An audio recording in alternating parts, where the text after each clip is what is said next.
system.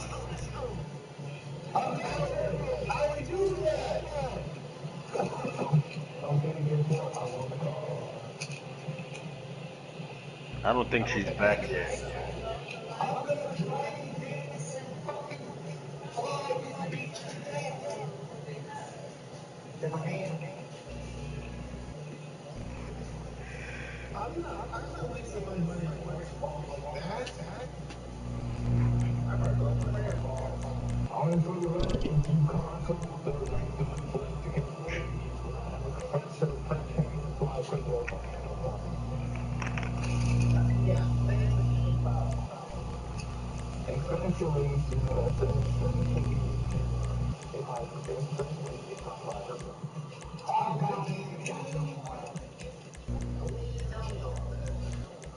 But you don't have to do that anymore. What? You want to tell him or should I? You should tell him. You know more about it than I do. What do you mean? Just We wait for both know the same amount of stuff about it now. What do you mean I know more? Well, I don't know everything about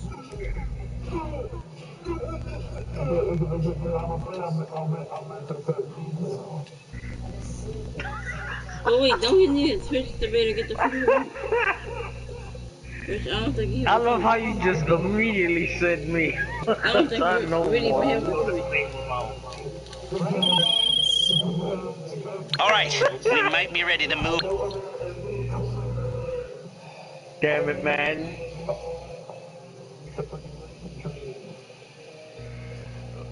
Oh. Just tell him if you want anything. You got it. Easy, shut up! Basically, boy,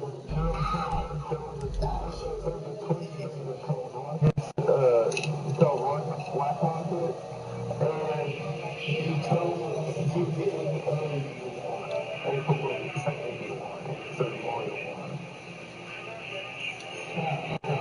It has to be what it has that they free. Yeah. And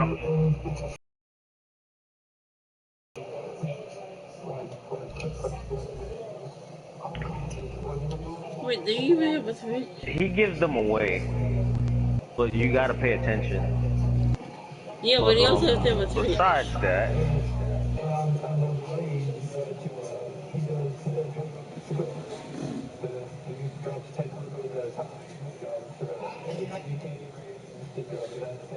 Yeah, but don't we have to have a switch to do that though?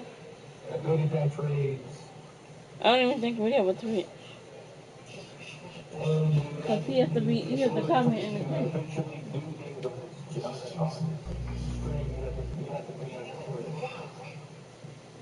Wait, do you have a switch? I don't think Red has a Twitch. You probably have to make one.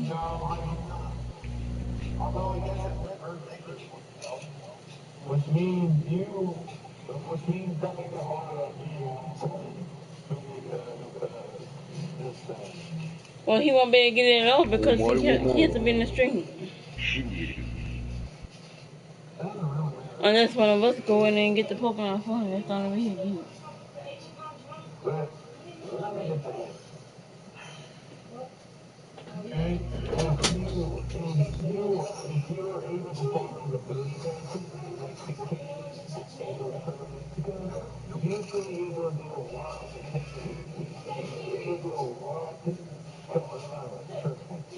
yeah, because you have basically infinite money, infinite candy, and infinite herb for shiny farming. That's the reason why I said that.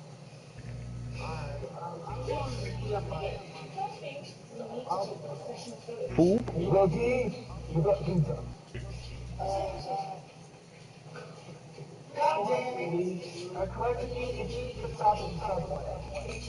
As in a sandwich that has pizza in it. I'm sweaty. When I said was the first time I did right away, the pizza sound. Yeah, they're like, come on, bro. You're lucky.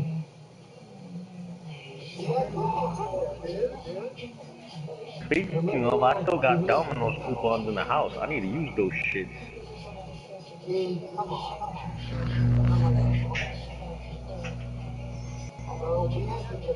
On two. My God, my God.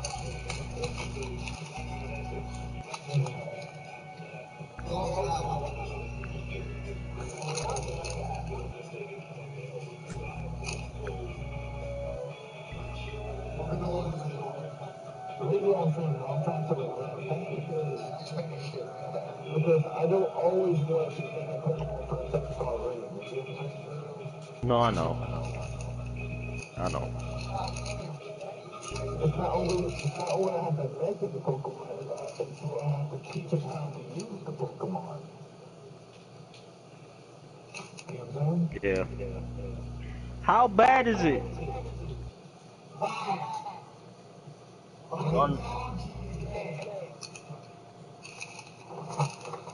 maybe you should bring electric terrain. Maybe someone should bring electric terrain so that way he can't put you to sleep. That's what I'm about to do. Oh no, wait, he just switched it. It's a Tauros now. But it's still a grass type.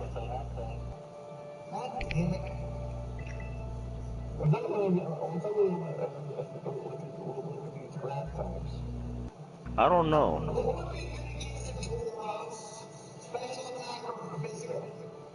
He doesn't have good defense in general. No, like he has both bad physical defense and special defense. It doesn't really matter what you bring. Okay, I'm going to bring it to lava. And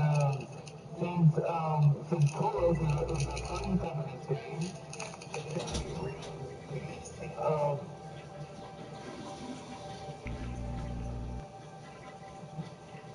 if you see red in its fur or blue in its fur, which means that could be a blood type or a fire type. No, it's just the plain fighting type one. I'm looking right at it. Combat breed. Which means, since it's a fire type, you can bring fire types to the raid. If it would have said flame breed or aqua breed, that would have been the fire and the water. If it just says combat breed, it means it's just the fighting type.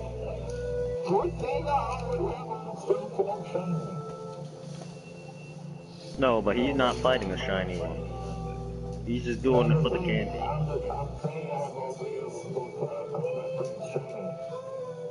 Oh look, they're hosting the shiny Miss Maggie's.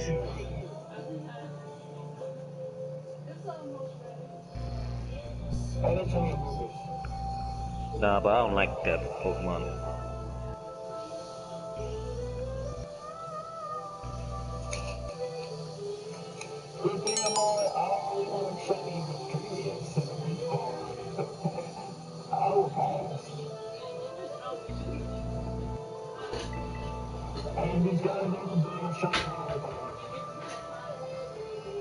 Nah, but Condi got his T-Tor. And I already got a T-Tor, so. Long live Tyranitar! It'll be really helpful if you would just put the code bigger on the top of the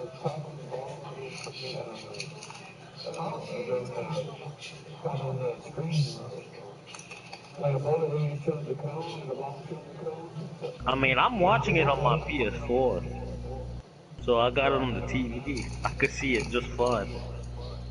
yeah, for Condi, you can barely even see that. No, I know.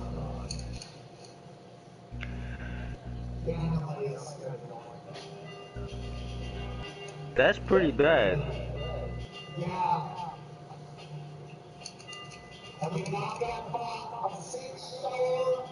Throw poison moves at it. Poison it. You son of a bitch. That never misses. Because you're a poison type. That never misses. Just because you're a poison type.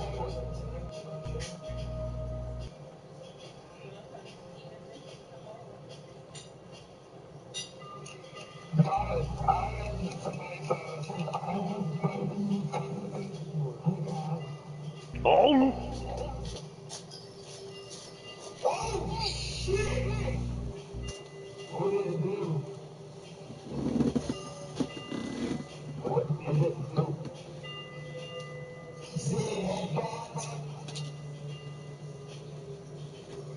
Wait, it learned that? Man, that means you gotta do the types of you might need Tactical retreat! What Pokemon are you Well, fighting? after that's over.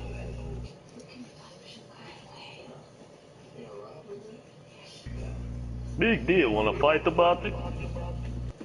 I can't find an opening. I said after the fight, you can't run away and multiplayer.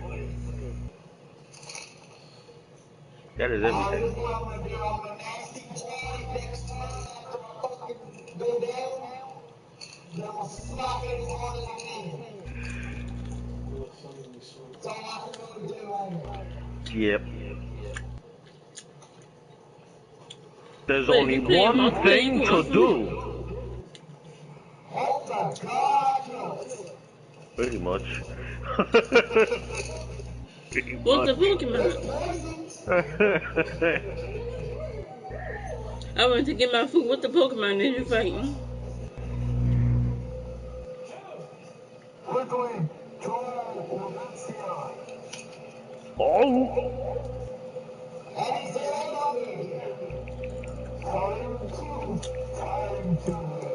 Time to hatch my egg.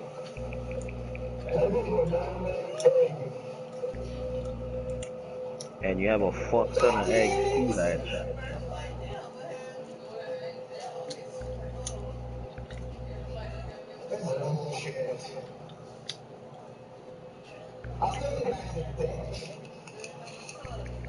Is it close to dying?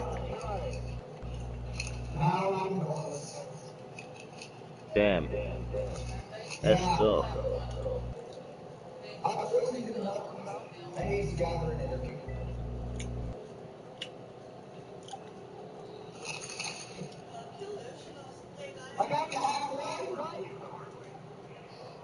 Yeah, tell her.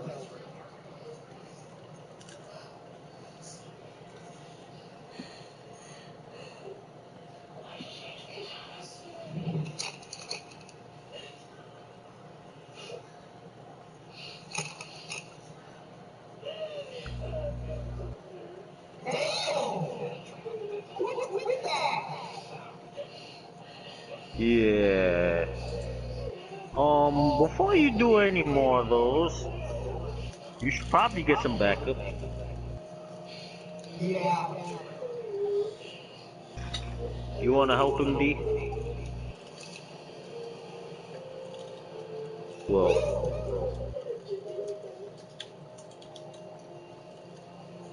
after you finish with that, I mean. I'm dinner. Well, I was, the one thing I've been to say is on the places the ability benches.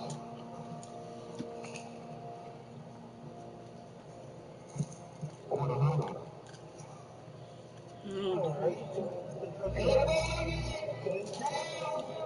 I might be lucky after all. Ow. Suddenly, a fuck was given. Never mind. Were you close? Yeah, I'm Damn. I was closer. I thought I was going to get it. For real. Please, Rob.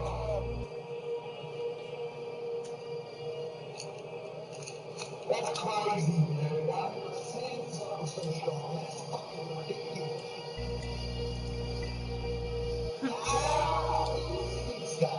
I see Greg FPS on Twitch. He's streaming Call of Duty. He's a well-known Everything. streamer who plays Call of Duty.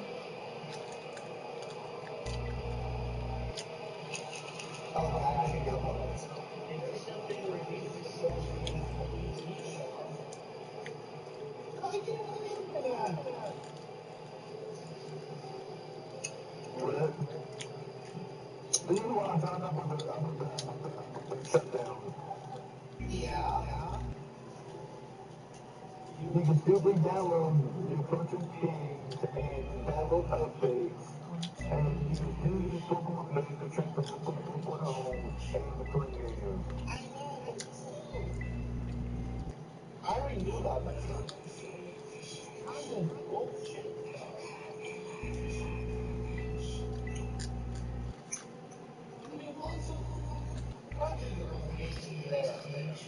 They can't. Yeah, no joy when you get this off. Yeah, he's another ball. Well, like Dr. Luigi. You can't get that anymore. I heard they had a Nurse Peach. I heard they had Dr. Luigi and a Nurse Peach. You want this Charizard. I'm running out of shiny. Remember, I gave him a shiny already. Well, on the Charizard? Sure. Oh, I shouldn't have a shiny. Like, I was talking about Charizard, but I was talking about Lily. Is it a shiny? I don't have a shiny. No. Oh, I thought it was a shiny. You don't want that one to put your sex on, Daniel. Oh. I have a Charizard, I just don't have a shiny.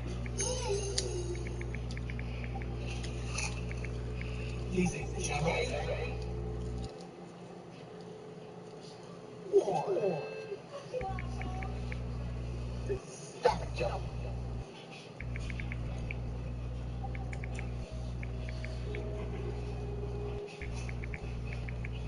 Dragonite? Psychic? Fish me for the grinder. Better have a good dark type.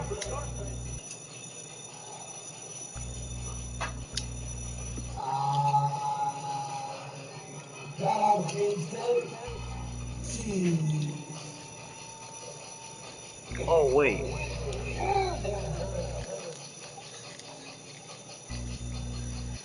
No. I saw a funny video. Jake Blake was playing Mario Kart and he kept going the wrong way. It's hidden ability, and it's bulky. That Dragonite.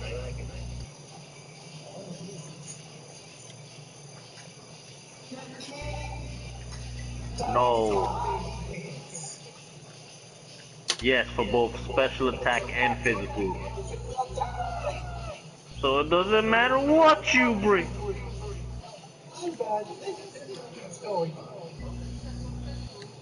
God damn it. I thought I had more. I ran out of Kelsey berries. Oh, did you? I found a funny video on YouTube.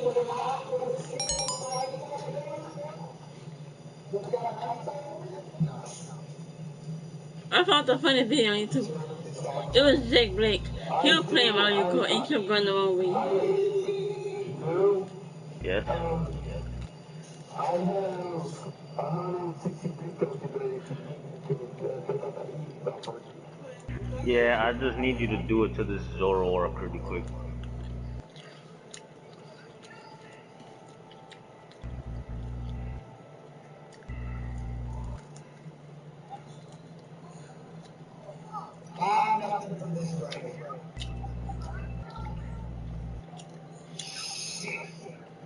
What's the rate?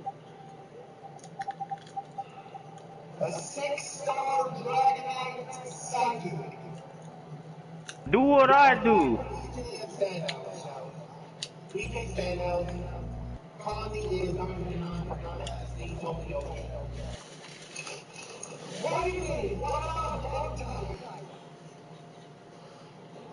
I don't think that's a good idea. That's a Dragonite, remember?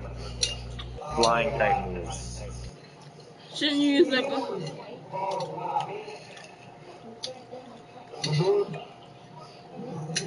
That could work. What about Zuma with the fairy type of the movie?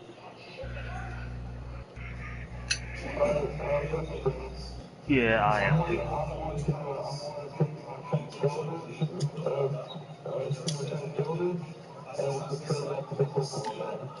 Okay.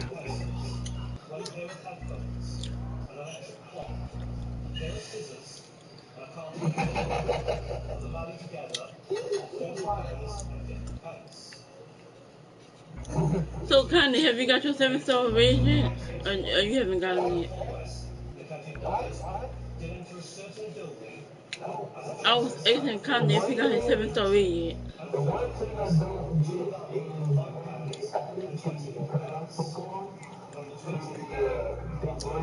Oh, so I don't get kicked from the game yet.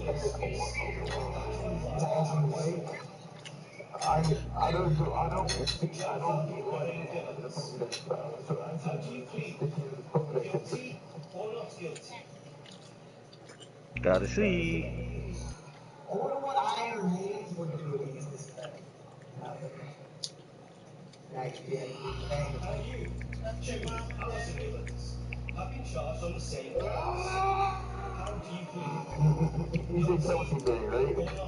Yeah, the one for attack.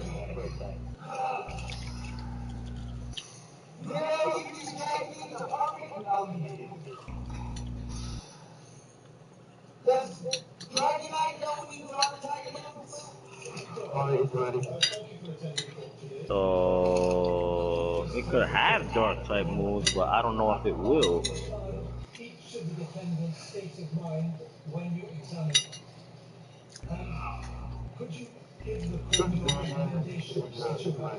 Yeah, no.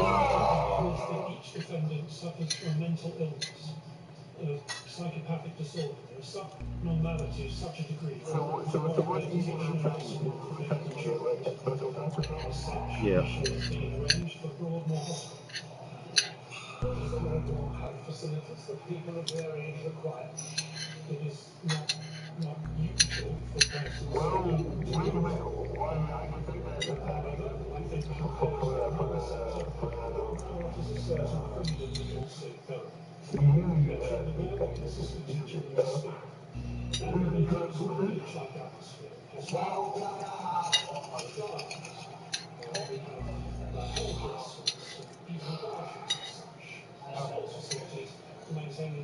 But you could get them.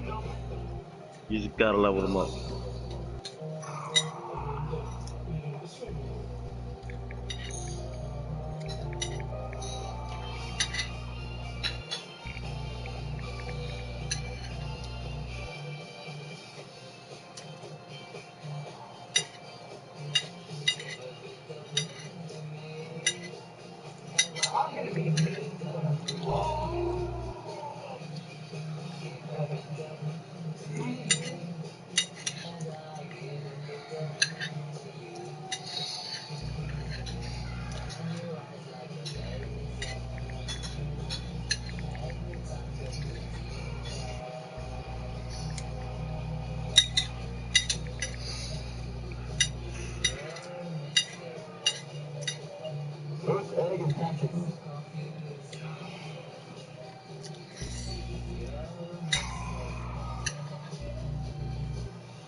Why you bully the mushroom?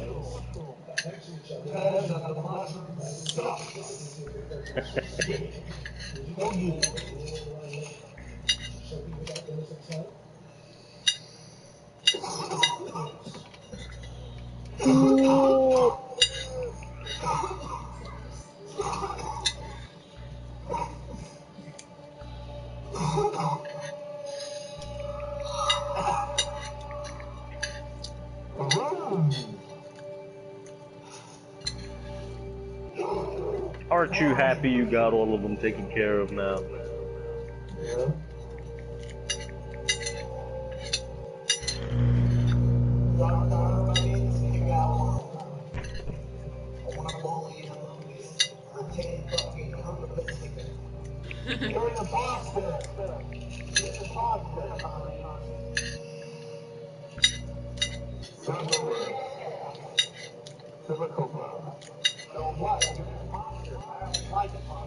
I find I get the joke. Among Us, fungus.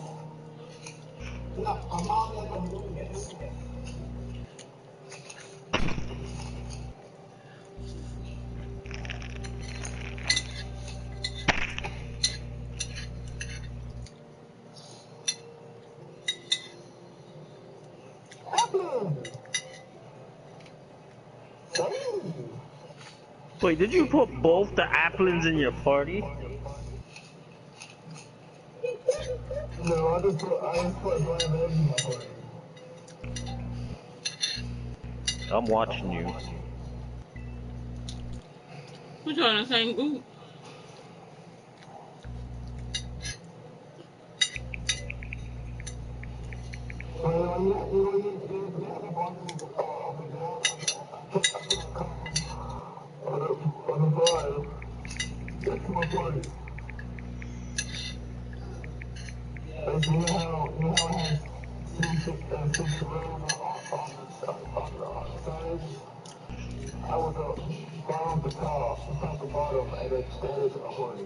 So when you hatching eggs,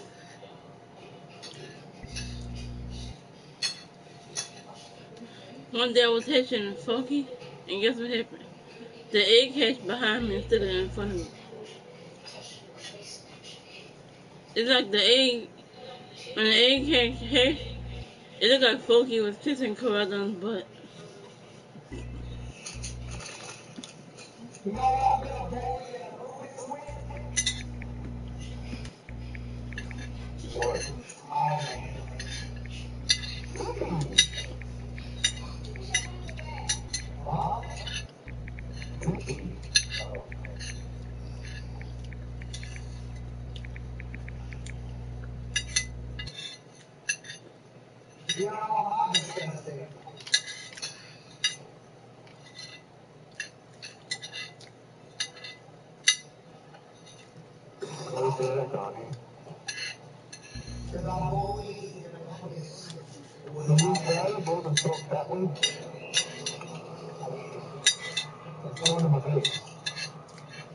He no me no.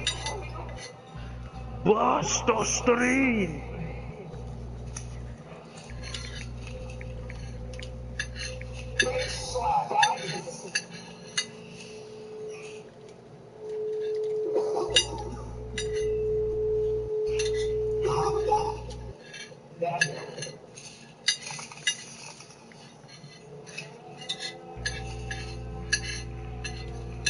Oh, Silver, guess what I did the other day with the Kajali? I went head to head with the train. And the Kajali went flying and everything went weed. No, my Kajali went flying. It didn't blow up, but it went flying to the air. I wanted to see what would happen if I hit You a train need with my backup. That's what you Kajali. need. My Kajali went flying to everything I hit the train. My Kajali went weed. The Kajali going weed.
watch try this again.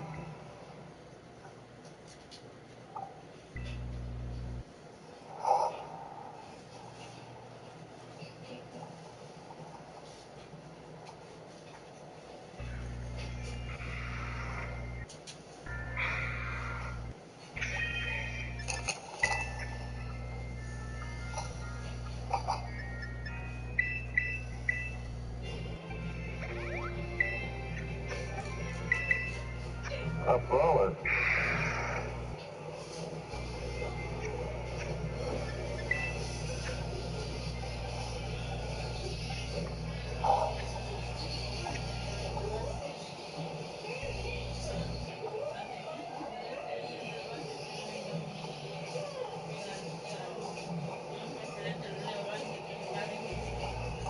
Because you know they were laying a pocket in the baby.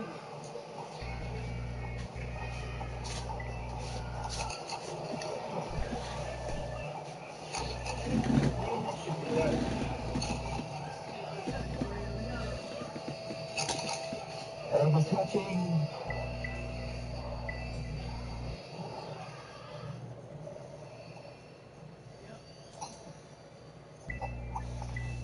Limit.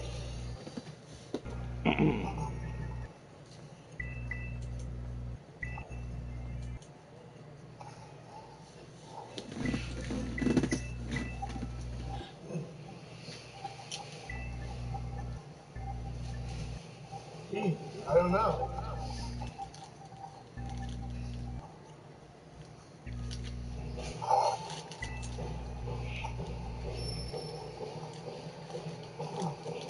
Okay, that's so much better. Oh!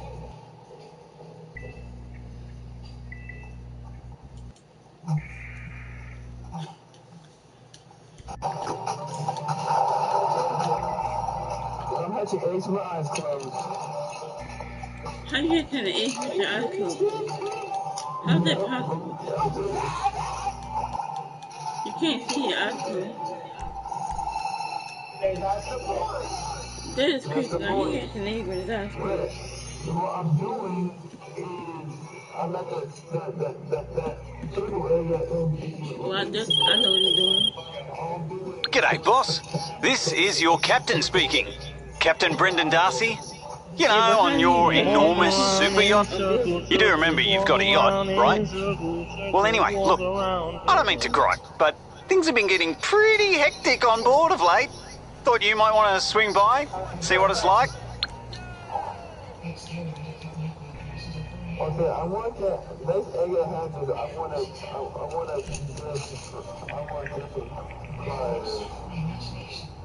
I give up. What do you mean you give up?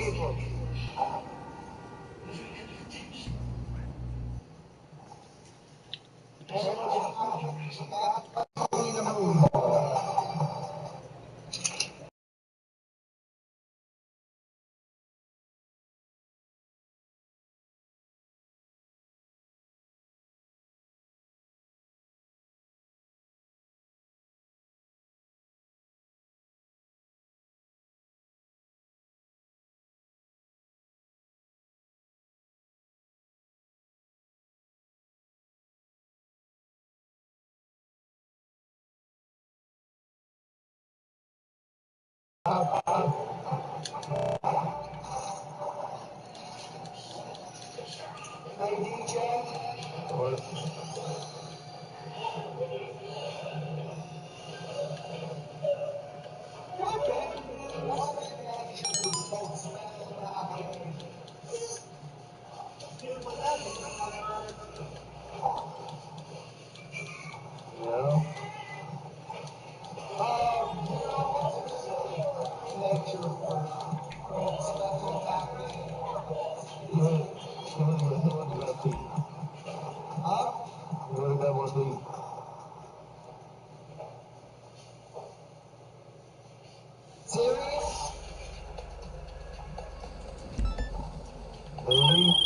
Okay, Marcel told me you're taking care of Sleeping Beauty.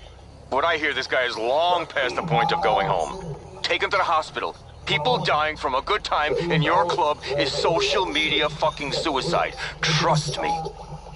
fast evenly.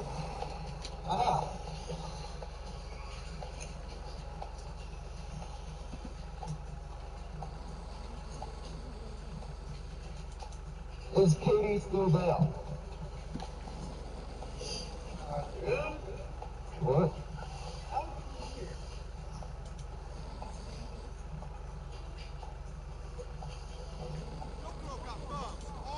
Did you get off? Keep your eyes open and your ears to the ground, okay?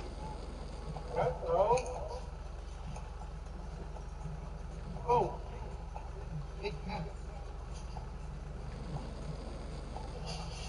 Damn. I need to talk to her. I need to talk to her.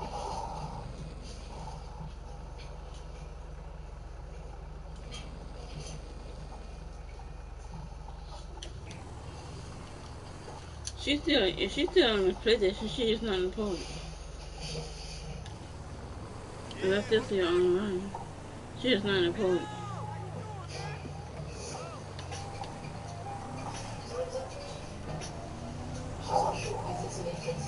Maybe she's spending a little time with her boyfriend.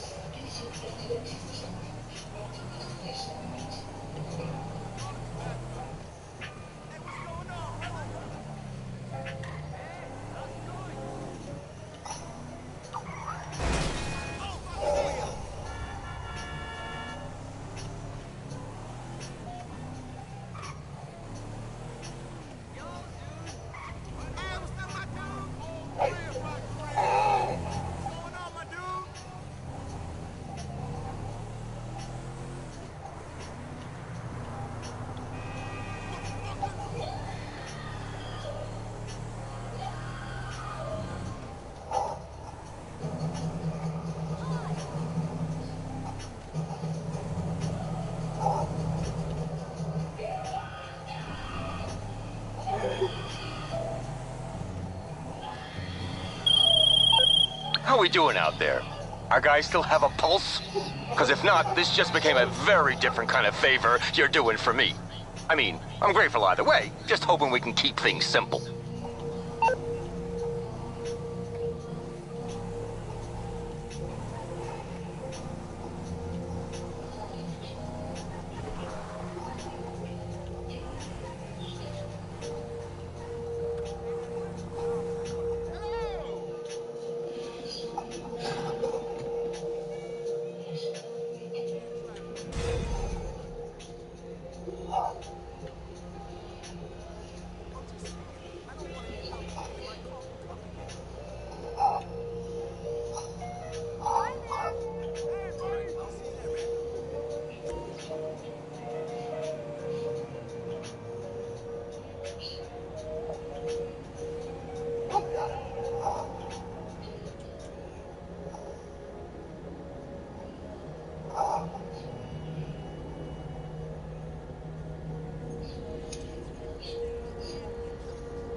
What? Your personal vehicle has been how? How did my brother get destroyed? I think the game is, there's no way my person should have gotten destroyed. I didn't destroy it. It just, so for some reason my person got destroyed for no reason. I went to get my person and they say your vehicle has been destroyed. So how the heck my person get destroyed and I didn't even destroy it? I guess my person just decided to randomly explode for no reason.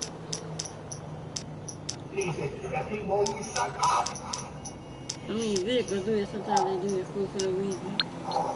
So maybe that's what my person did, it blew up for no reason.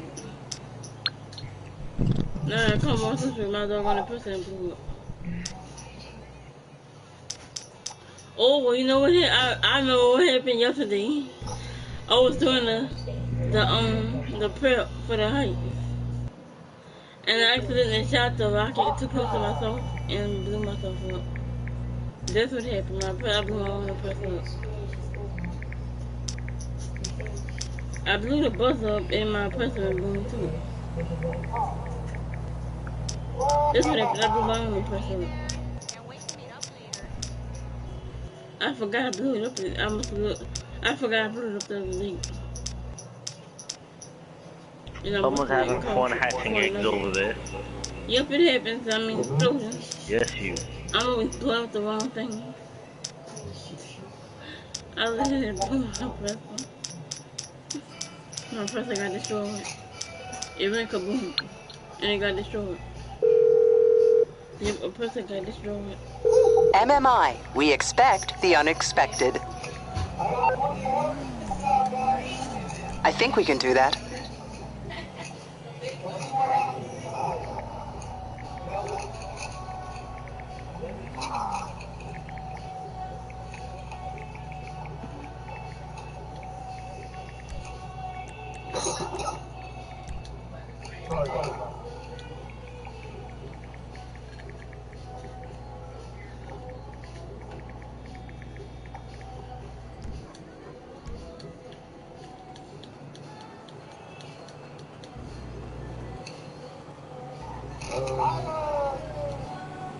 What happened? It's not that, did you not take the time? We gotta get off. Oh. Wait, who gotta get off? You or Zero? Oh, Zero gotta get off. Yeah, I can do that now. What? I'll do it now before I get off.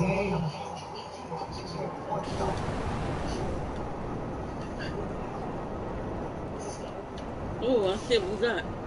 Please tell me that this is a car and not a doggone gang attack. I'm not a gang attack. Man, it's a doggone drug car. It ain't worth it.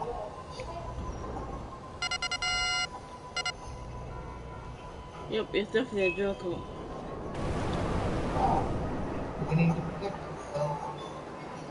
I had the perfect idea of how to get that doggone police van. Just put 42447. Yeah. Yeah.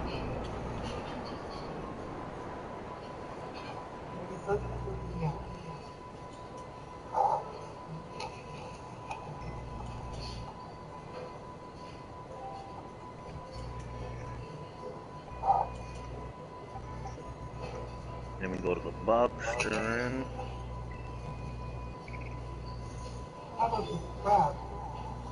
Damn.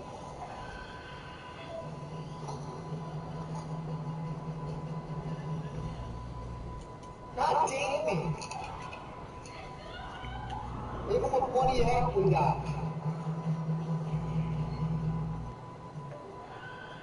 But they're bringing sucky ass shit.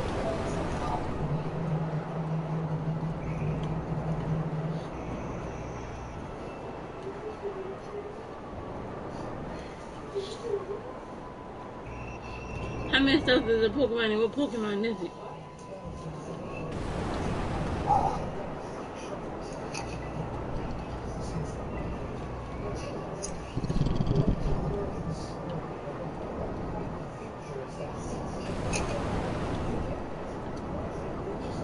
Sir, are you leveling them all up to level 100? Yes, you. I hear that scrolling. I was scrolling for business. I'm watching you.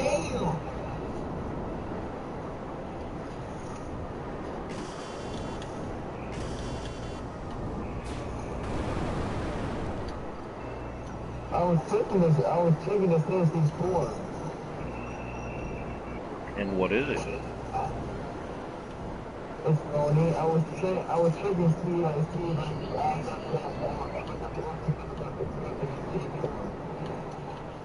I'll get you on. Just take that one for now. Okay. Connie, what's the Pokemon? How many stars? I ain't doing no part of it. Why? I might be able to help you with it. There's no point in bringing the business on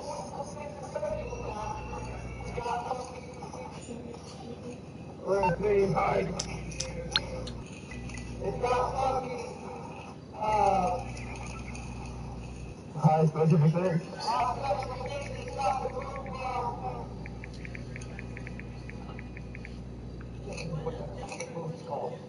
it's the opposite of reflect. Light screen? Light screen. So it's opposite of reflect. You gotta have that physical when I Also, that means. the only thing I have physical is my brain.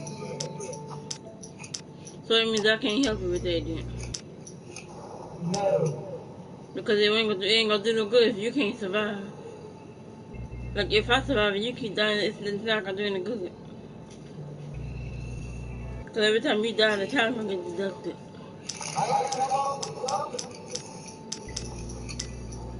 The only way you better do that is probably with me DJing Red. That's Yeah, this probably is the the only way last you're gonna one. be able to do that.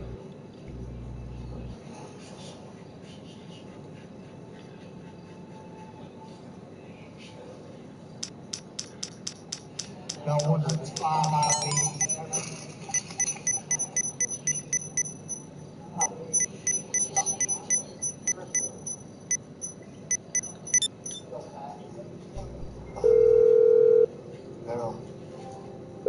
Hello, Pegasus Lifestyle Management. How can I help you?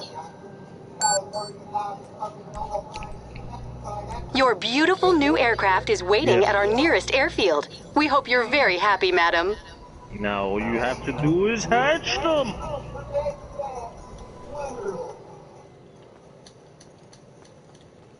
Yeah, I was gonna try and help you with it, but if you're gonna keep dying, you ain't gonna do no good. What was it, Reed? I'll see you guys later.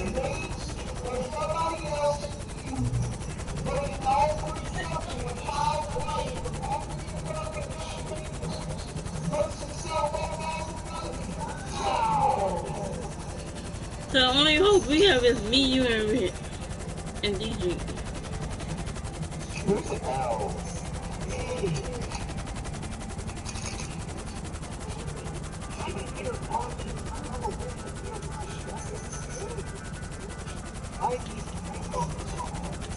Probably because he's in the party.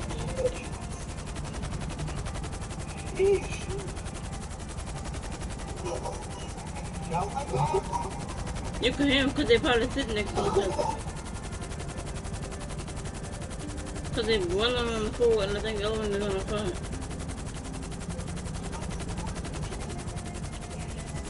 Yeah, but if he sits right next to Condi, then of course he's gonna be there. How you think you was able to hear my cousin? Because she was sitting right next to me.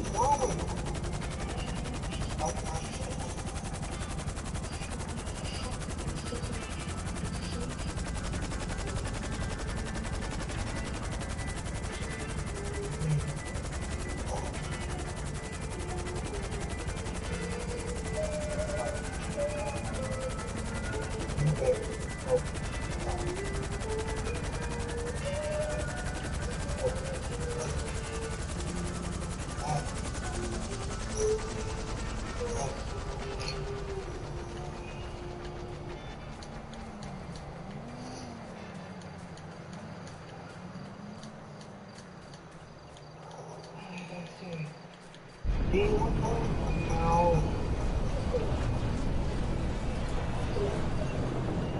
I know he wants to find candies, but the only grade in that freaking Twitch stream I'm interested in is the beauty package. Or the human mystica.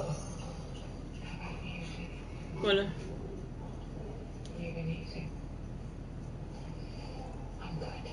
Well, her physical I was trying to tell him he should have, all that time I was forming blitzy raids, he should have joined me.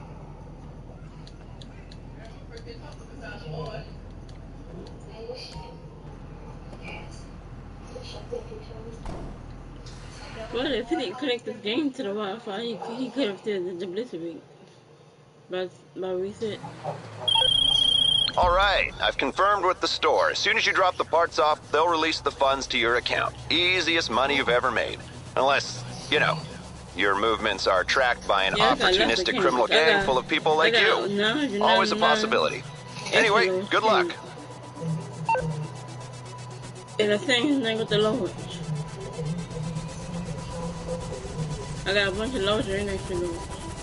I make that on the extra large and the large can. Well, if he needs to level up Pokemon, he can just give it to me and I can level it up for him.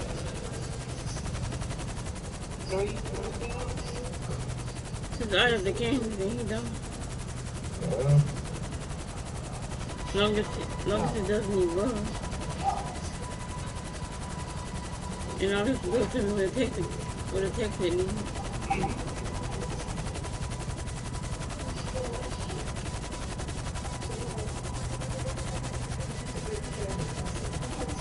But if he's in the Pokemon, I could just do it for him. And give it back, and then he can give it that text it needs.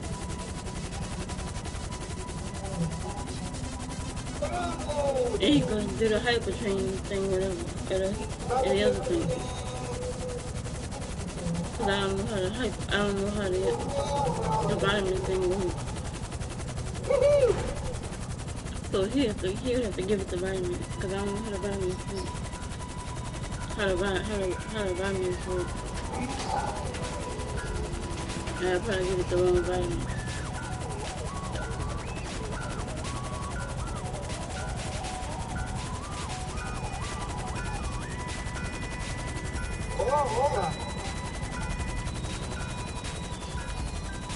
Okay. Really? Yeah. 120. DJ, take that. Too bad. Okay, bad.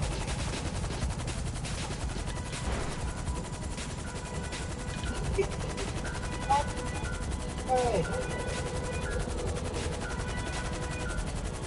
Don't eat this thing.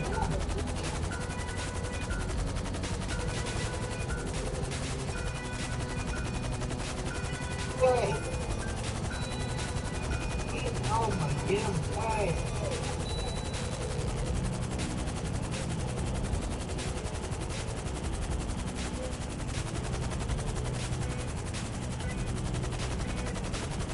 It's a healthy one. It was awfully. Oh, never mind. Oh my, no.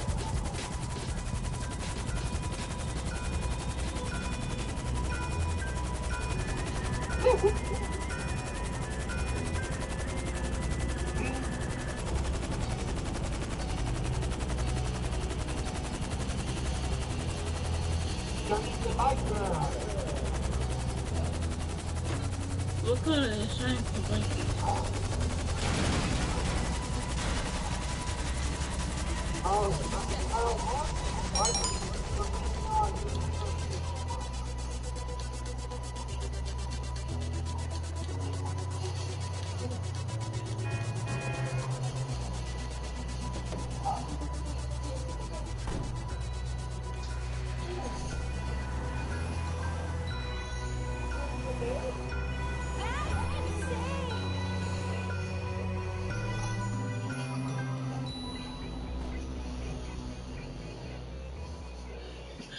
You know what I did Monday night after y'all got off?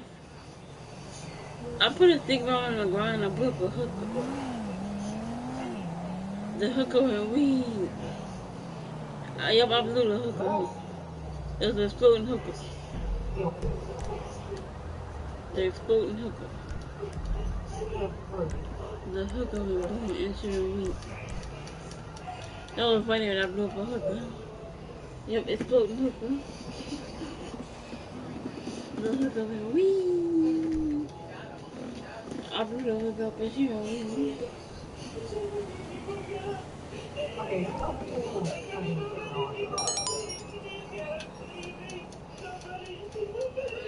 Hey, girl,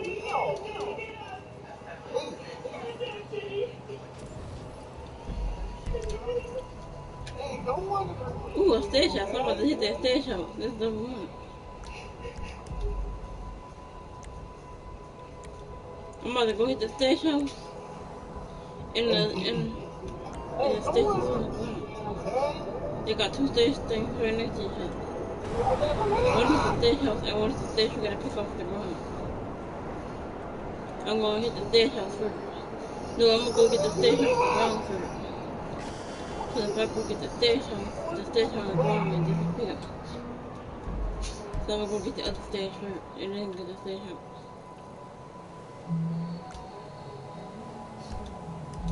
I'm gonna go get the other stage and then the stage house. I don't want the other stage to disappear when I go on the stage house. The stage.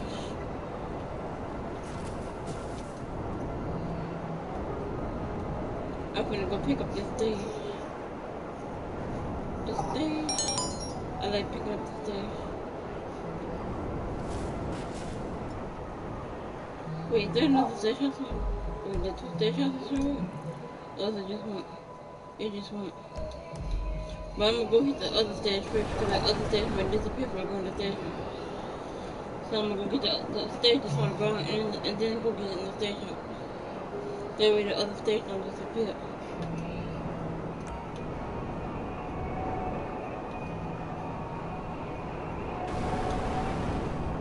Cause I didn't want this stage to disappear.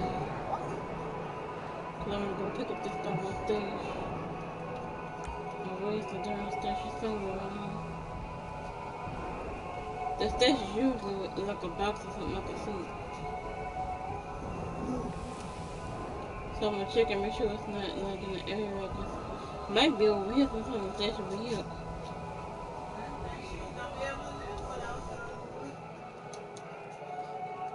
Nope, the stage not here. Where the heck is the stage?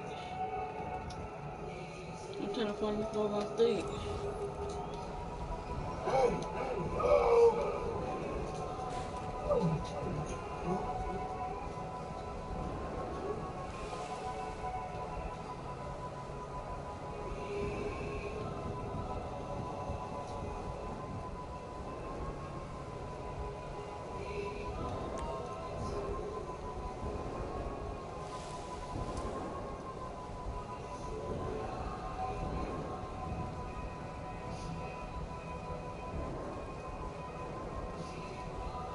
Is this the stage over here? No, it's not the stage. I thought that was the stage, but that's not the stage. Yeah, I guess it's over on stage. I'm gonna pick this stuff on stage up there, where the heck it is.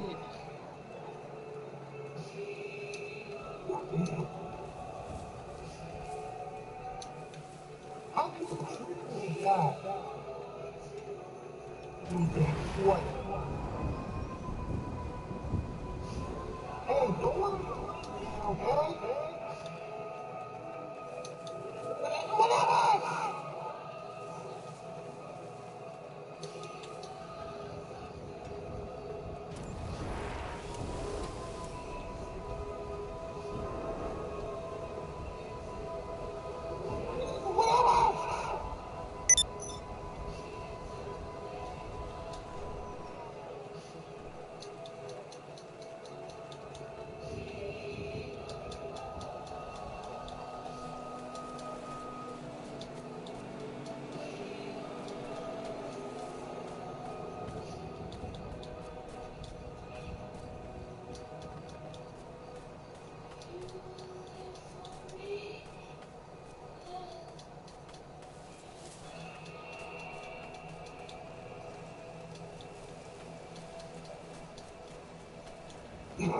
Black Panther.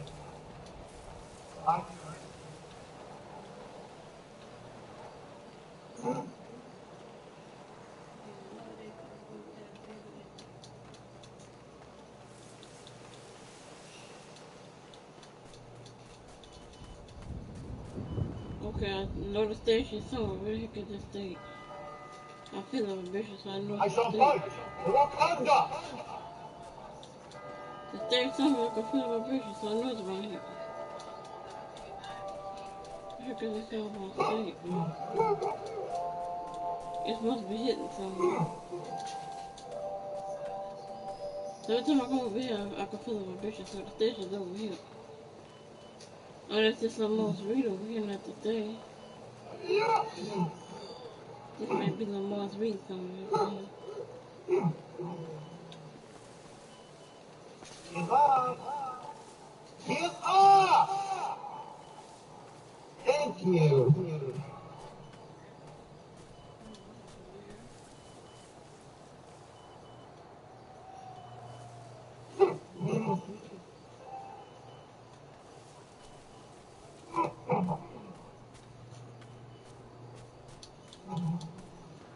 I think they need me to fall asleep.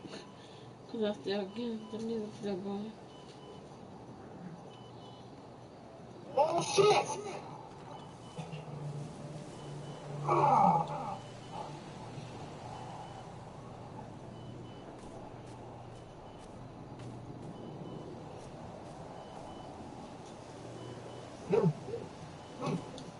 That's high time is over.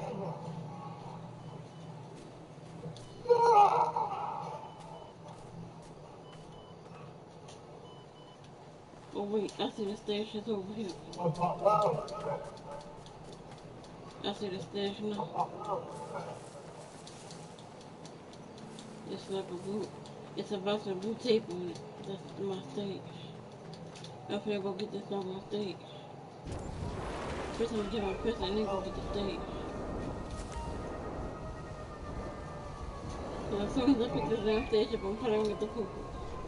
As soon as I pick up the doggone stage. I knew it. As soon as I pick the doggone stage up, there go the doggone poo-poo. As soon as I pick the doggone stage up.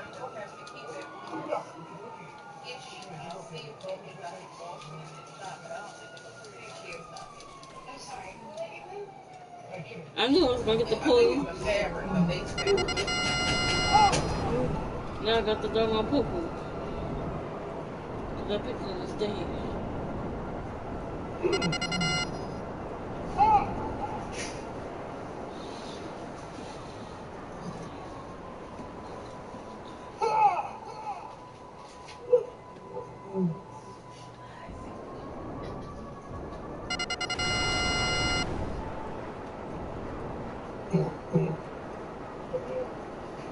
Bullshit! Bullshit! Bullshit! Yeah!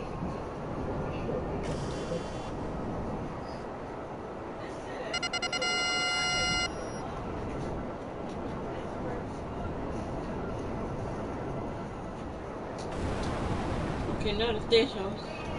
Dang it, why? The stage house and the gang are taking the same spot. Playtime is over! The doggone stage house and the gang are taking spot. Fight for the great Wakanda! Well, the gang will take a second. Goodbye. Wakanda forever!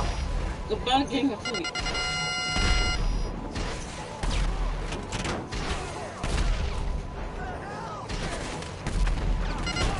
Please, they shot me off the person that got it. Yep, I got shot the person by this doggone gang will take. I blew up a couple of them, but I think one of them had a machine gun because I got shot very quick. The heck? How the heck the doggone gas tank exploded and ain't nobody shot it? The gas tank just randomly exploded for no reason. Unless I shot the gas tank and didn't realize I shot it. Cause I be shooting things that don't realize I didn't do it. I probably shot the gas tank and it exploded. Good thing my pencil wasn't in there. Oh yeah, would have been done by a pencil.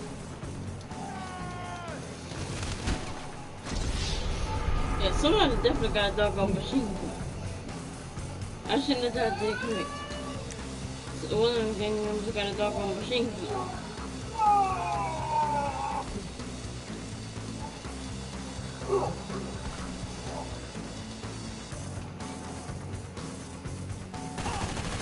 I got the thing with the machine gun. No more machine gun bullets. I wish I could take his doggone ammo. Cause I need machine gun ammo. I mean minigun. He had a minigun. That's what I kept killing him. He had a doggone minigun. I got the guy that had the minigun. Guess what? I kept dying. I kept getting shot by the dude with the minigun. I got killed about 3 or 4 times by the dude with the minigun.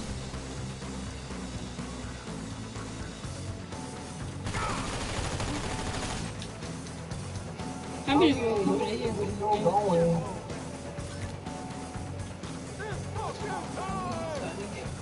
Okay, you got 2 over here and I got 2 over there.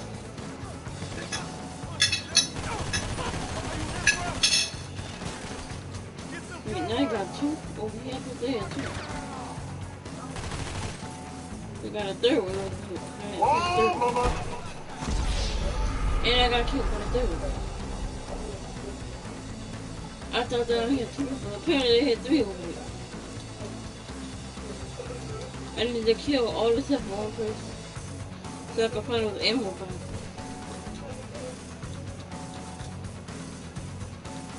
Cause if I kill all the people, then I won't be able to find the ammo boxes.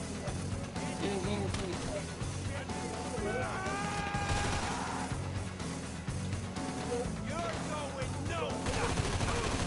wait, I'm gonna leave at least William alone. That way I can hear. Okay, I found one of the ammo boxes in here. Then I died inside trying to pick the ammo. But I'm gonna leave one person lost so I can find the rest of the ammo box. So if I kill all the people, then I'm gonna find the ammo box. They all die. So literally one of them lost so I can find the rest of the ammo box.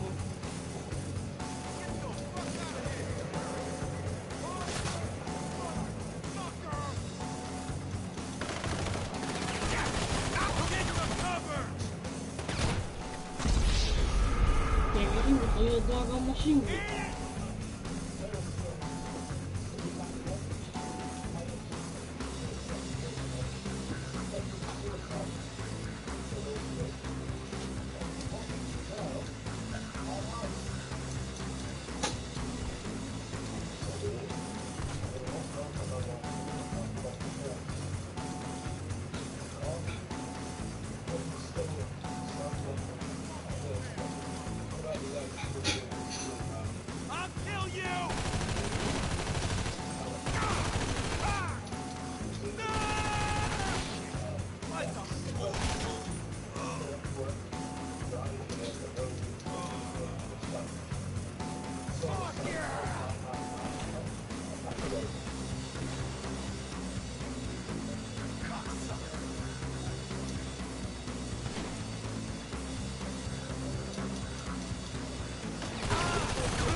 Okay, I gotta keep one person unlocked, the other person over there. So I can find those ammo boxes. If I kill the other person, I can find the box. What is he using, a machine gun?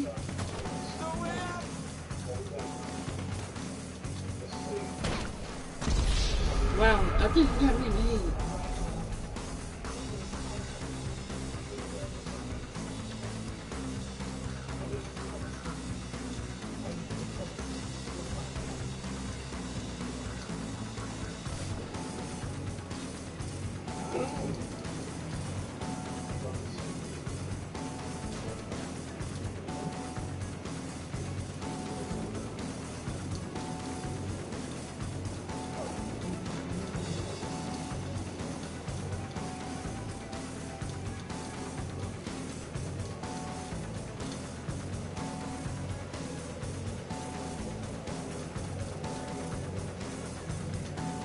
don't want to go ahead and order pharmacy Amazon.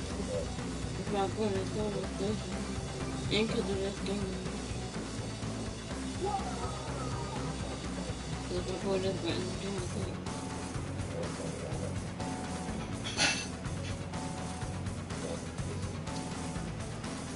Where the heck is the top one? They should have 2 more boxes on it. Where the heck is the rest of the box? They usually have like 3 more boxes. They're only so weak.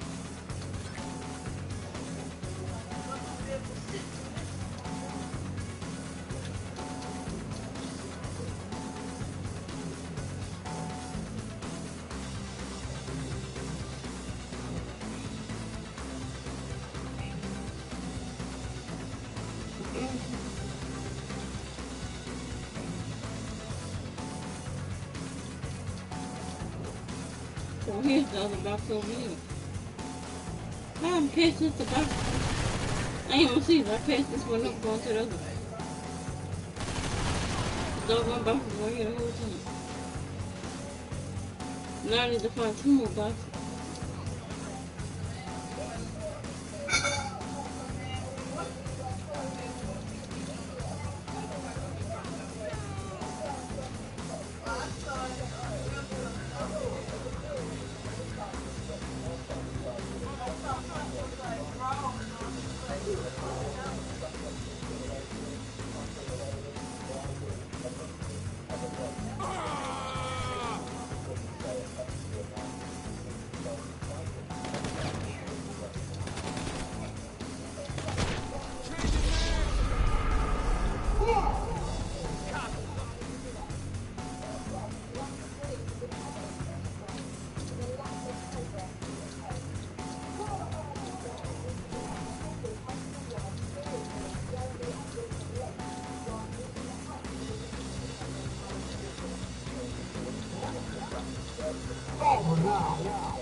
I ate the rest of it.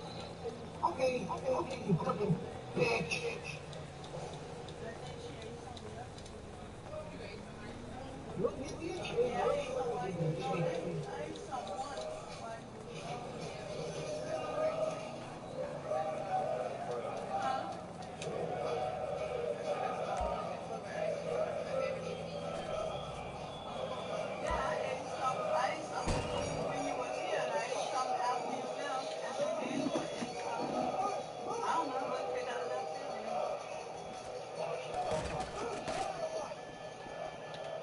Don't mess with me!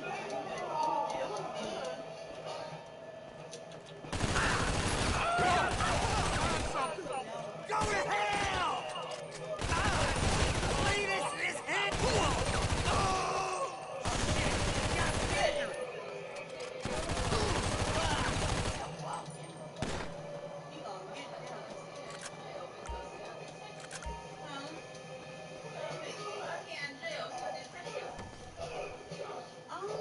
Unless he went in jail to try to find something out. You know how they do.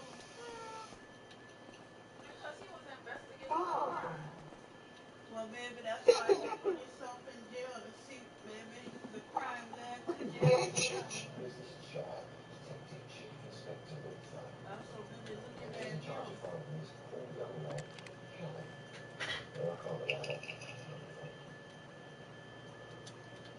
Listen.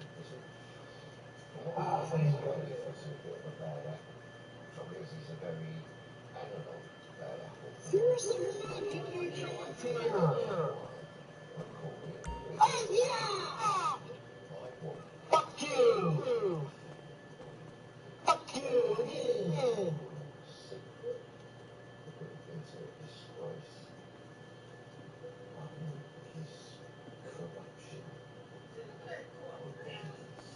Told you again. And look at the Jeez. drawers or whatever, it's all poked out. That's so weird looking.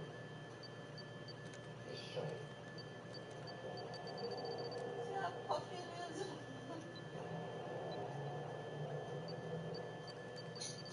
I'm about to go in my room and watch this because I can't sit up to this table no more. I done sit here too long. In short, we see today outside London's Old Bailey, where following a release to the media of the candidate dossier, DCI John Luther Angel had moved all my stuff because she was in that, you know, she been out too. Okay, this is She bullshit. moves out on Wednesday. Because we used to watch the shows together, but all that stuff, I think it's, yeah, it's like not on.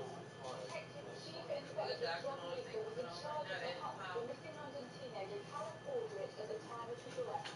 Since then, London police have been heavily criticised for the lack Got of to progress go. in If you get it to work in there, because this stuff ain't been working right. Stop it.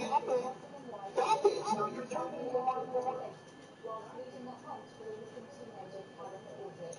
Take it. Who do I disqualify?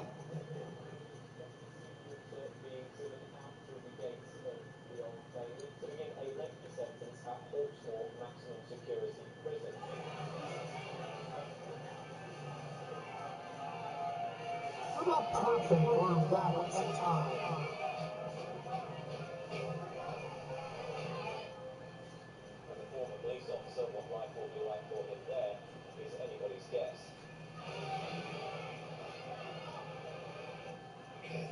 Okay, I think we are about ready to go.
And Mr. Bing, I got tired. He can't fall to look at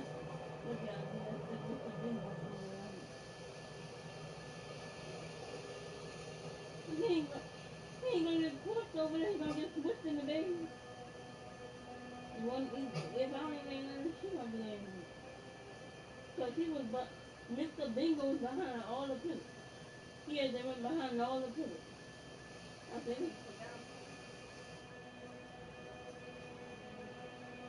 I'm sure when she told me she was coming.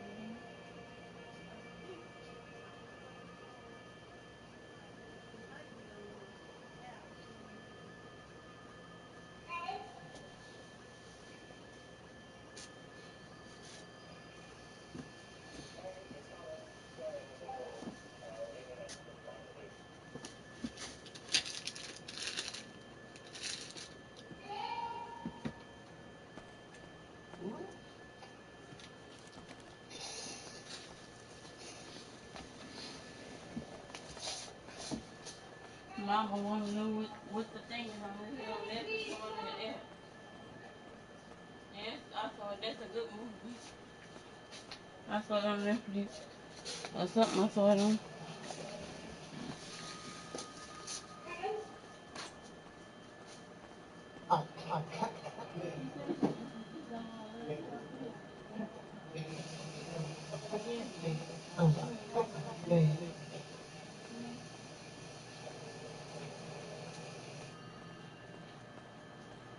Who name y'all was watching on yours or hers? Because if it was on her, then you just click on her name. It's just, if you click on her name, whatever the way thing she watches for you, you watch it. Unless you watch it on your name. Who was in the first you or her? Because whoever put it on is probably on there.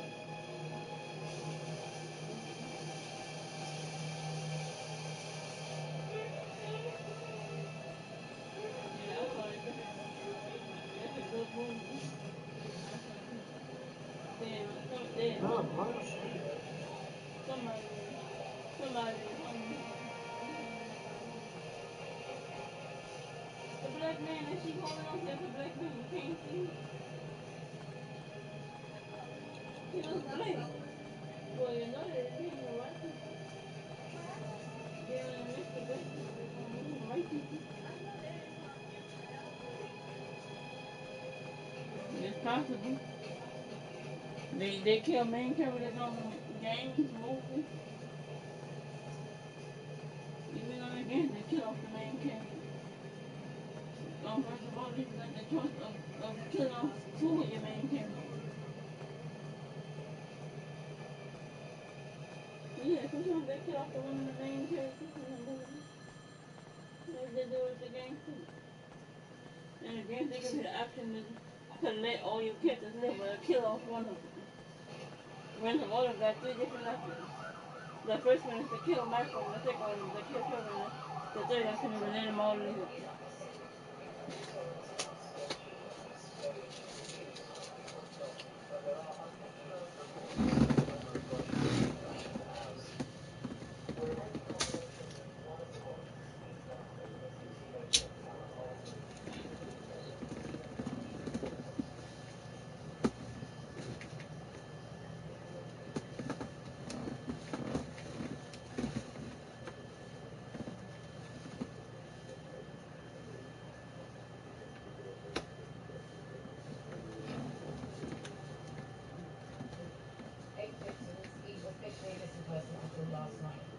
House belongs to a Saudi national who hasn't set off for each Shire in 5 years.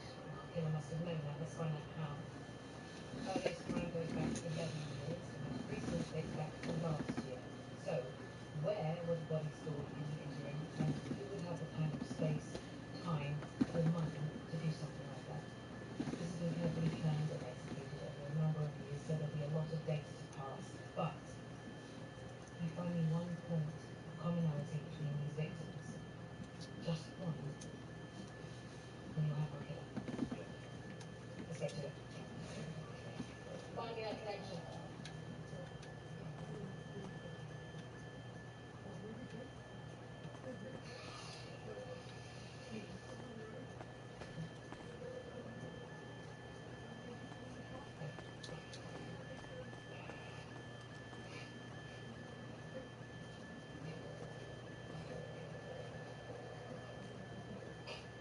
Why this guy looks like he's kind of fat? It's a kind of cherry guy. I've never seen the cherry guy on GTA Beverly. I mean, I've seen the fake guy, but not the ones, but not the enemy. The enemies usually don't be fake. The people, there's a fake guy in the stage house.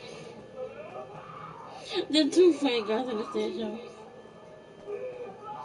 Usually the people in the stage house be skinny, but they got two fake guys in the stage house. That's funny. One of them got on the white shirt, and the other one got a green shirt on.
He knew me. Yeah, very good.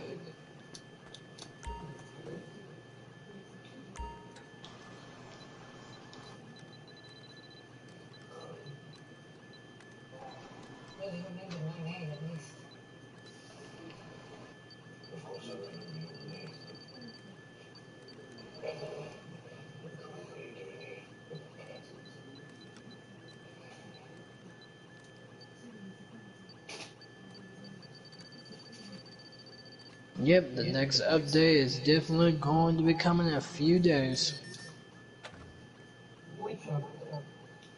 Yep, the new characters. Oh, yeah,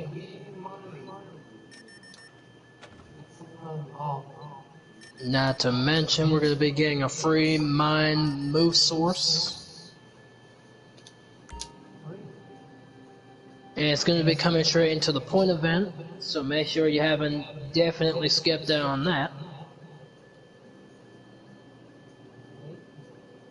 Not to mention, we're going to be getting 10 free pulls. Oh yes, again.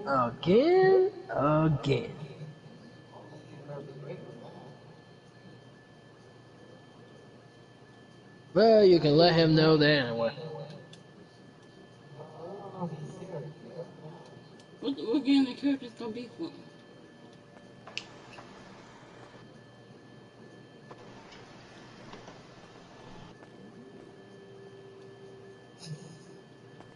What they for? Get an impact?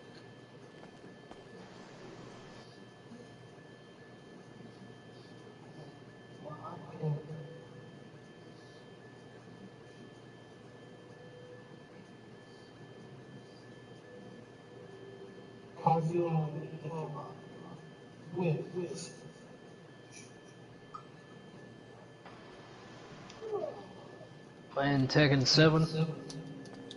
Yep. It would be cool, Black Panther would be one game.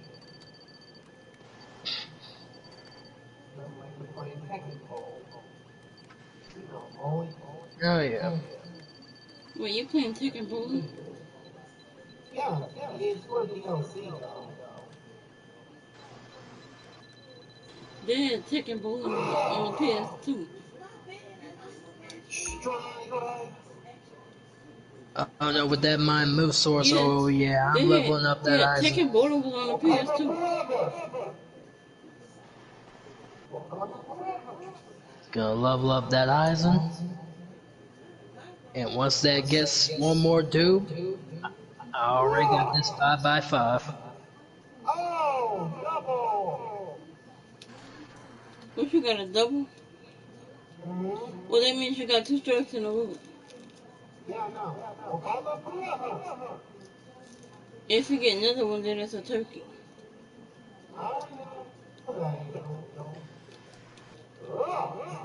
I forgot what comes after a turkey.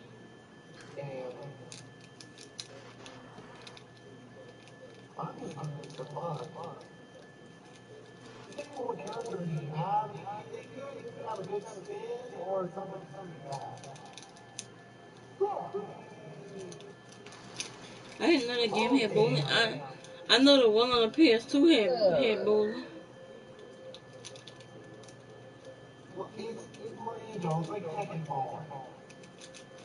Yeah, I know I played it before when the PS2 played. The PS2 had taken bowling. Lasts like 2 weeks. This one starts literally at the end of the month. And if you fail to not use enough power, your whole character goes flying down the pin.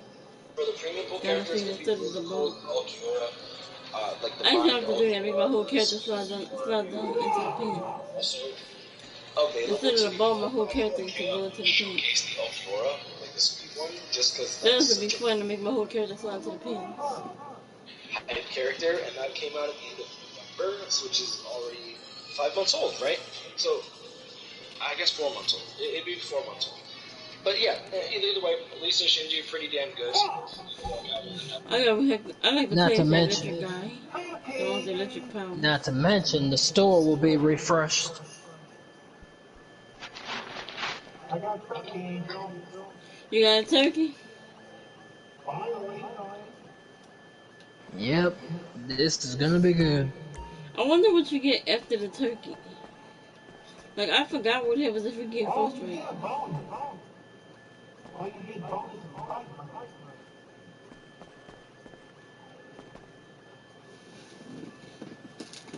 Not to mention, Senkaimon's coming. I've Oh gotten a yeah. turkey. I've gotten a turkey in real life Yes. playing bowling before. Oh yeah. A And lot it's it not easy to was. get the turkey. And then, we It's actually have actually hard to get the turkey in real life. Lisa Shinji.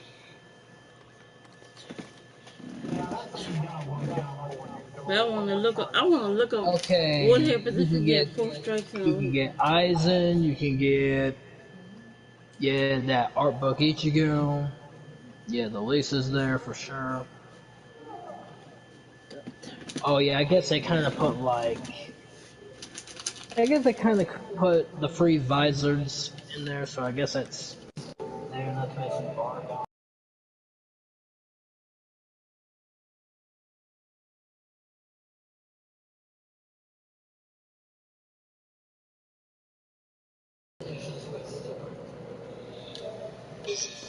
I wonder if that game is free with the PlayStation Plus.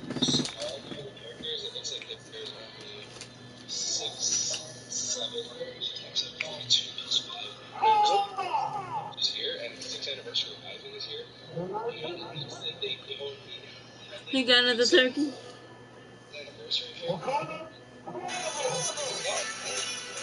And then we also have the free Spirits Off Forever With You We're over Oh, there so getting we're turkeys and getting stuff on a bowling. free Spirits Off Forever with you. He Can't got feel your another own world turkey. summon. Gobble, gobble, gobble. Oh yeah, you hear me, Rip? Now we got me making turkey noises. Yeah, we're getting a free Spirits Off Forever with you and Can't Feel Your Own World summon. One guaranteed 5-star. One per each person.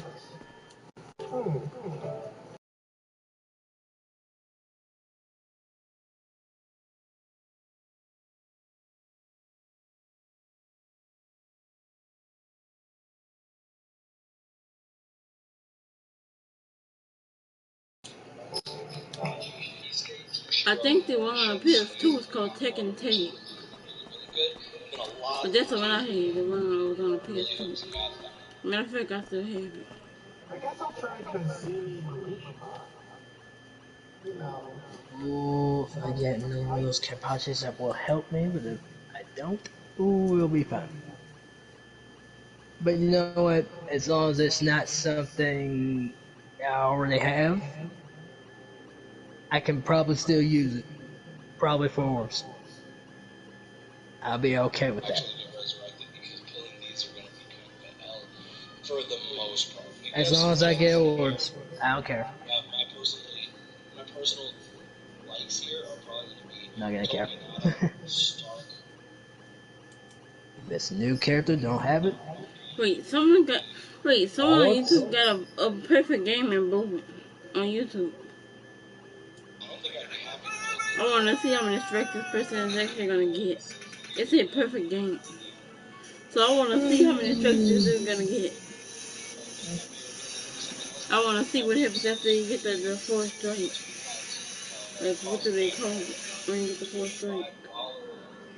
Costs thing and Taro kind of rose it. I mean, I think the characters they have for the purchase, 5 The second day I star. played the bowling pins was gold. They have The pins was gold. Hanataro, They was Droplet. in their color.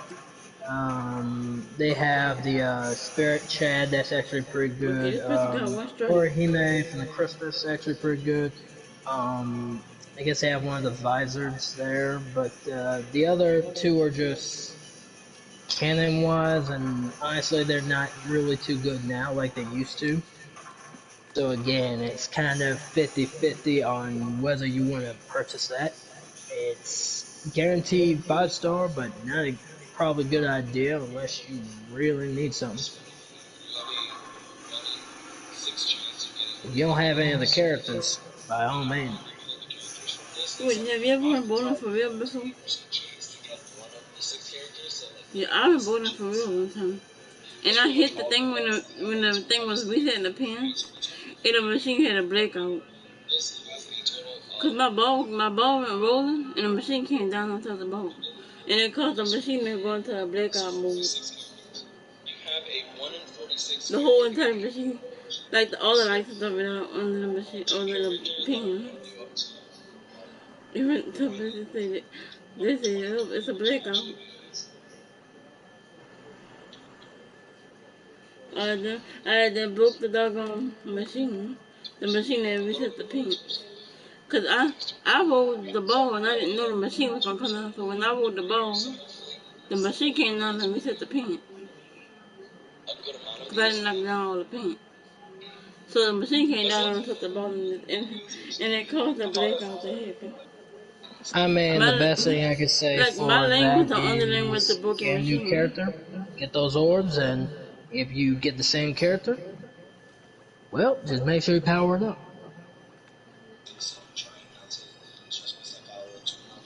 When I first went bowling, I remember taking through my ball went in the other person's lane. My ball didn't even go down my lane, it went down the other person's lane instead. Cause I remember taking through the ball. And so my ball bounced into the other person's lane. They were just looking. I gave them a strike. Cause my ball went in their lane, so it counted as a strike for them. Because my ball bounced into the D lane.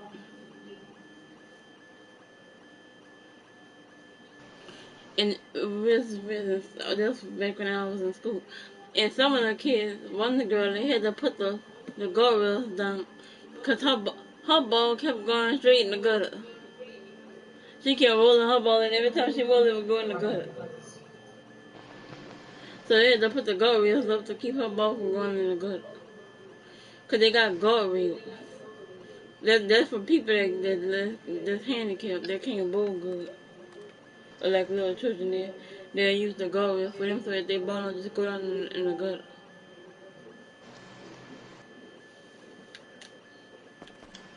Oh shit, they give you a time in the stage house if it takes too long. If it takes too long, you... Okay, this is 70, 73, 27, and 38. The code. I better put this code in, I got 400.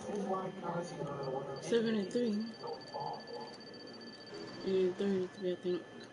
He threw him off a riverbank.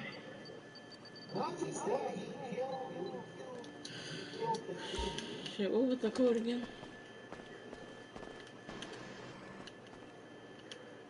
I mean, pretty much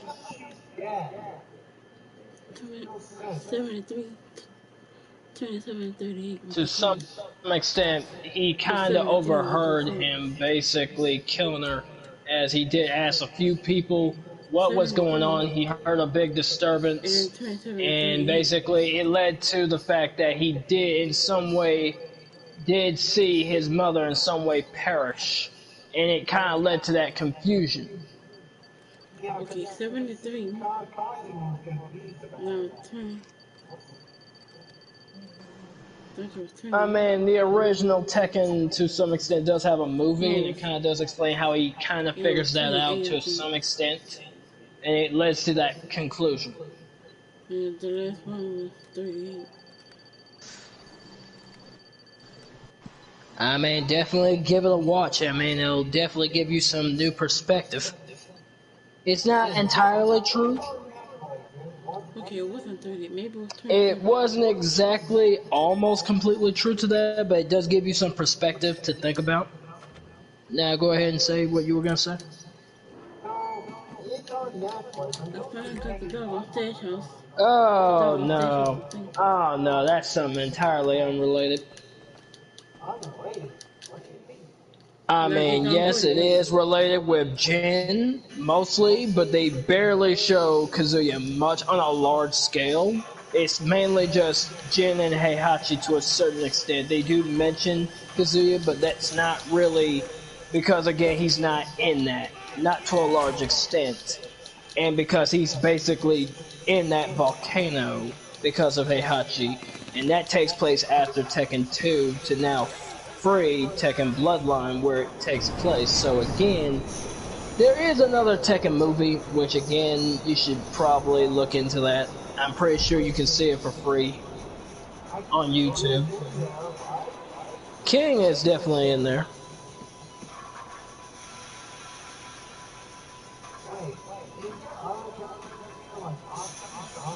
No. No, of course she's not in there. She was literally in 5? So again,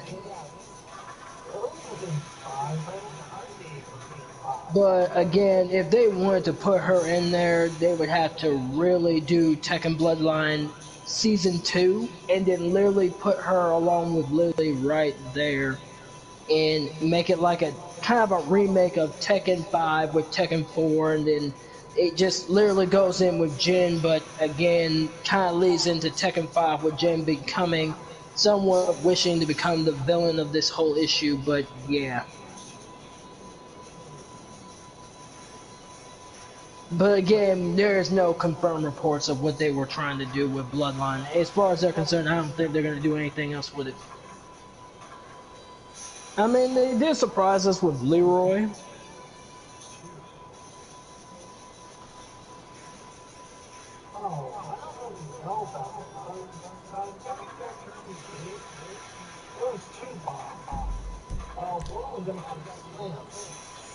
Yeah, because he basically overworked himself and he made himself literally slim, and that's when Slim Bob was basically made.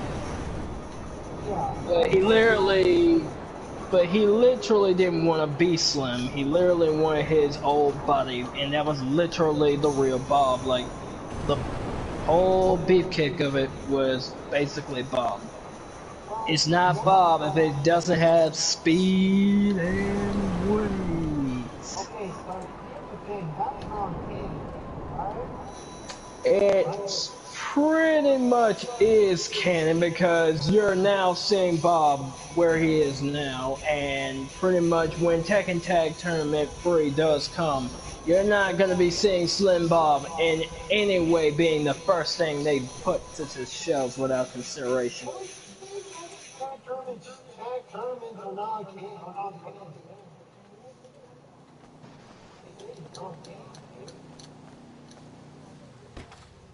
I think that was Tekken Tech, the one that I played on the PS2. Cause that's the first one I think was the one that was on the PS2. Pretty much.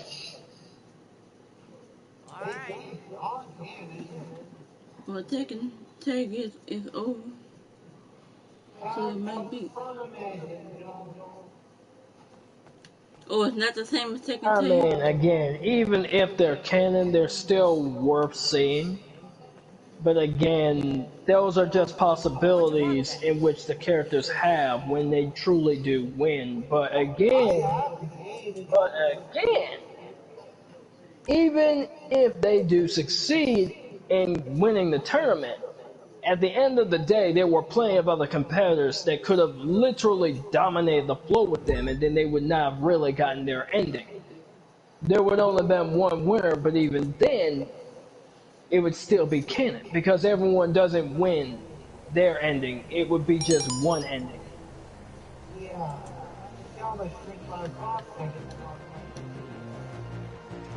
Honestly, unless they make another game, there's no way to say whether Street Fighter Cross Tekken is really too much to that. So, yeah, I mean, they're good endings, I mean, still, but it doesn't really mean any continuation to that is ever going to happen.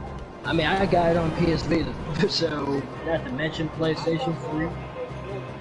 Not to mention PlayStation 3, not to mention Xbox, and my god, how many actual clones of that game did I buy?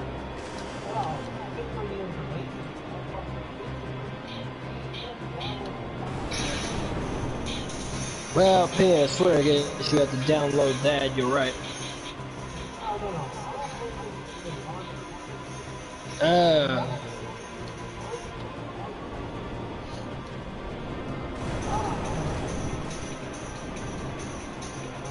Oh no. Oh no, it's cause again, you know, those PS3 nut jobs kind of figured, oh hey, we'll make some exclusives here, but we're not gonna make some exclusives over there. It was a weird ass time for exclusivity when it came to Street Fighter Cross Tekken. Not to mention the gem packs and the DLCs. Nothing was wrong with the cosmetics, but even then, it was a lot about the gems in general. It was a lot of crap.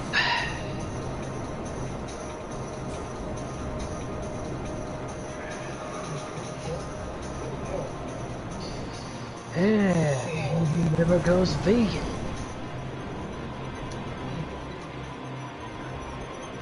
Why are we even talking about this character? Negan never goes vegan. It's clear and simplest.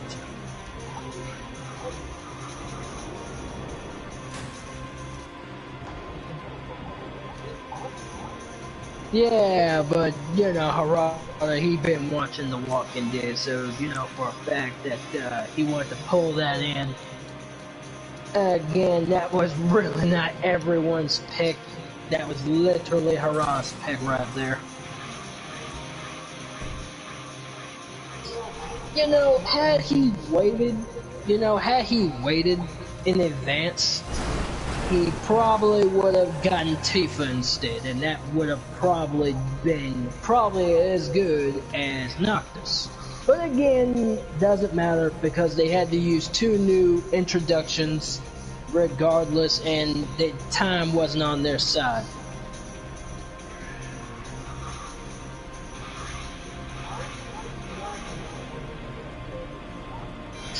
That depends if they want to use Disney licensed stuff.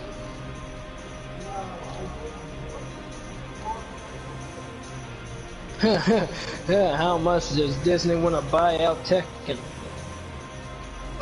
No! No! No!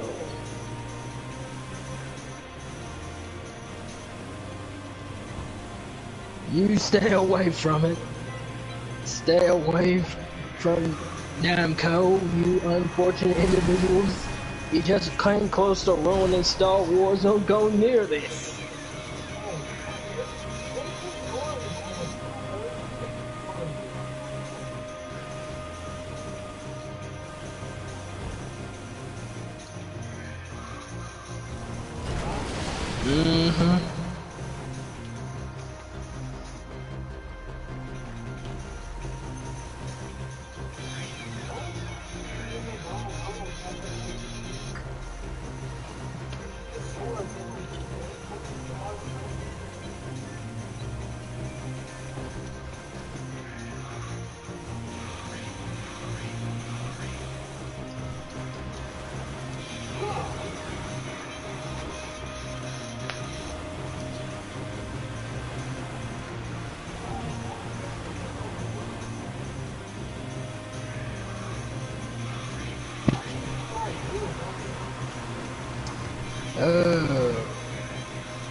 But does even Black Panther even find these people even needing to be even going to?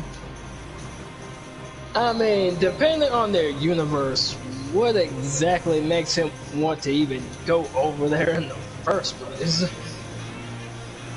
I mean, he has literally no one there to actually hunt down in any way. He barely knows that they even exist. And if Iron Man doesn't know that Kazuya exists, how in the world is a Black Panther gonna find out? Or maybe he found out without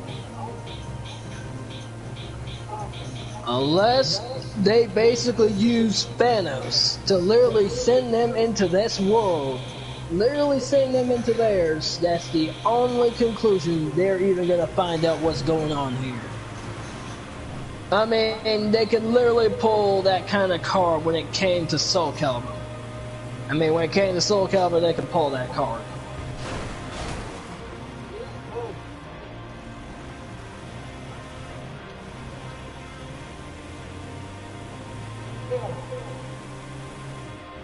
Geralt of the Riviera.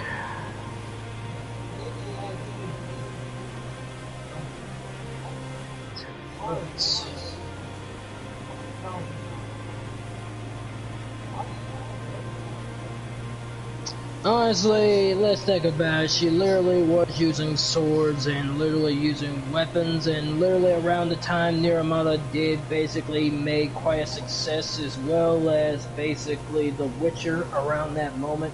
Makes sense that they would be the next two to be featured there because they was well done. They had some very good music to their starting. And due to the popularity of their main characters, made them also wanting to be pulled into this.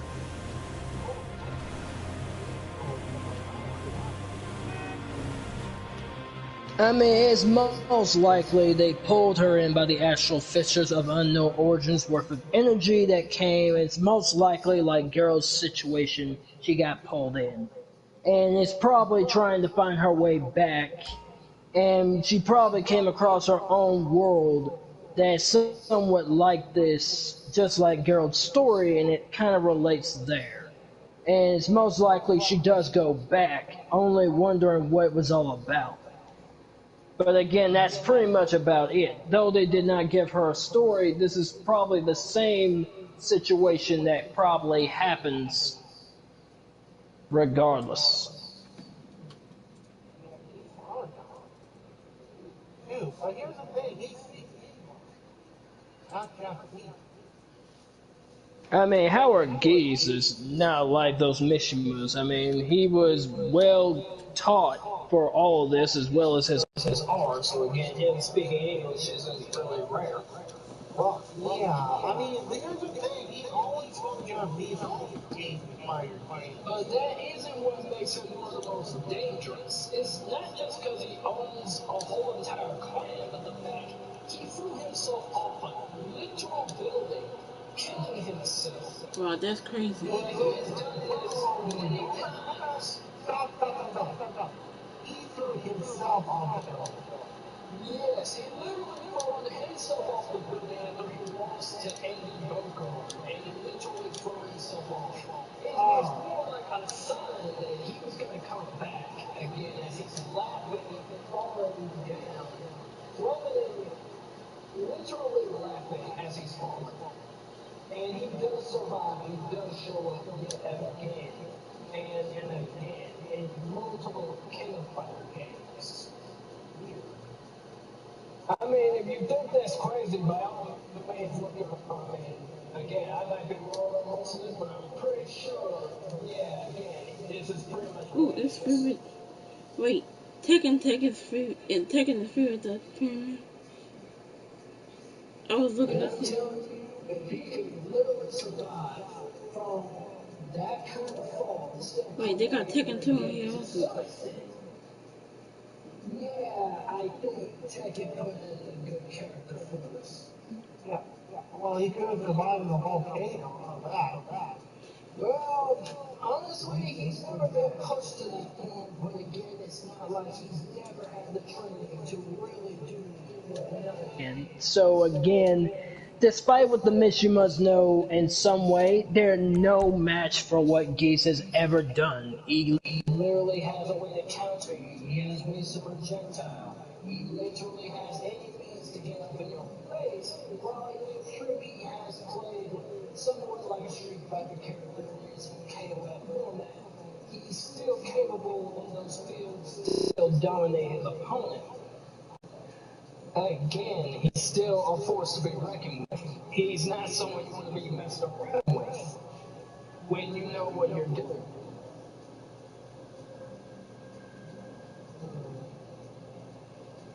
Again, I don't think Heihachi would have a chance against him.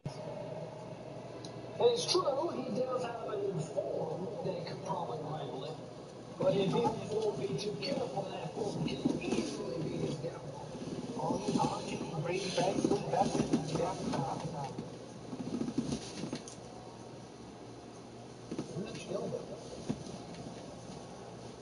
Last guy went wrong.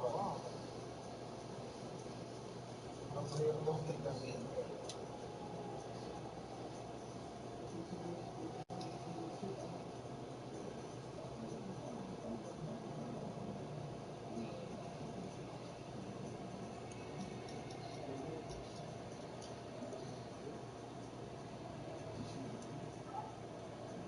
Not to mention, pretty much Howard Geese literally has a son named Rock. And literally, he's pretty much becoming the next of both of them. So again, yeah, it's more like a thunderstorm of people falling off buildings.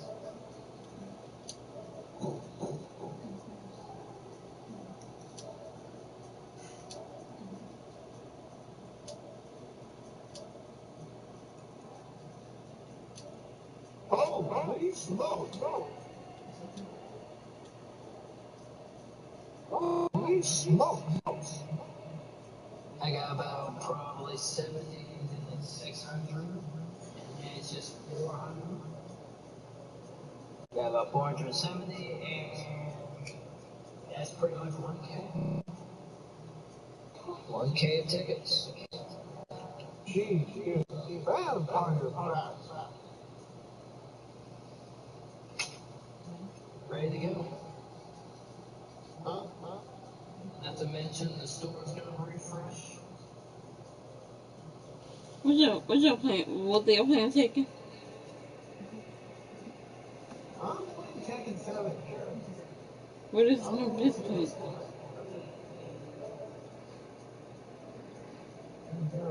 Sorry.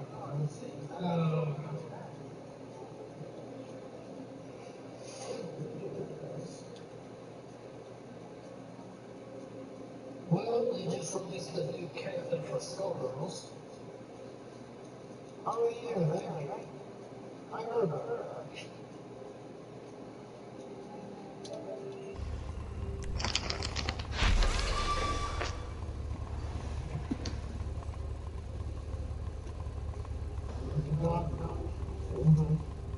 Holy snap.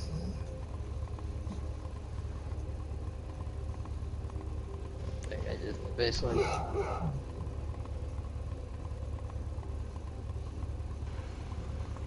What y'all thinking?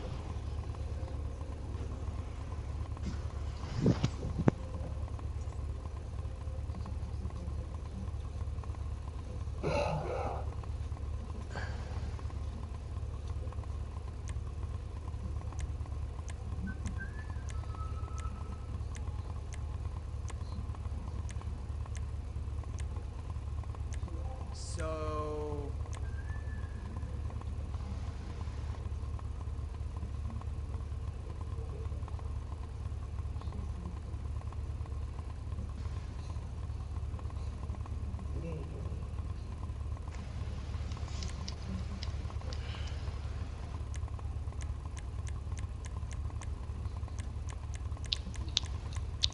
Hey, take your time, I've got all day.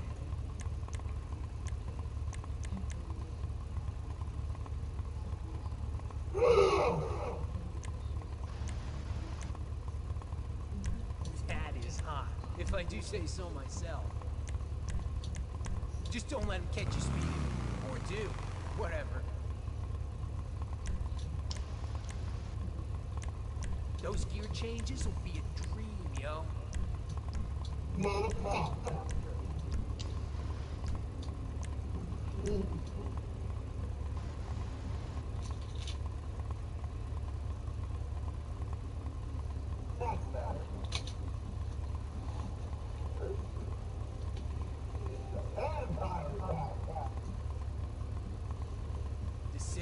Decisions.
Wow, she looks good. Not that she didn't already.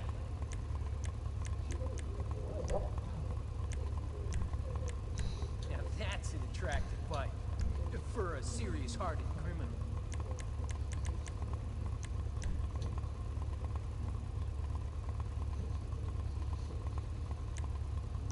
Whoa, now she looks pretty. But not in like a girly way.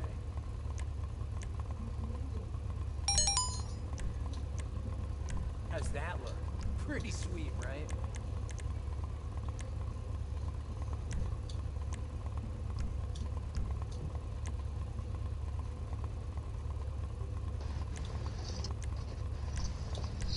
What's he doing? Father's gone. As the father of the realm, my duty to give you a way to it.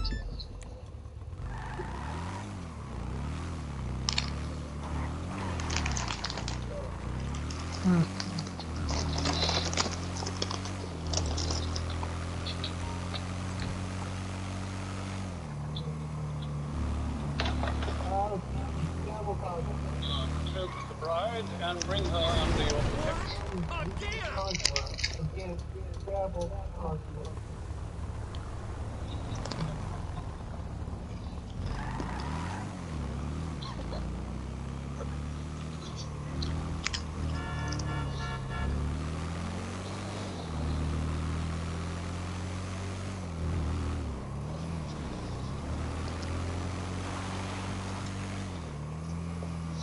What's he doing?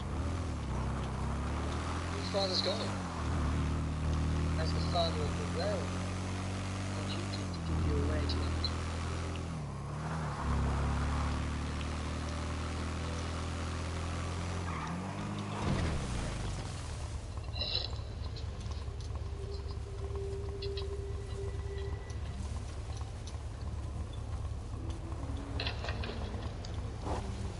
You may now approach the bride and bring her under your protection.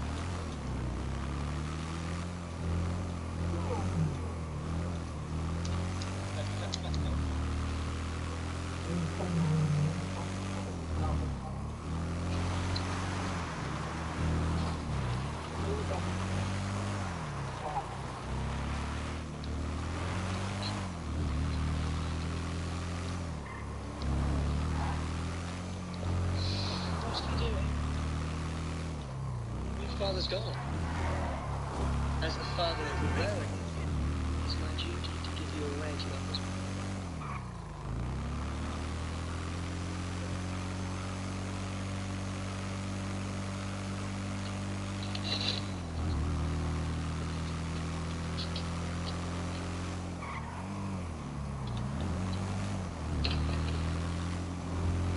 You may now approach the bride and bring her under your protection. No, I'm just gonna work with some input training while I basically do that.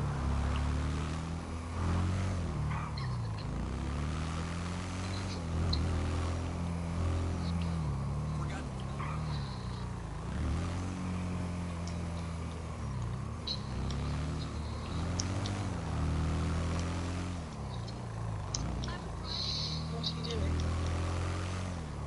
Your father's gone. As the father of the realm, my duty to give you away tonight.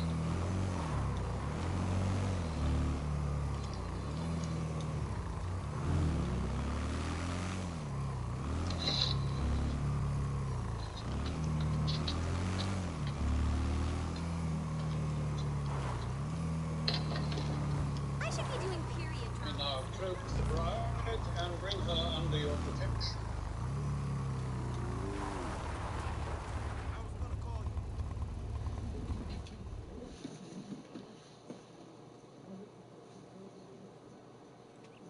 Stark's forces are distracted. Now is the time to strike. To strike? My dear nephew, you do see these men preparing the walls for siege. You do understand Stannis Baratheon sails this way? If my uncle Stannis lands on the shores of King's Landing, I'll ride out to greet him. Brave choice, Your Grace. I'm sure your men will line up behind you. Sure, they'll do that while they're not thinking of trying to retreat ahead of time. Ear to ear. Imagine Stannis' terror. I imagine he'll do more than be afraid.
Oh yeah, Jin's mother of the gun control was attacking eight.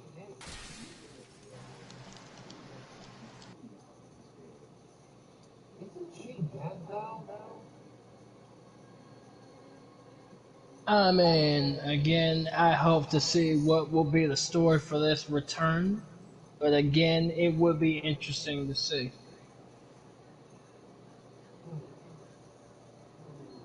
Well, this is a good question. Will he possibly come back?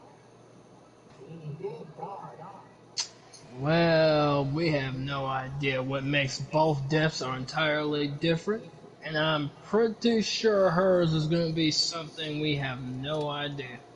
And as for his, honestly, we don't see any part of him literally getting knocked off, falling off, or in any way. He's literally in a great big lump.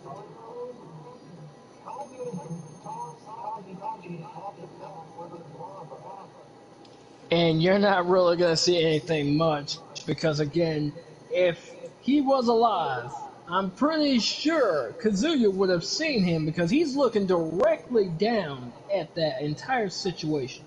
as he's basically narrating the one last line of this issue. Fighting is all that matters. Nothing else.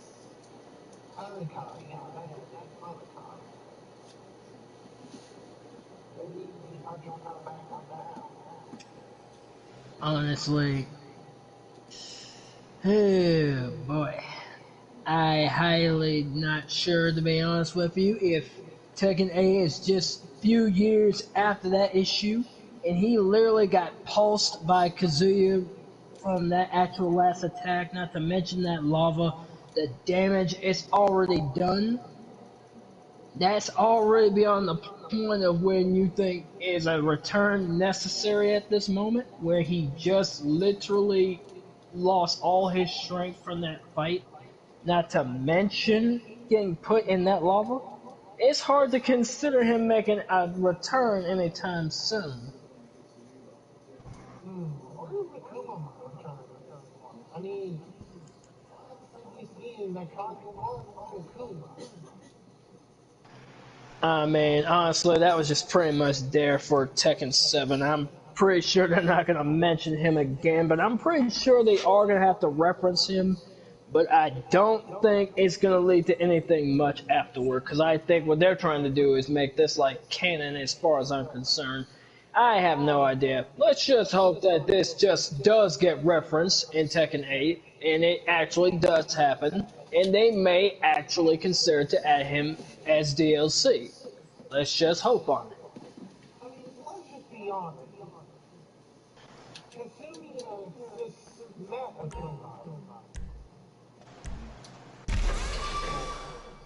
Pretty much, Kazumi basically saved Akuma's life once from a near-death situation, and literally, she and him, well, Akuma was indebted to her ever since. Isn't Akuma from Street Fighters? And let's finish. I didn't know they had a crossover with Tekken.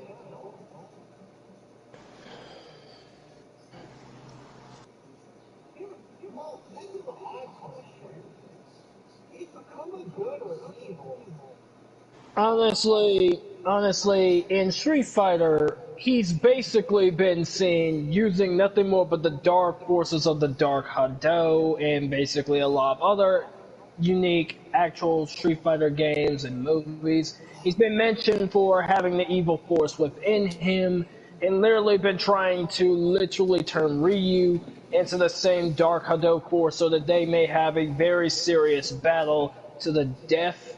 He's been basically trying to get that out of Ryu since Street Fighter 4, and up to this moment, I think he's kind of given up on that to a certain extent, but he hasn't really stopped from trying to.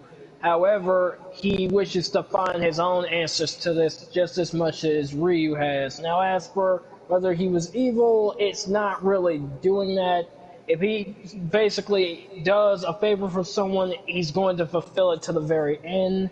And of course, we have no idea whether this will play out in this actual next game to come. But again, though, when he basically does a favor, he will at least do it to at least the very end.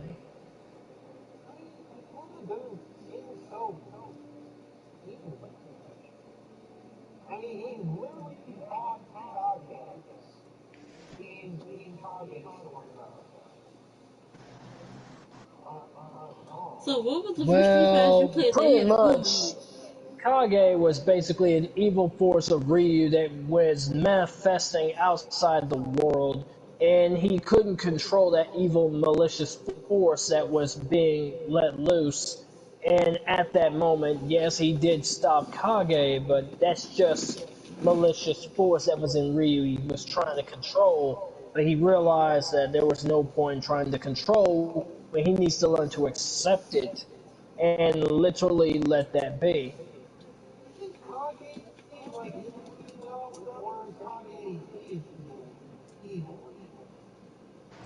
Kage was evil Ryu at its finest, but it was only because he couldn't control Kage in general, and his evil malicious force finally broke free to just basically do as much destruction as he was intending upon. Ever since he turned into Evil Ryu back in Street Fighter 4, and that was basically the case. However, that stopped being the case. He's been trying to get a handle on it, but now that he finally has gotten a handle on it, he has accepted it. Now in Street Fighter 6, we no longer see that being the case. It'd be surprising if they were to pull that out. I highly doubt they will, but it seems likely that's not going to happen again.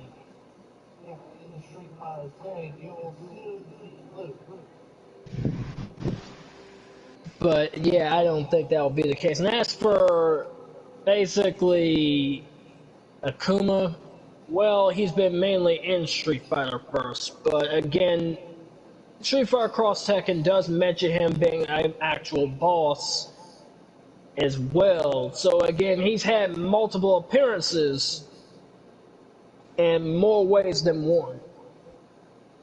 And it didn't start from Tekken 7. It literally does start from Street Fighter Cross Tekken. Akuma was in a lot of games. Not only that, but Street Fighter in general. He fights like a Tekken character to a certain extent, but he fights like his own Street Fighter self, which made him more unique to play with and make it kind of necessary to put into action. That's sort of why Ryu wasn't added. It wasn't that it couldn't be applied, it just, again, it would have been a little bit more better if it was a character who, again, does fulfill his own ends, and that's kind of Akuma. He does have more of a story with most of the Street Fighters characters like Ryu, Ken, and basically Goken, if you read into that. I mean, again, there is a lot more to Akuma than that, but again, he does in some way have quite a horrible past to that, and it kind of leads into where he is at this moment. So it makes sense that he would have his life be saved. What was the first Street Fighter game you played that had Akuma in it?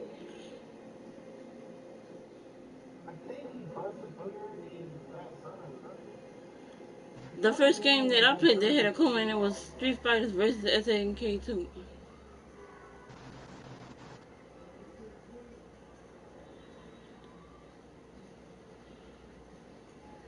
It's most likely it was either Street Fighter 2 for sure, because again, it certainly won't be 1, because again, he definitely does get mentioned around there.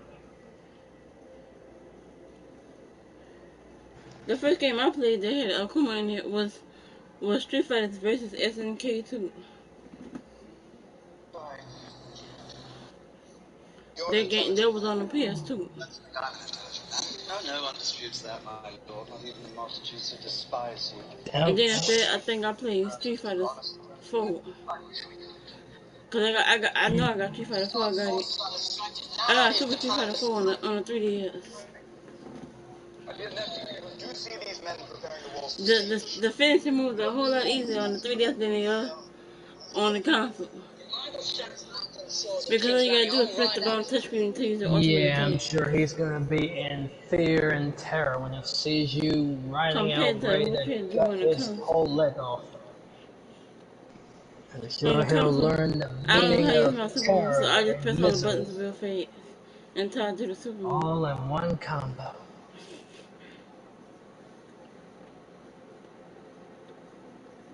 Me and my sister grew up playing Street Fighter. She used to always kick my butt with Chun-Li. She used to always, I don't know how she used to do that doggone spin. You know that 2-turn-10 thing when Chun-Li spin upside down and do the split?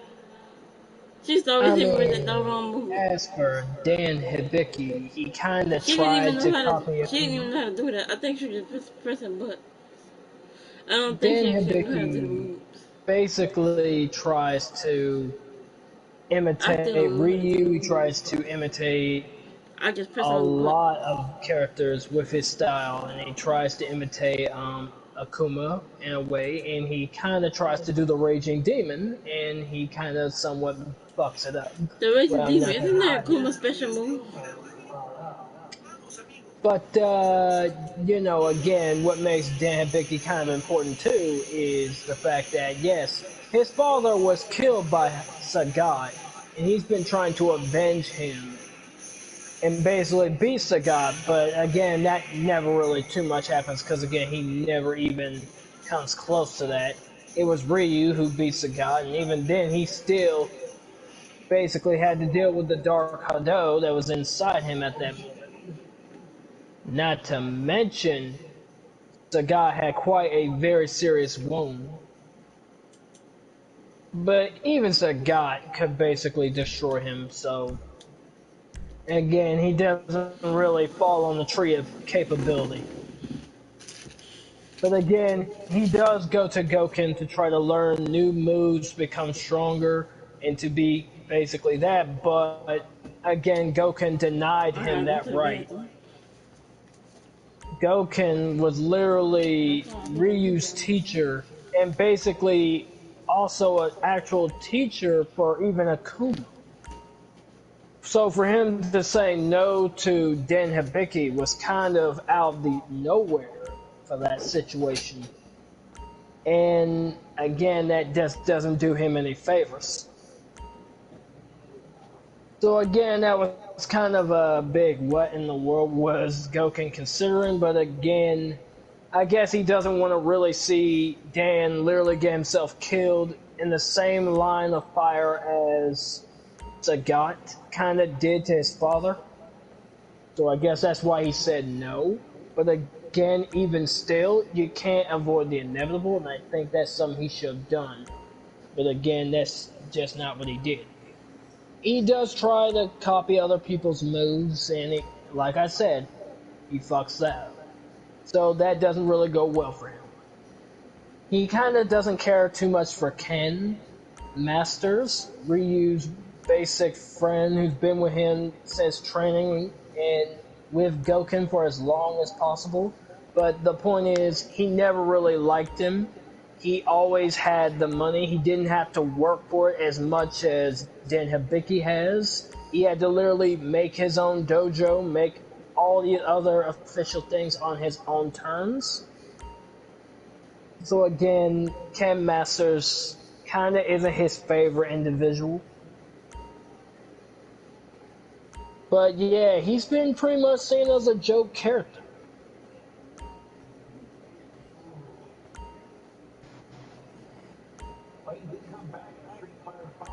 Yes. He did come back only to see that basically Blanca's dolls had basically made such a success that even his dojo isn't making much of an actual interest.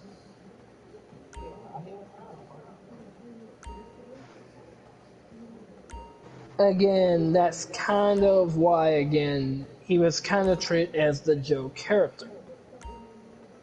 That's sort of why you're not going to see him in Street Fighter Cross Tekken, is because he was basically a waste of space. He probably would have been.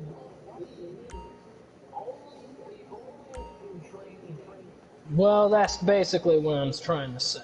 But again, the only reason he's not going to be in it is because he would be a waste of space. There's plenty of better characters.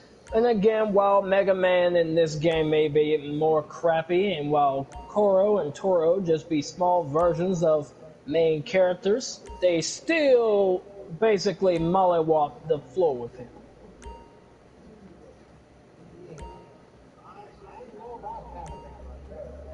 Well, I understand.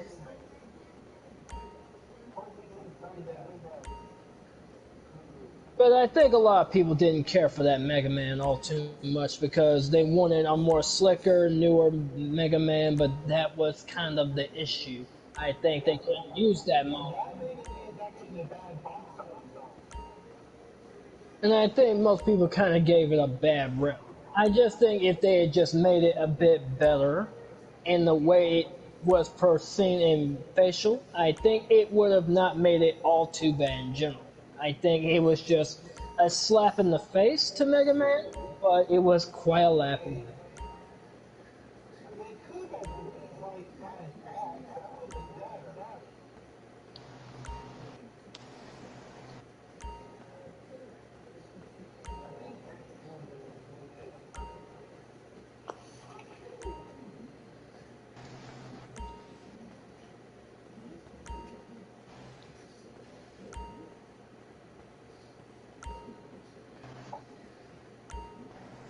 I mean, again, then you had the North America, then you had all these other gem systems for Street Fighter Cross Tekken, and gems were the biggest problem.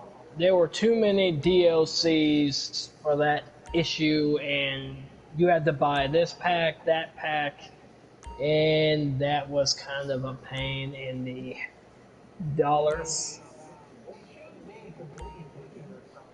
I think they should have long done something about that then. It wouldn't be a bad game to have on the PlayStation 4 now, whether or not they actually consider it irrelevant, but I think they intend to abandon this clusterfuck of an issue, and I don't think they intend to innovate on it because Tekken 7 and Tekken 8 are on the arrival. Street Fighter 6 is basically here, and I don't think they find themselves really that much in debt where they need to just pull out a new game or any re-releases to that extent. They don't see that really in their court to do so.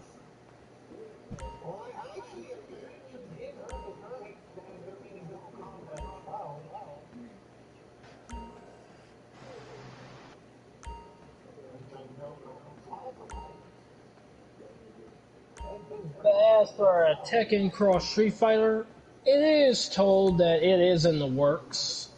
But at this moment, everything is still in development. But even then, they're still kind of in success of the actual soon-to-be Tekken 8 and Tekken 9. And I'm pretty sure Tag Tournament will be coming out around then. So Tag Tournament 3 will be around. So get ready for Tekken 8 and get ready for Tekken 9 because Tag Tournament's on the way. Who knows? Maybe we'll get another free-to-play game like Tekken Revolution. Maybe. And it may be even better than the first Tekken Revolution. If they want to jack out more money from everyone else. That all depends if they want to follow that same logic again. If it worked the first time, why not do it a second time?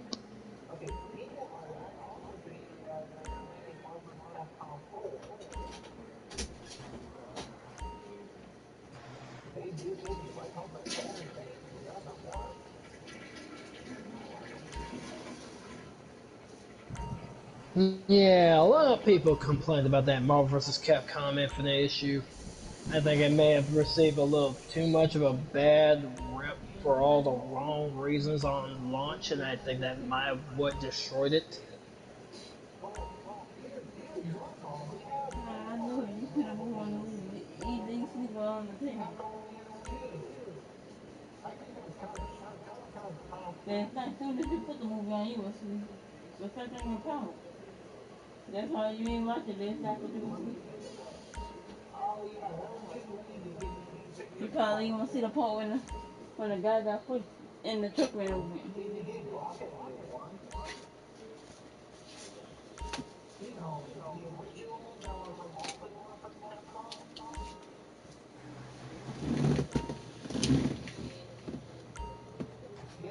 Mm-hmm.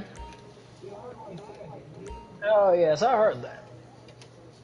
I don't go too much into the Marvel vs. Capcom issue, but again, it's just again a crossover.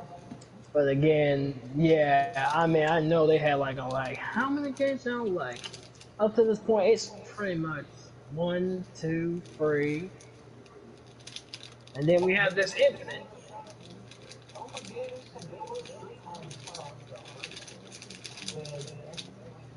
I think Street Fighter kind of had that crossover with K weapons.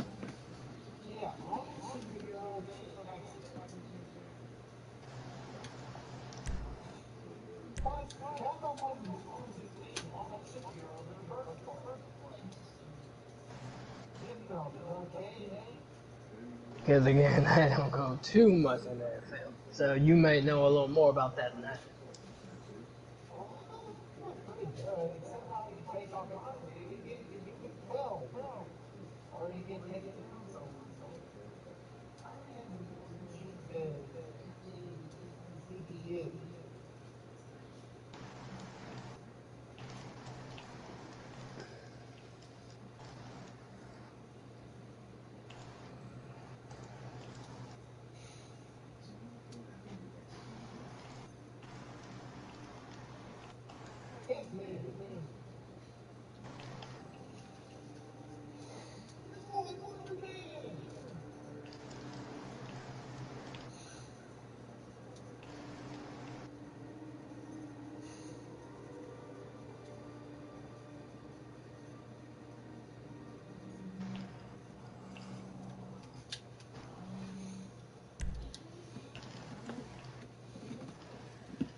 Yeah, he may want to try out that comic character technique. That definitely is hard.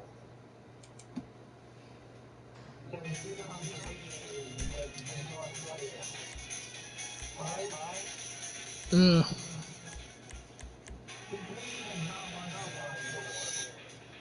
Well, it's not really that, but I think they just wouldn't rather have their character literally allow them to just be instantly put down by any means like that. It's most likely they could pull an injustice move.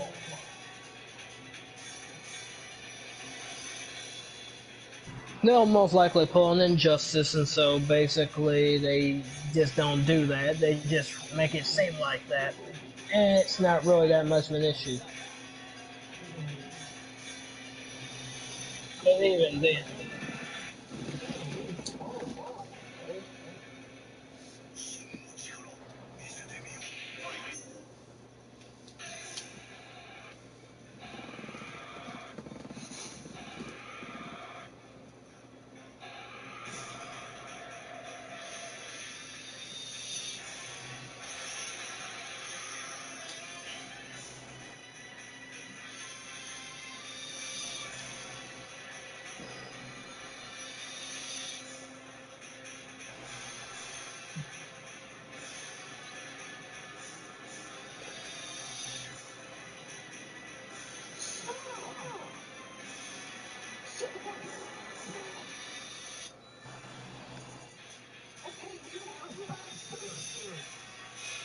Hmm.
New Blitz. You ever play this old racing game that was on the PS2 called Connecticut?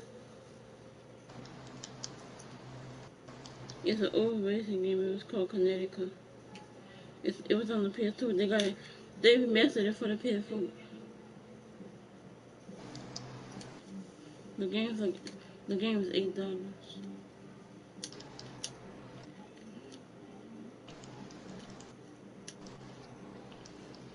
I believe it makes hard. I took the shortcut and beat Make. He didn't know where that shortcut was, not the way it was though. And I didn't tell him where it was. We was playing on Electrical 3. Or was it Electrical 2? I think it was Electrical 2. Oh no, Electrical 2 you can go weed. You got these things that come up, and if you driving over them, when they come up, your car go in the air and then you go weed and you fall off the track. Yeah, they pretty much knock you off of the track. You're supposed to avoid those things. You can tell when they're about to come up because they light up. If you see them lighting up, that means that they're about to come up. And if you drive over them, and light up, then you go wee, and then you go off the track. It launches you into the air off the track. It's like a booby trap. It's designed to make you flip. It's designed to push you into the air off the track.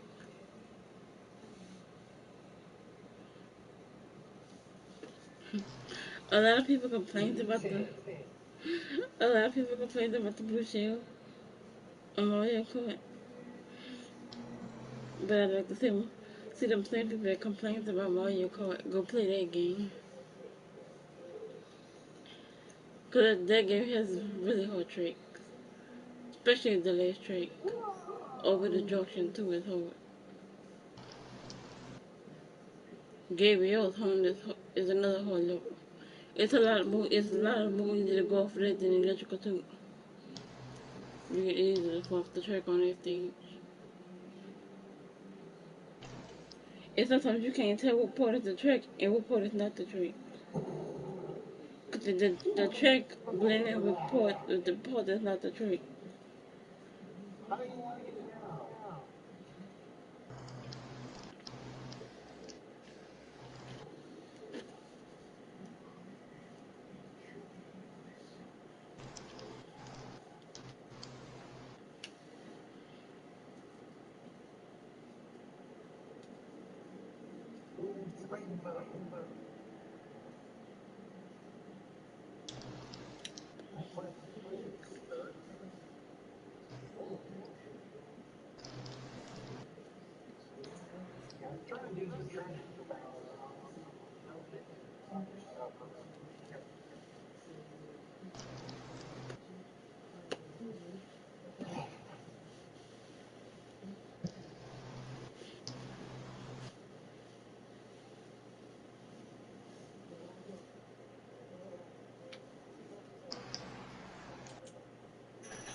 Most likely, I'm probably gonna be doing electric training until then.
Hey, so, I know you been there all...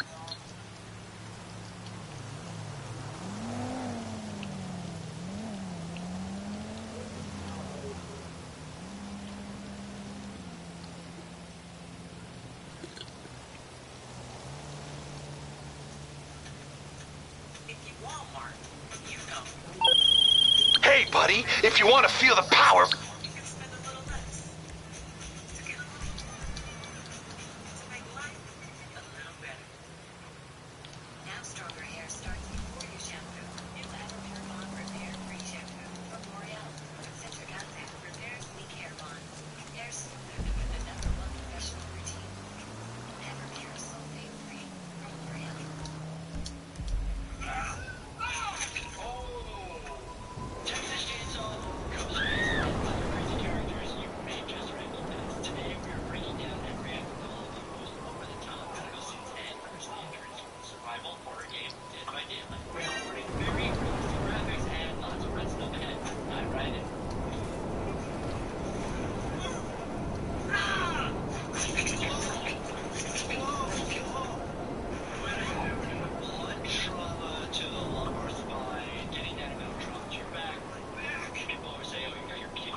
lacerated and you're not able to compress them down, you lose a significant amount of blood. You lose 40 to 50% of your blood volume, roughly 5 to 6 pints of blood, you're gonna die.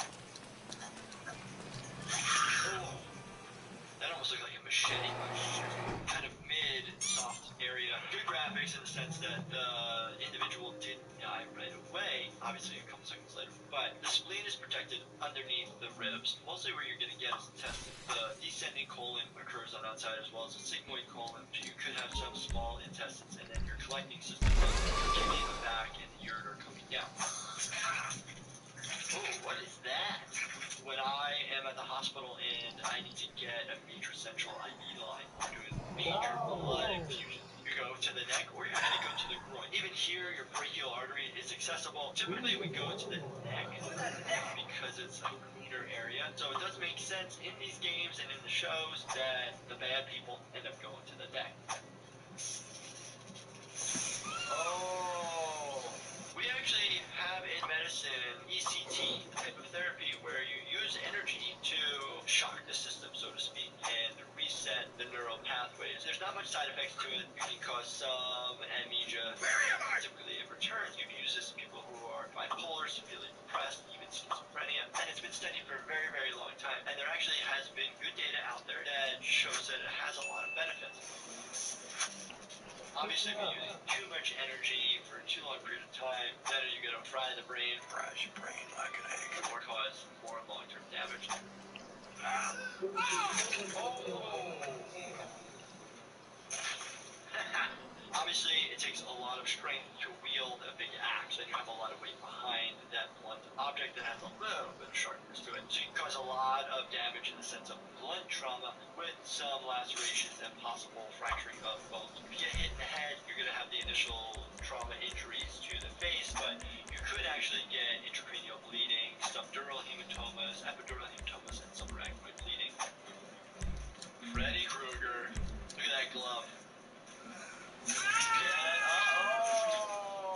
Big knives right through the back into the thorax. Probably pretty rusty. Definitely hitting the heart, lung, aorta. Big major traumas. Obviously, you have to be super strong to be able to do that with just your arm. This injury, I don't see in the emergency department. We'll see sometimes puncture wounds from different types of trauma. Unfortunately, it does happen. People do stab each other. We do full head to assessment, put tubes in where we need to, and repair any place that needs to be repaired. What?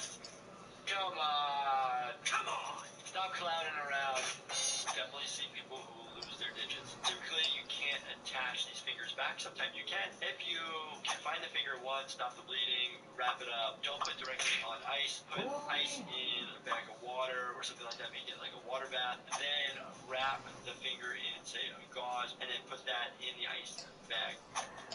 Oh, forearm puncture. Oh, Achilles tendon. Wow. Forearm puncture wound, not too bad. It's going to be mostly soft tissue injury. Down into the ankle, Achilles tendon ruptures. You won't be able to push off because you basically just decrease the attachment of your gastrocnemius as well as your soleus and won't be able to run away or walk. And then just destruction to the abdomen. We've actually will do then a I mean, before it was kind of Ghost Battle, and then now I guess it's Treasure Battle. Somebody up in case of an emergency. This is classic for the Scream mask. That's messed up. Getting hit in the back, you always worry about puncturing the lung, puncturing the heart on the posterior aspect. If you puncture the lung, it might collapse, so we actually put a tube on the side called a thoracostomy. If the heart is punctured, it can actually bleed within the mediastinum, which is in your chest cavity here, and cause a compression of the heart itself from all the blood that's leaking out. Oh, nasty. You've seen me in countless TV shows and movies. You know my face like the back of your hand. But what is my... Oh, that's a Stranger Things looking guy. That's just mayhem and destruction. Surviving somebody who just hits your own head. Not something totally seen in the emergency department, but very cool. I'm a fan of Stranger Things. What?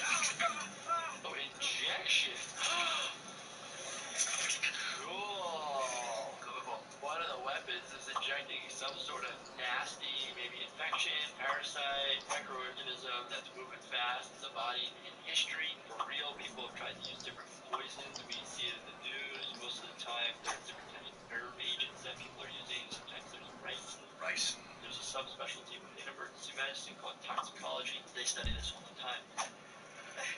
Oh, this just creeps me out. That just creeps me out. Not cool. Not cool. Fractures of bones. You'd be surprised. There's a lot of blood that actually runs through the marrow. So when somebody fractures the bone, it actually bleeds a lot and swells a lot. It makes it difficult to reset. So if you actually have a bad injury, get to the hospital ASAP so we can actually reset it faster. The more it swells, the harder it is to get back in place. Ooh, Hellraiser.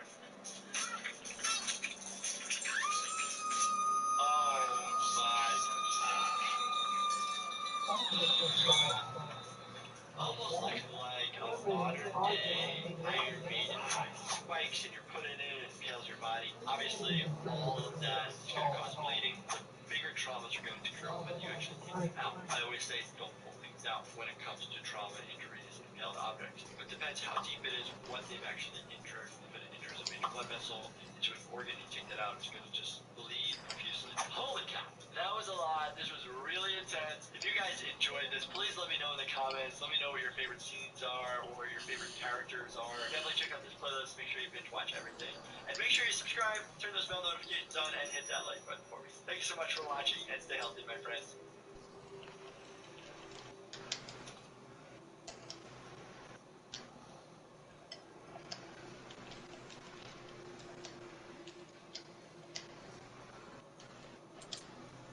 If you were trapped in a school full of flesh-eating zombies, what would you do? Nearly everyone is dead, and there's nothing you can do to stop the virus. I'm going to break down mistakes made, what you should do, and how to beat the zombie high school in school.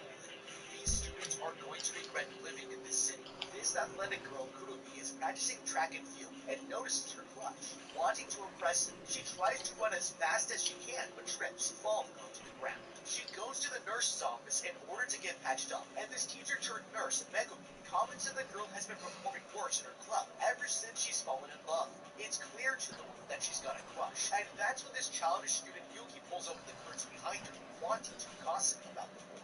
Kurumi accused her of skipping class, pointing out she brought a manga book into the nurse's office, and the teacher Megumi insists that she go home if she's feeling well. The girl protests and shows the student a teddy bear doll the woman brought to the infirmary, as Megumi hands over her bag, insisting she go home. Reluctantly, the girl leaves, and as weird as she is, Kurumi is going to discover just how unhinged a student can be.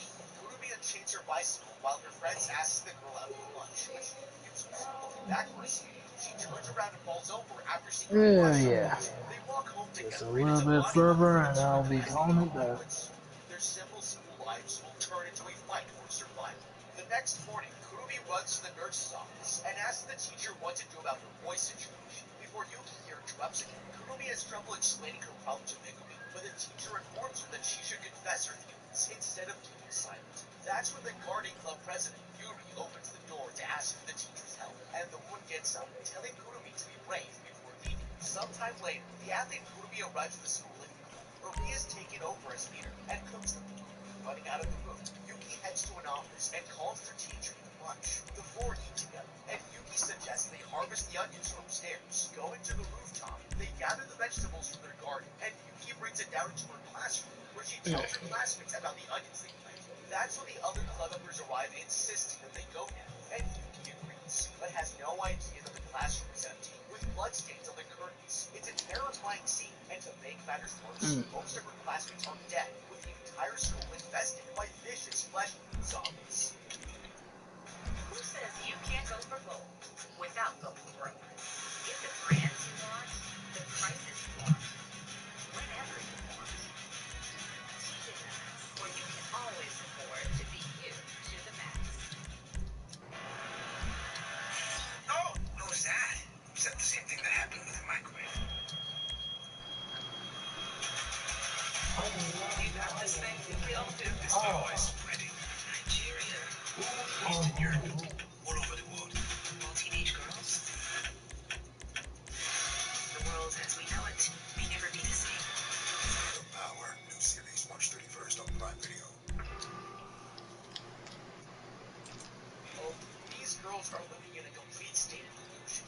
Yuki here doesn't know the difference between fiction and reality, and Kurumi and Yuri are playing along to make her happy. Instead of waking her from her fantasy, they have decided to let her believe that everything is normal when in reality, their lives are a waking nightmare. The problem with letting Yuki live in a fantasy version of reality is that the reality around her is extremely dangerous. There are zombies walking the halls of their school, and if she continues to pretend the zombies aren't real, she could unknowingly bump into one of them and be bitten. These girls need to make Yuki realize that everything is not as it seems, or she could get them all killed.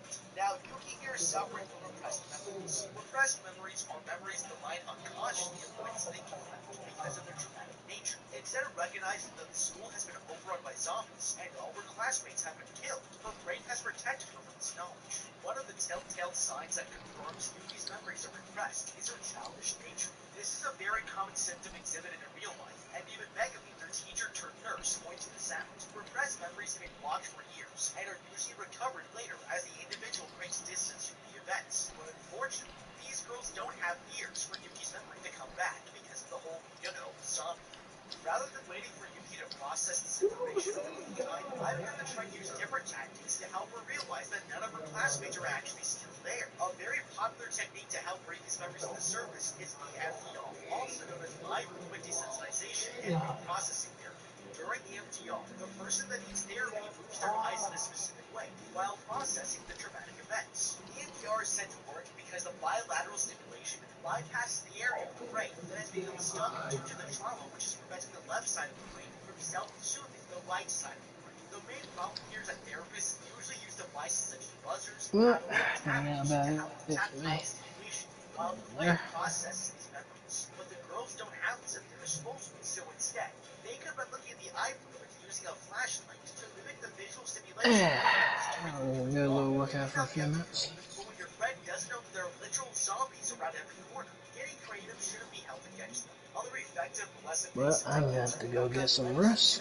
therapy, and the Catch girls y'all could have later. incorporated their lives to help these memories rise to the surface. In the meantime, even though Hopefully Yuki this seems Xbox is peaceful still and has in her working fantasies, condition. triggers that remind her of this memory can lead them to be irritable or lash out suddenly, which could be fatal when trying to hide. The club members make a plan to gather more food supplies, going from this room to the first floor, then cut through the hallway and into the northern cafeteria. Yuri comments that it's dangerous, but Kurumi here knows that they'll run out of things to eat and questions where Yuki went. Her friend tells her she's with their teacher, as Kurumi grabs a shovel, and the student reminds the club president that the zombies will only be killed with a lethal blow. That's when Yuri mentions that they should avoid contact as much as possible, and they can use these ping pong balls to make their way safely through the building. The girls check up on Yuki, who believes that she's being taught in a classroom full of people with her teacher, creepily laughing and enjoying the atmosphere without a single student around them. They continue walking downstairs and carefully open this curtain to reveal a number of killer zombies. The girls have managed to either block off hallways or traffic regions, but it's already been several days, and there's still no sign that rescue is coming.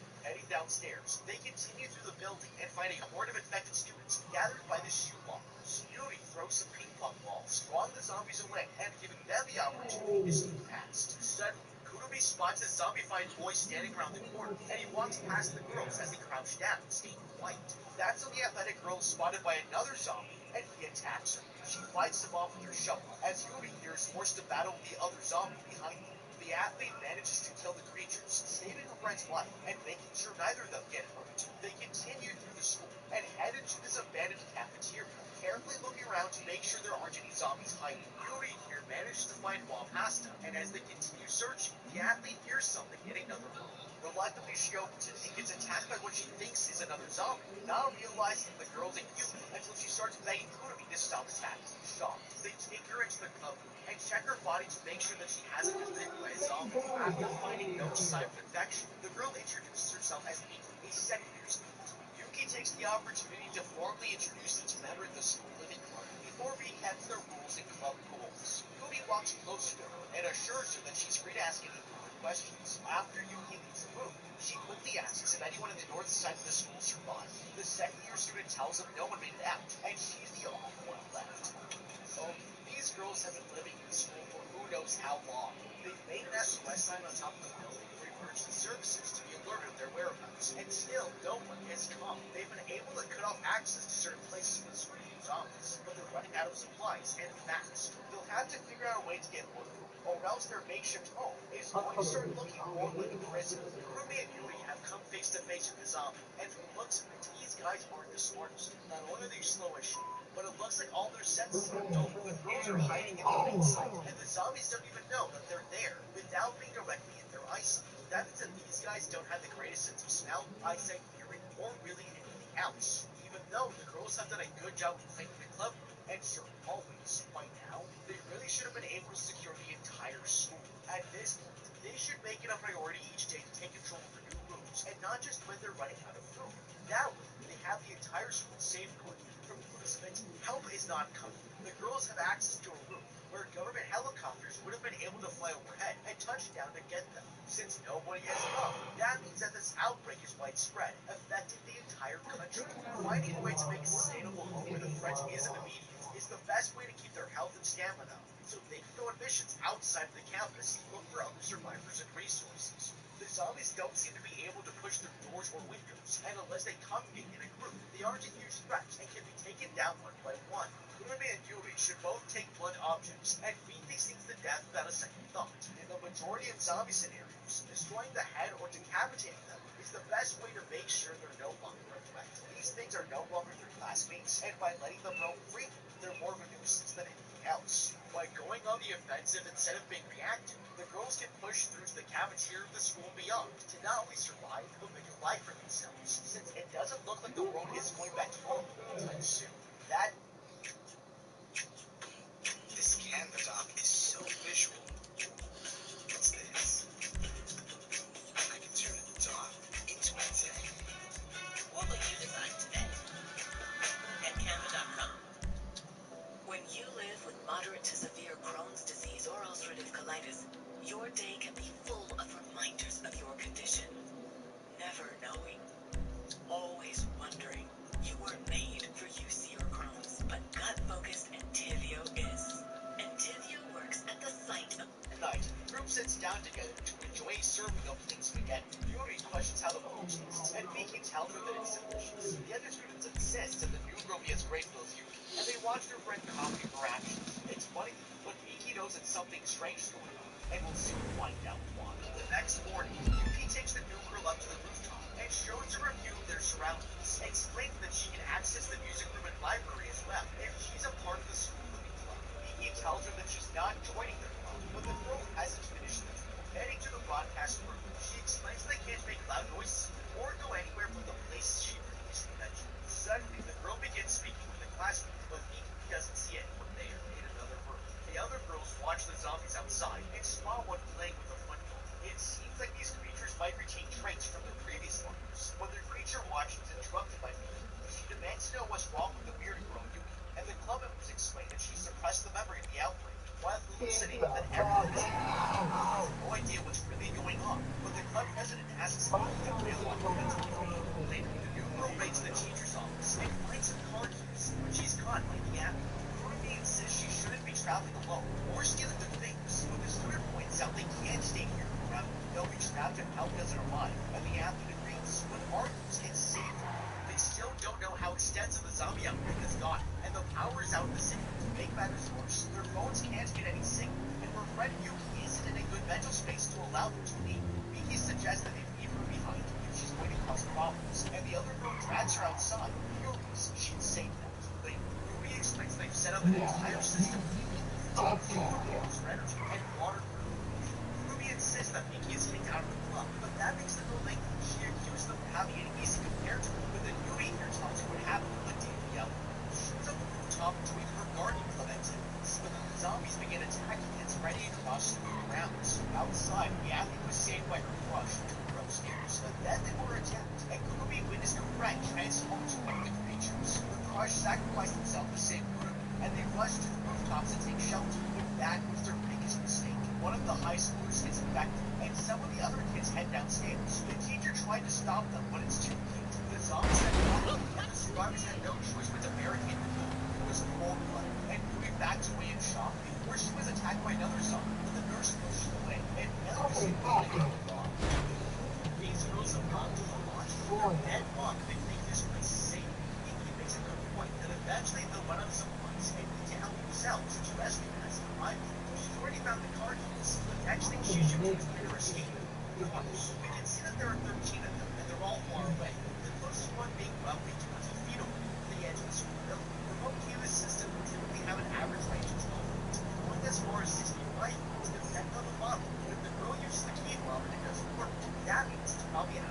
crucial. A simple life hack to extend that range is placing the key fob against your chin or container with water, and then unlock the phone. This technique can double the range and help the girl figure out which car to use to escape. Now, there are zombies in the parking lot who would immediately track down the source of the car activated and or get away into the dangerous. That's why we should use the broadcaster and play music over the intercom system to lure the creatures away, giving us a clear shot to the parking lot. None of the others seem to want to leave the system safe, and as cold-blooded as it seems, I would abandon them to escape now just in case. Eventually, the droids run out of supplies, but with one less mouth to feed, they can at least ration out the supplies for a little longer. It's never mentioned where the school is, but the girls go to school near Yokohama, one of the most populated cities in Japan. Knowing this, we can assume there's bound to be mini marts we can raid once we get there, and find some safe place to take shelter until we take them off. Suddenly, Ruby's rush transforms into a zombie. He stands up and walks towards the girl, forcing her to kill her with the gardening shelter. Afterwards, the teacher insisted they create the school living club to keep their spirits, but Miki interrupts her school to demand that the girls are forced by taking club, and school starts then before storming on. The next morning, the girls hear music being played over the loudspeakers and realize someone must have activated the intercom on the broadcaster. Miki hears turn it on and heads out to the parking lot to escape, but is caught by the new girl insists that she go back inside. She doesn't. The girl tells her to wake up to reality and that all her friends are dead. Miki looks through the car that the keys she found locks, but none of them turn on, and the zombies are getting closer to the school building. The others here are getting overwhelmed and forced to climb into a van for safety. That's when Miki has a traumatic flashback to her friend being killed in a similar situation just like this. She freaks out, but that's when the athletic girl whacks her shovel into the ground, distracting the zombies and allowing the survivors to run back to the school building. Oh, well, the girls don't. But the woman sees this and comes up with a clever plan. She heads to the broadcaster room and plays the training piece, making Miki hear her to race back inside as it's she grabs Miki's hand, and they have a recollection of how the school was before the outbreak. The group makes it safely back to the fire escape, and Yuri misses the teacher, who congratulates them for making it out alive. Meanwhile, Miki hears Rose, saddened by her failed attempt to escape, when Yuki decides to sit down next to her, insisting they need to help each other out. She accepts a formal invite to the club, and manages to calmly calm her down.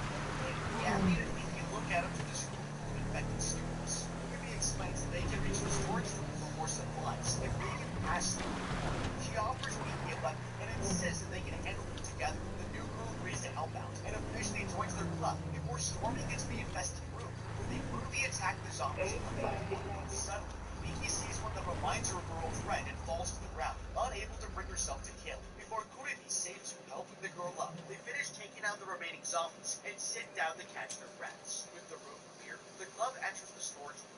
Now, they have supplies that last a few months, and their situation is starting to look up. The group begins stacking up boxes, and while Yuki here volunteers to help move it with Miki, it's clear to the other club members that their friend's personality has become more childish, and Yuri isn't sure they can keep up with her false reality. Suddenly, Yuri spots a zombie standing on the opposite side of the shelf, and Kurumi here grabs her shovel, but just before she can swing it, she's reminded of her crush. The girl panics, and the creature pushes her down, but then her friend knocks the zombie off and kills it with a fire team. Later, they head to the club where Yuki surprises them before. Hey, have you got out any of those jumps yet? Don't let me down. They spend the next few days making sure they've got the supplies they need and managing the gardening stage. The girls have become best friends, and it's clear they need to stick together if they want any chance to survive. Oh, they Unforgettable stories premiere all season long on Crunchyroll. All the emotion, all the drama, all the action. Don't miss the return of anime classics, as well as anticipated new series. Stream subbed and dubbed episodes to the things are finally discovered. They've found control of the supply room and they will do. In most cases, Miki is a good fighter and is able to help Kurumi, who is the sole protector of the other girls all this time. However, the girls still haven't gotten rid of all the zombies, and Yuki and Miki cut it close, but they had to run through the crowd after all. If they did more strategizing, they could find ways to make the zombies even more threat. Now these girls have killed zombies, only when it's absolutely necessary. They don't want to kill the zombie purge of the classmates they already know. And Kurumi and Miki have almost gone themselves killed, but remembering they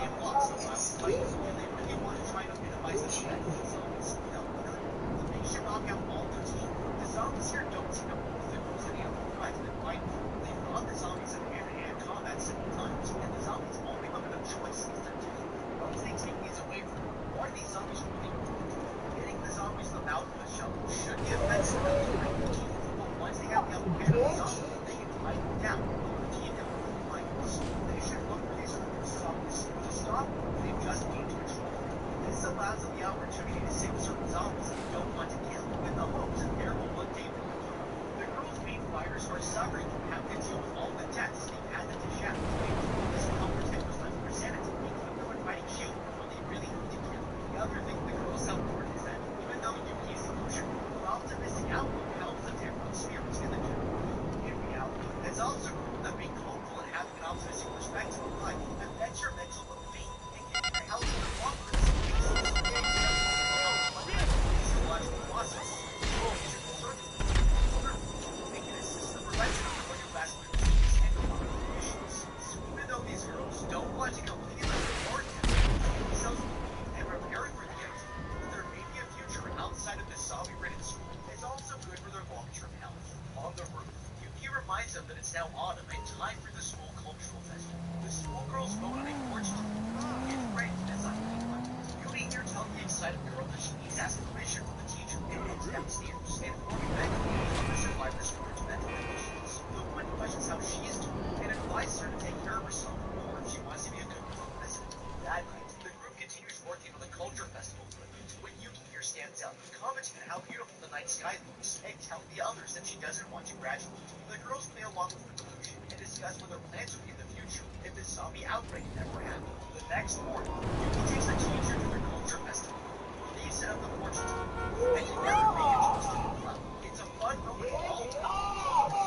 A zombie has discovered a fire starter and their reputations. Here tells the others their fortunes, but that's when they're interrupted by the sound of a fire alarm. Confused, the students grab weapons and head downstairs to check out what's happening. Yuri and Mickey notice the zombies trapped in the classroom are reacting to the alarm. It's terrifying, but the group makes their way downstairs, and Yuri here insists that Mickey head back to the club. Suddenly, a flaming zombie bursts through the barricade and separates the girls from each other, giving a board of infected students the opportunity to follow them. With no way to help their friends, Mickey and the club president run off, leaving the others to fend for themselves. Mickey defends the others with her shovel, ordering their teacher to take Yuki away from the horde, and they run, meaning she's stuck here with more than a dozen flesh-eating zombies getting closer. The girls haven't done anything to make this school a zombie-ridden zone. Cool. Find ways to make the zombies less of a threat. Instead, they use their time making this fortune tonight. And now we're about to light the school on fire. And all the girls are going to go fight off the zombies on their own. If it were me, instead of staying in this burning building, I would break into one of the cars and try to get away as fast as possible. Mickey here has the keys to one of the cars in the parking lot. She wasn't able to get in last time because she was surrounded by zombies. But since the fire alarm is going off, all or most of the zombies have gravitated towards the building. The girls have made this place their home, and it's full of supplies. But this is also an opportunity to close all the doors behind them and let the zombies out. If the girls are able to get into the car, they'll also be able to leave and find another safe haven like the grocery store or house with fewer zombies to disturb it, and make this their new home. Ruby and Mickey here are both able-bodied fighters and can fight their way out with their shovels. Then Ruby and Yuki need to open up if they want to survive. Right now, it's every girl for herself. If Mickey can't find the right car, or if the other girls aren't able to get to her in time, they should leave the building and climb up to one of these neighboring trees, while all the zombies are burned. These zombies are seriously so weak, and being infected hasn't given them any special abilities, so strength or speed and agility. The infection has only made them slower and easier to manage. So if it were me, I would run for the trees and get as far ahead of them as possible behind them. They'll never be able to track me down either, since they don't have great eyesight or a sense of smell. When Mickey and Yuki climbed up onto a car before, the zombies couldn't even reach them, which means that they'll never be able to climb after me to a tree. Once I'm up there, I might even be able to watch for when one of the other girls escapes. After the zombies have been burned to a crisp, this would give me the perfect opportunity to take my time getting into one of these cars, so I can drive off into the sunset. Left alone, Kurumi fights off a zombie, and seeing how outnumbered she is, the girl makes a break for it. Meanwhile, Kiki and Yuri call out to the others, when suddenly a with the creatures overpowering them, and they decide to head over to the north building as they're chased by dozens of infected students. The girls end up falling over each other, terrified as they're surrounded on all sides by more zombies who burst out of the classroom. Shocked, Miki takes charge and insists they head to the other staircase, and they run through the hallway while avoiding the hordes of zombies finally breaking free. In another part of the school, Kurumi sprints back to the roof for safety and tries to close the door behind her, but is overpowered. Terrifying, she's forced to climb higher up to avoid the flesh-eating monsters. Meanwhile, the others run into this classroom and hold the door shut, acting Okay, I'll just run some errands while I have more time on my hands today. every agent has now been rendered useless, and it's clear they'll die here. Really good. Back to the medical marijuana. So hard juggling all the modeling and acting No, and being a DJ. I tried that route. No, I'm gonna start with something, and then they take you in the back. That's the coded signal. Hush your mouth, girl. Who cares? I'm going home to eat that muffin. If I call you later, just humor me. Bye. Crush, who insists that she never give up. It gives her determination to survive, and she jumps over the horn and picks up her shovel. Fighting off multiple infected students, she heads downstairs and enters the club. It seems her friends are dead, but then she hears something behind a curtain and rushes over, finding the club members being attacked. Ruby here is pushed to the ground, but manages to throw Miki a crowbar to let her fight off the zombie. The athlete is held down by a creature and tries to grab her weapon, when suddenly, the zombie tries to take a bite out of her wrist. The others are horrified, but the girl quickly puts the infected kid over and kills him, checking her wrist for any signs of a bite. There doesn't seem to be any injury, and the girl tells the others she's safe. It's impossible to explain this relationship to anyone outside. I've got a new club opening up in Vinewood. I've been reading a lot about learning to flow on myself, my beautiful skin tone. Changed by the operation that she took for Crush after he turned into a zombie. He's protected her from young and great, and now she's at the fight like hell to get her friends out of there and make the second chance at life work. However, there's something about this rubber bracelet that has revealed just how easy it is to make these zombies. The bracelet is made out of your average rubber bracelet, which means that these zombies can't provide the slightest bit of protection against range. For me, now that Ruby knows that this is all it takes to protect herself, I will protect myself by making a rubber suit. Now, the girls need to get out of here first, because it looks like their rubber options are limited. This guy's the fact. They can make protective armor out of slash tires with will track down REI and forge select suit whenever they need to go out suit. This piece of information is crucial because it essentially will change the girls' lives and give them freedom to move out the world unless you're a big man. At this exact moment, the girls need to find their way out to get to that future outside the usual slashing and bashing of the shields. The girls can find the baby zombies and use them as huge shields. We know that the zombies don't have great moves, so once we blinded them, we easily maintain control over them by tying their hands behind their backs. Since the zombies are also unsupervised, each girl can hide behind the blinded zombie illusions and use them as a shield. Not only does this help better protect the girls from the other zombies, one day we can see the girls and they walk slowly enough behind their blinded zombies and dump them. The zombies are indifferent to them. If this can help them move out the school more freely, and they try to find them, if the girls happen upon the broadcast room before they reach them, they should also play music outside and throw the zombies back out into the club while they try to locate them. Even before the zombies, Yuki would hide in Megumi's office, so going anywhere the girls felt safe would be the best bet, since Yuki doesn't want to deal with reality and is brought back to life before the infection. Assuring the others that she's okay, the girls hug each other before Kuromi questions where Yuki is. That's when they realize they left the confused girl by herself. When she stands up, insisting the friend must be alive, as long as she's still with them. In another part of the school, Yuki here wakes up in a hallway with smoke billowing through the air, and spots her teacher walking into the nurse's office, telling her to... Hello, Pegasus Lifestyle Management. How can I help you? Great. The aircraft is waiting for you at our nearest airfield. We trust you'll be happy, madam. Fighting off a zombie, but then she was suddenly attacked and bitten by another creature in the present. Yuki looks up and sees Megumi's zombie fighter form. The others arrive at the nurse's office and see what's become of the teacher. Yuki reassures them that it's okay, and the group realize that Megumi tied herself down to keep them safe. Even in death, she was trying to help them, and Kurumi kills her, putting the woman to rest. Later, Yuri informs them that every part of the building was invaded. The electricity and water supplies have been destroyed. Yuki interrupts their conversation to place the teddy bear on the table and mentions that they need to clean up before Megumi gets angry. That's when Yuri here grabs her, demanding that she stop, and Yuki reveals that she finally understands what happened. This whole time she's been pretending everything was okay, and thanks to her safety. With no other options, Yuri here suggests that it's time they graduate and leave the school. The girls morning graduation ceremony, and read out a speech that officially announced them as graduating students. Outside, they pack their bags to the school, getting ready to leave the destroyed school forever, and Yuri drives them out, with no idea of anyone else is going to alive. But thankful for one thing, she'll never have to pay off her school loans. But what do you think? How would you be school living? like and subscribe, and check out the House of Friends for more videos like this. And don't, if you were being chased by a massive bear that was on a rampage, fueled by mind-altering chemicals, what would you do? This apex predator is on a bender for death, and you do not want to give it to me for in your next video. I'm going to break down these things for you, what you should do, and how to eat the bear in cocaine food. This man is also making the biggest mistake of his life. It's the year 1985, and smuggler Andrew Thornton tosses 7 red duffel bags full of legal substances with the cargo containers. Point lights flash, indicating the plane is going down, and Thornton throws last of the bags before getting ready to win back. He straps on his parachute and leaps out of the plane, but hits his head on the way out, knocking himself unconscious and plummeting to his death. The next morning, deep in the Chattahoochee National Forest in Georgia, Fort hikers Olaf and Elsa sit by the boat having a picnic and discussing being too mutual children. They set off on their bike, but get so busy talking about plans for out the flood that they don't notice huge bear tracks in the path, or one of the red devil backs filled with substances hanging from a tree just out of sight.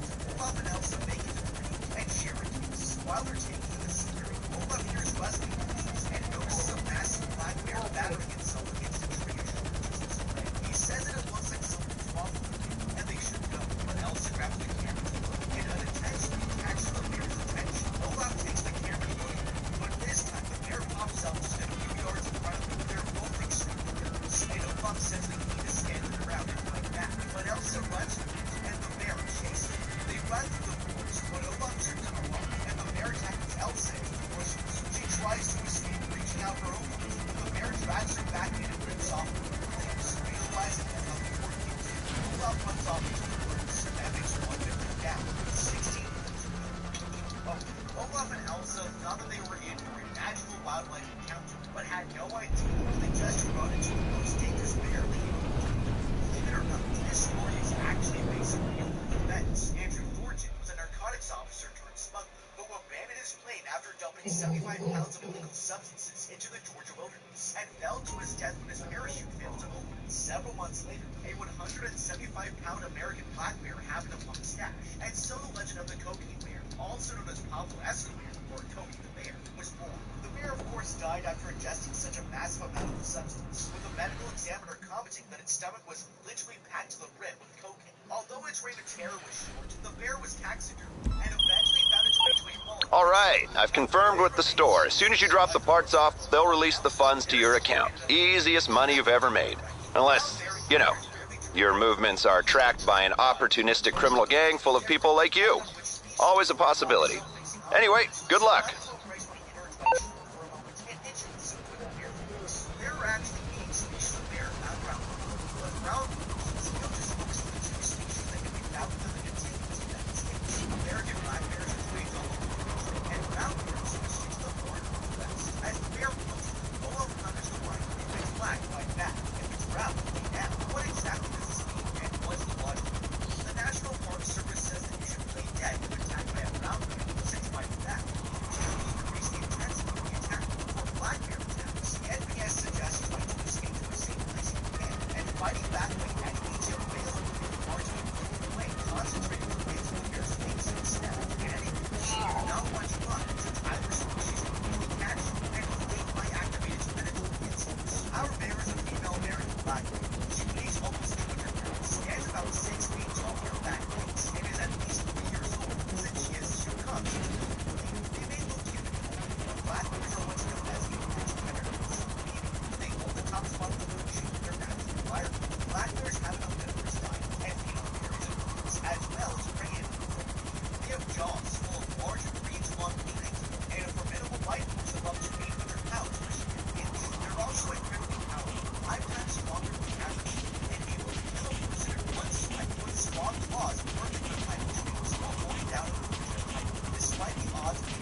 It wasn't pull up and else to get the trick but for our man, the party is just getting started. Meanwhile, in Knoxville, Tennessee, local detective Bob arrives on the scene and reports the spot after falling to the sky. Bob recognizes Thornton as a victim of the same violence, a known smuggler with ties to the crime.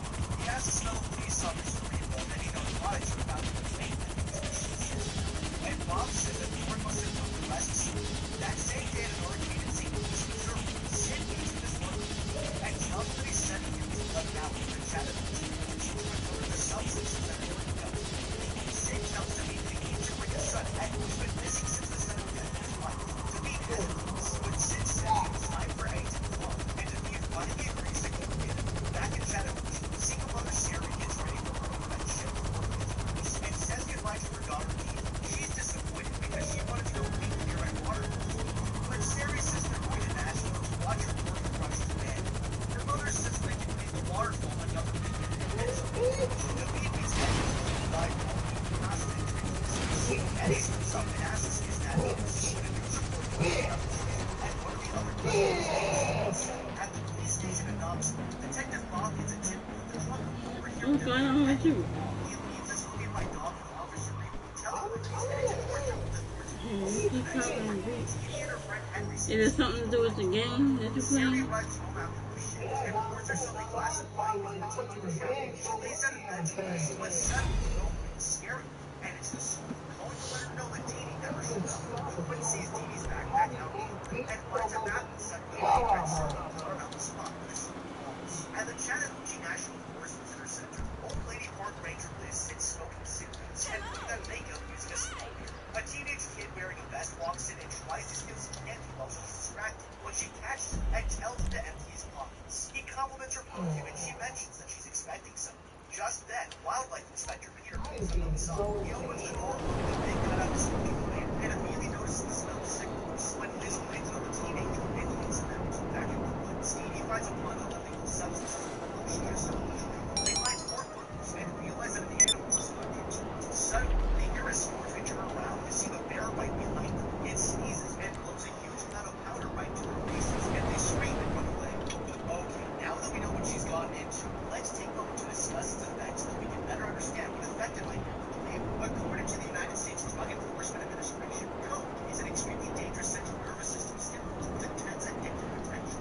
Users experience a number of nasty side effects, including anxiety, irritability, paranoia, and a predisposition to sudden violent outbursts. Long-term use eventually results in cardiac arrests, strokes, and death, since it's extremely easy to overuse. Addiction develops quickly, and withdrawal is extremely unpleasant. After the crash is laid down, users experience a period of mental and physical exhaustion that can last for several days. Now imagine these effects taking more than 200 pound apex predator, and you can see where things would quickly turn into a problem. Although bears are rarely aggressive towards people, they are still extremely dangerous animals, and that's before getting a hold of any minor alternate chemicals. As soon as Dee Dee and Henry found the forced package, they should have just put it down, left the area, and contacted the police or park rangers when they come back home. Dangerous people are bound to come looking for it, and they could have been responded, but they decided to leave.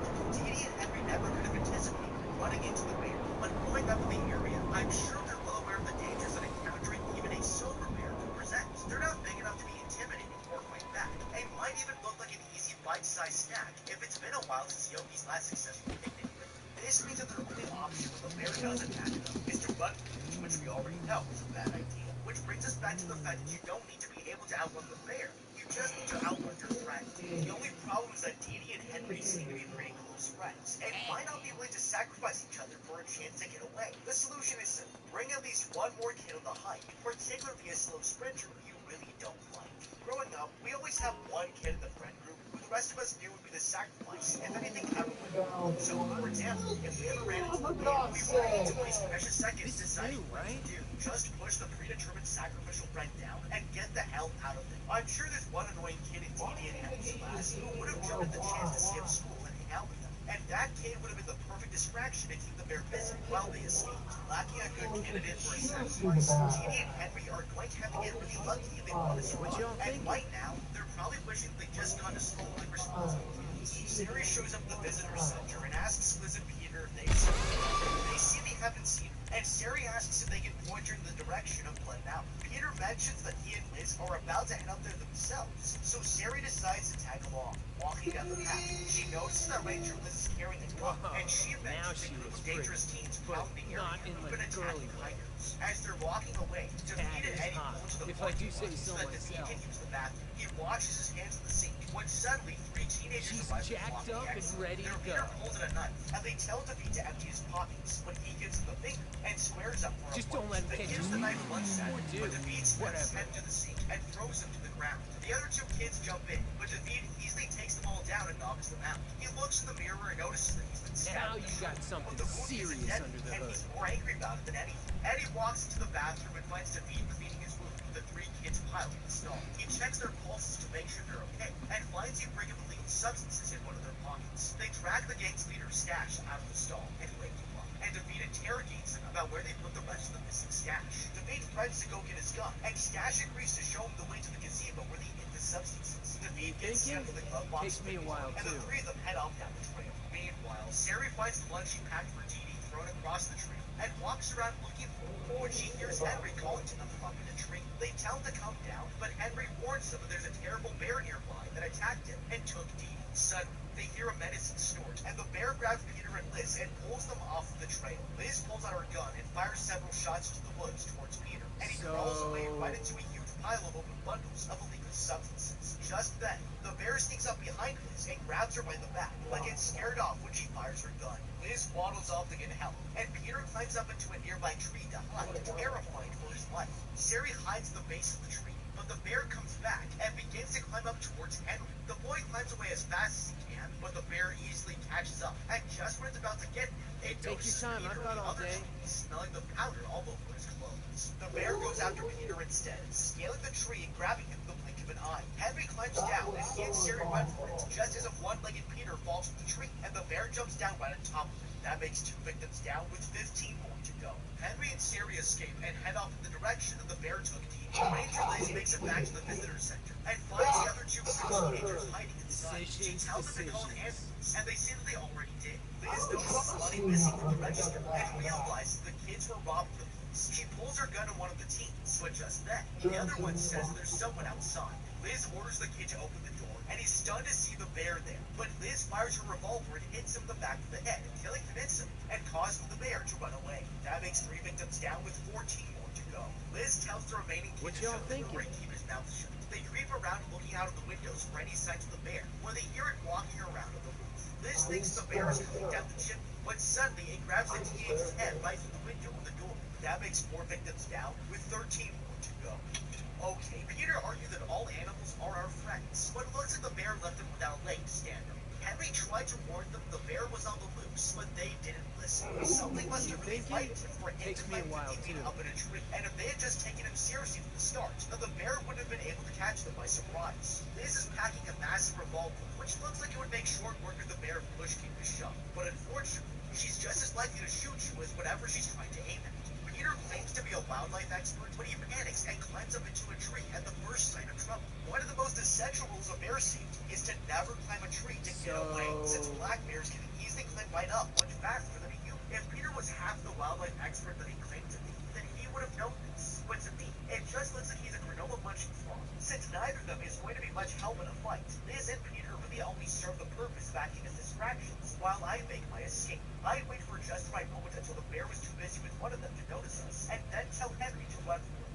Since the bear is clearly attracted to the package, it should be easy enough to use them as a trap or distraction. If you needed a quick way out of the situation, a couple of strategically placed bundles could lure the bear out and keep her busy for a little while, giving you a chance to escape or even get the jump on the bear if you're choosing to fight. You could also hold on to one to throw into the woods as a distraction if the bear came after you. When Liz makes it back to the visitor center, you would think that she would be home free. Lock the windows and doors, maybe set up a couple of barricades with subversion, and no bear should be breaking in no matter how motivated by addiction she is. That's not to mention that Liz has still got that hand cannon to protect herself with if somehow things go south. So can anyone tell me why it is that when she knows the bear is outside, Liz decides to have one of the teenagers open the front door?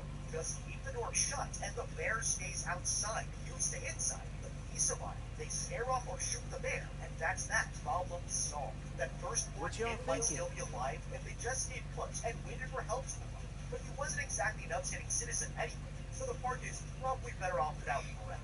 He wasn't too smart either, since he decided to stand right in Liz's line of fire, even if he didn't realize how terrible her aim was. That might be a better fate than being mauled to death by Pablo Escobar anyway. When they hear the bear stomping around the Liz and the last kid have a few precious moments left to prepare themselves for the next onslaught. If I were the last kid, I would be looking around the building to try to arm myself with a weapon, since I've now seen firsthand how bad Liz is at hitting what she's aiming for. I know that I'm most likely going to have to fend for myself. They're in the park's visitor center, so there could be a can of bear spray or even a shotgun or rifle hidden somewhere if I were really lucky. Worst case scenario, I just find a long object like a canoe paddle to give myself some distance and try to let the bear get Liz first. Hopefully she could drop her gun to discover, and I could go for it while the bear was distracted.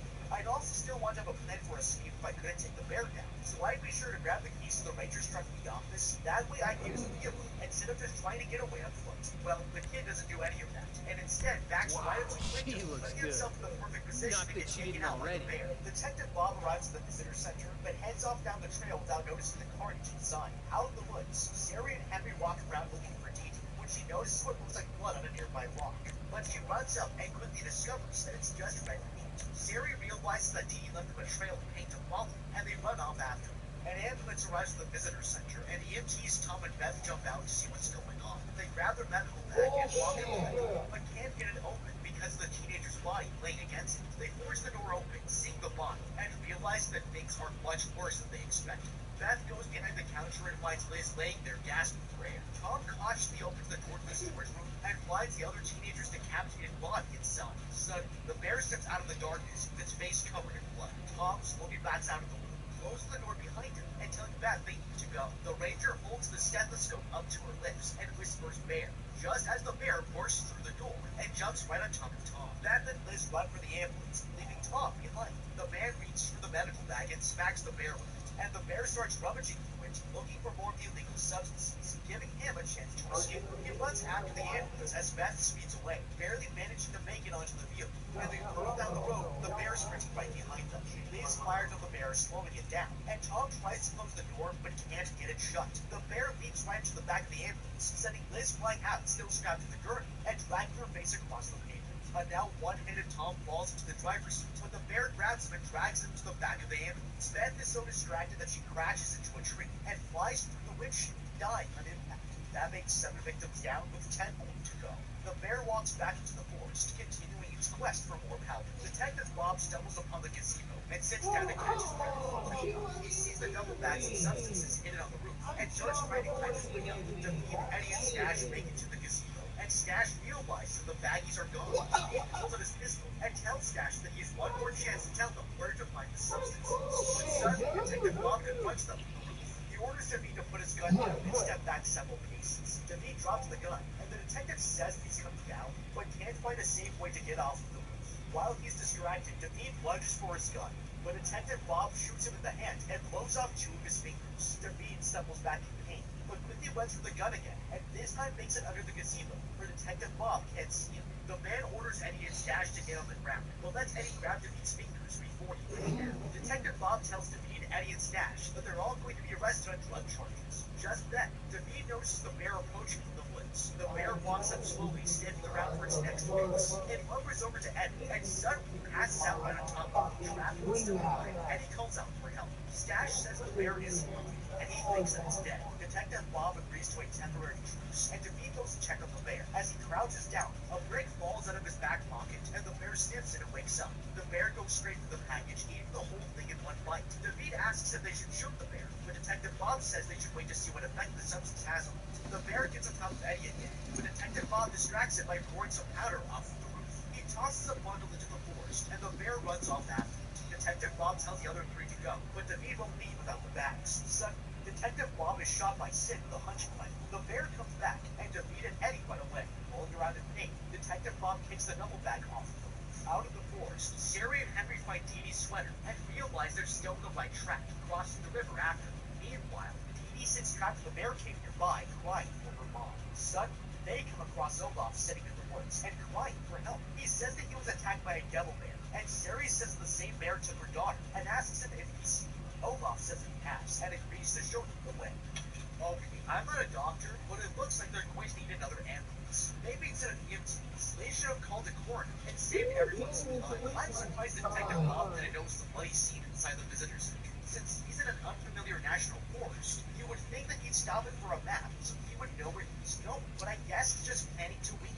That's probably not a good idea, considering how easy it is for even the most experienced hikers to get lost if they wander just a little too far from the trail. But Bob's the veteran detective here, so I'll have to trust that there's a method to his madness for now. Dee made a great decision leaving a trail of paint for her rescuers to follow. Since this story takes place in the 80s, not many people would have had mobile phones.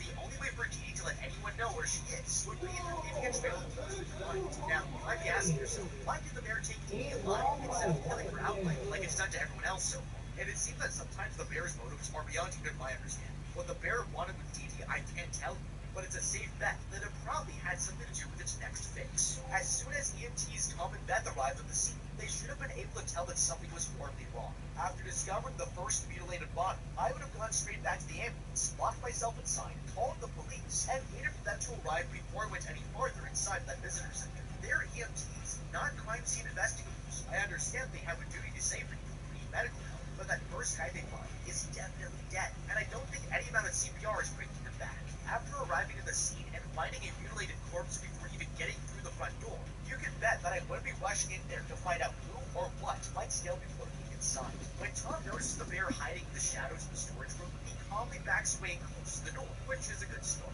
We know that panicking can activate the bear's prey instincts, so the first thing you need to do if you want to survive is to remain calm.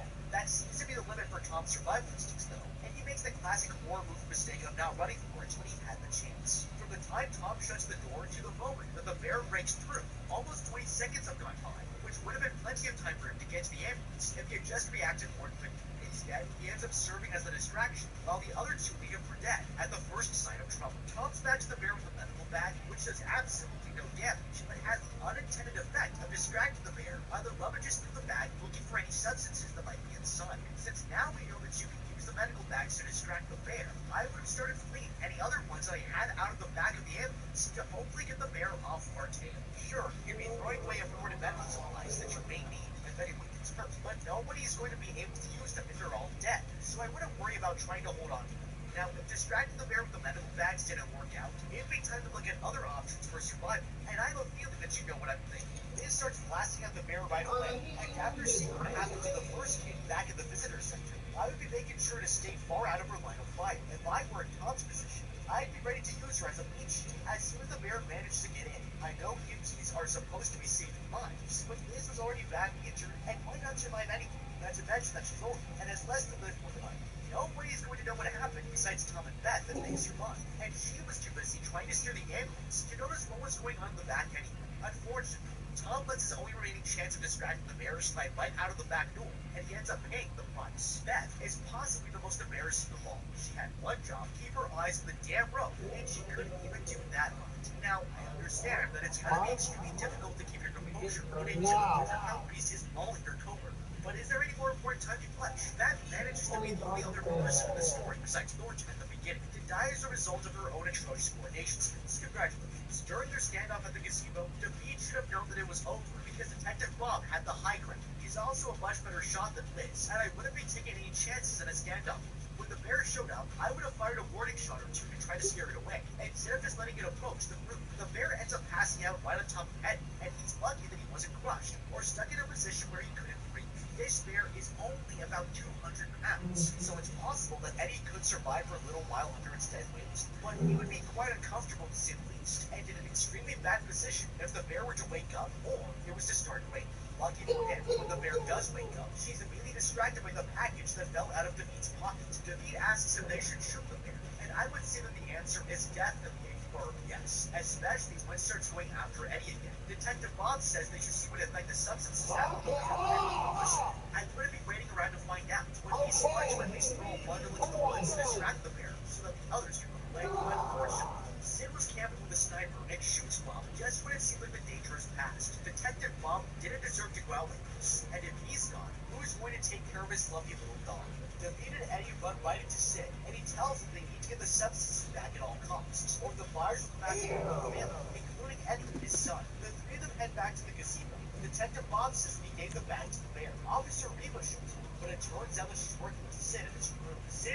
expecting Bob to tell him which way the bear went, or else he'll kill his dog. And Bob tells him that it went north, laughing at them for wanting to follow it. The four then head off after the bear, leaving Bob behind to die. That makes 8 victims down with 9 more to go. Sari, Henry, and Olaf arrive at the bear's cave. Olaf gives them his flashlight, but refuses to go in, and Sari and Henry head inside without him. Inside the cave, Sari and Henry find 2 bear cubs covered in the white powder. Suddenly, Dee Dee runs towards them, and they give her a big hug. She says that she's sorry for sneaking off, and Sari says it's okay. Outside, they hear Olaf scream as the bear kills him. That makes 9 victims down with 8 more to go.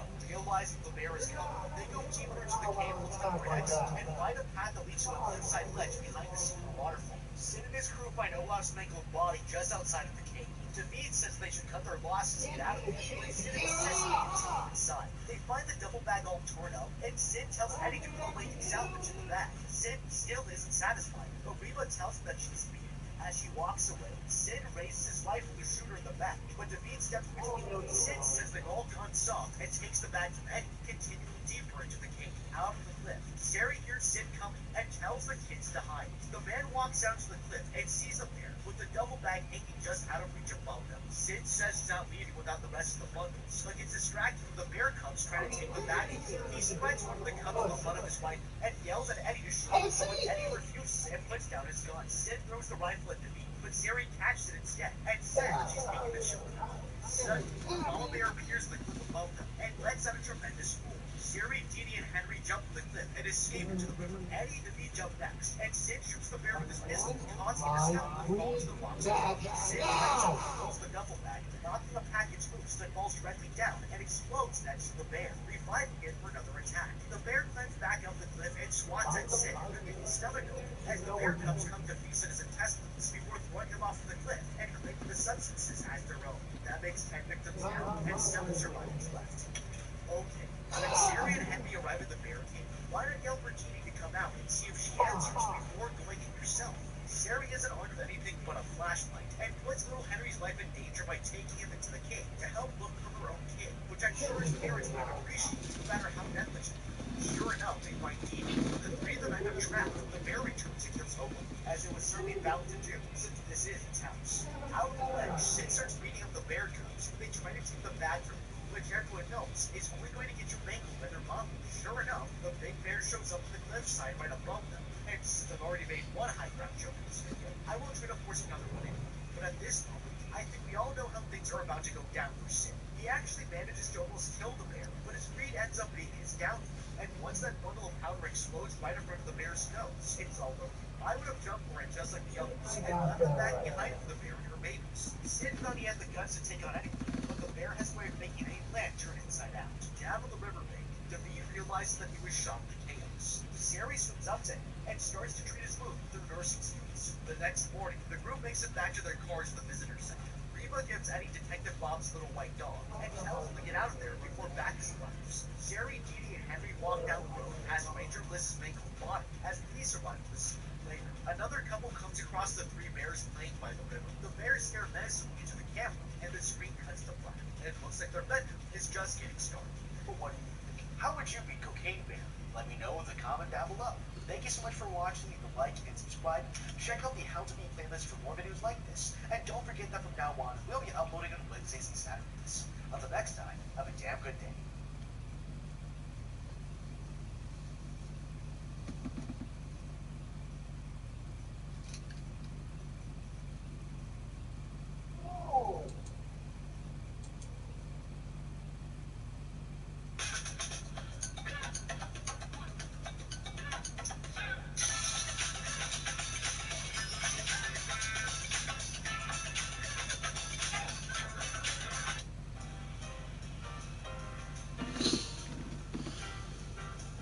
What is going on there, citizens of the Reject Nation? We are going to watch Propane Bear. First time watching, did not see this in the cinemas, specifically so we can be here with you guys right now. John, should they leave a like? They should absolutely leave a like. Crawl their way to that like button, am I right? Also, full-length veteran watch along, so you sync up with your own copy of Shebane Bear, available for our super sexy rejects over at our Patreon page. Thank you all who have joined. We also have exclusive things we cover over there with reaction highlights and watch alongs included. Gotta give a mention. We gonna be Monday, March 26th, 11 o'clock a.m. If you are in attendance, if you're planning on going, please come pay our panel. Visit. And the last thing I'm going to say, sometimes you see these notes for YouTube that we put a little disclaimer on. I'm going to say this publicly to the audience, to YouTube. As much as this movie is advertised as based on a true story, it's pretty much fake. It's fictional. What we're watching is fake. Everything is fake, all performed by professional cast and crew on a closed track. It is all not real. It is not meant to encourage use of substances or anything of the sort. It's not real. And audiences know this. Let's go.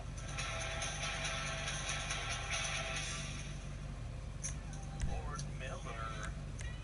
Hey, take your time. I've got all day. Crashing party, that's good. That blew my mind when I found that out.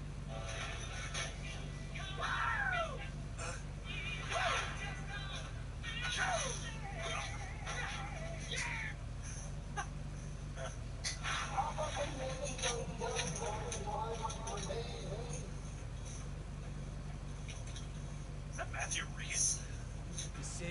Decisions. Oh, no.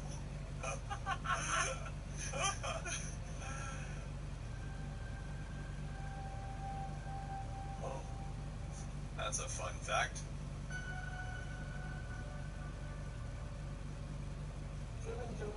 Oh, good to know. Fascinating. What y'all thinking?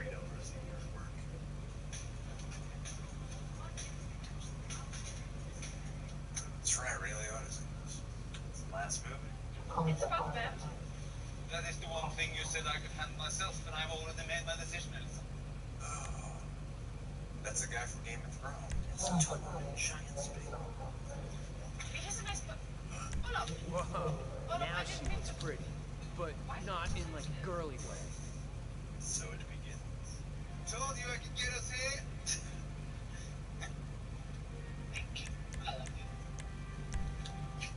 I can't wait for them to die terribly.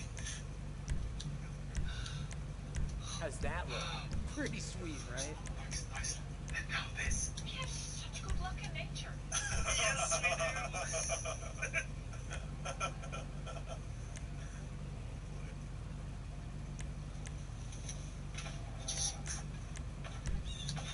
Oh no. The bear's already ingested. I think we should eat it. Something wrong with it. Come on. You thinking? Takes me a while too. Oh no. I'm afraid.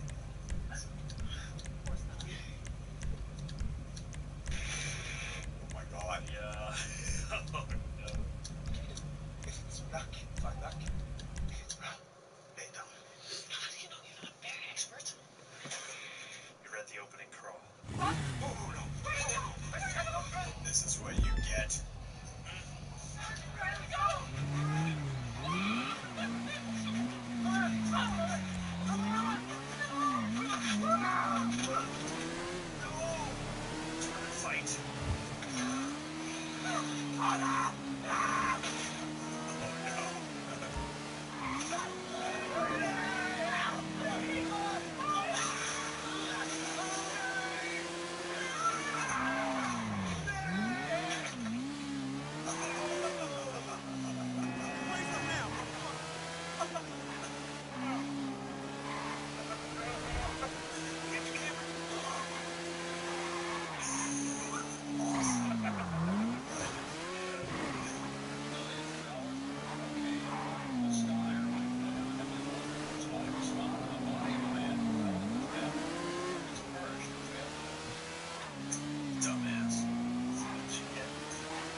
It's cool that Lord reunited with him after this. Yes.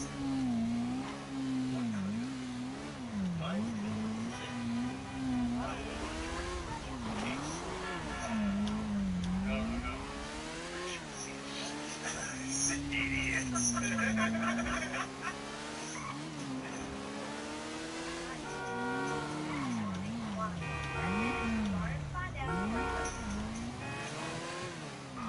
Just don't want to go to pediatrician. Yes, well, his daughter just did switch. She's to put him on. Every time I call, he's in the bathroom. That's not funny. Not really. Jesus Christ! If I was a parent, I would assume my child was kidnapped. Damn fool! Is that appropriate? Is your man wrong? Yeah, I'm expecting someone in it. Smells like fancy.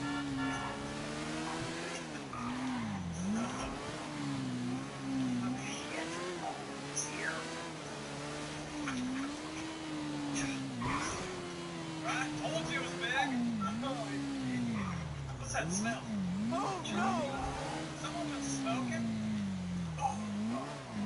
Cigarettes kill people and animals. Yeah, and if you should be educating yourself instead of endangering the entire ecosystem, just get out of here. It's a small price to pay for stealing, man. Come on. Henry! Try it. Cocaine kids. It's drugs, I think. Remember that guy from Assembly? He showed us pictures of stone that looked just like this. Yeah, the guy from Vietnam in the lakes. Yeah. The guy from there. You know, it's usually more powdery. Streets. When have you seen cocaine on the streets? Wanna do it? Whoa. What? You've done it before, you can do it again. This is bad. Me and I can't do cocaine while shooting exercise. That won't be good. Fine. Next week. Oh. Well chosen. How do I do it? Yeah. How much? Tablespoons worth. No. No.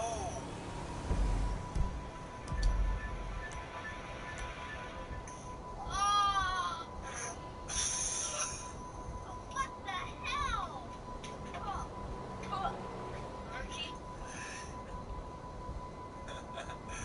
You'll be all numb.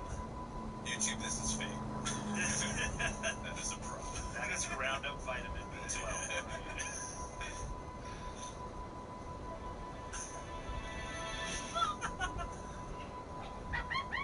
What the hell? This is as good as the shit I normally do. How much you think this stuff is worth? Let's sell drugs together, yeah?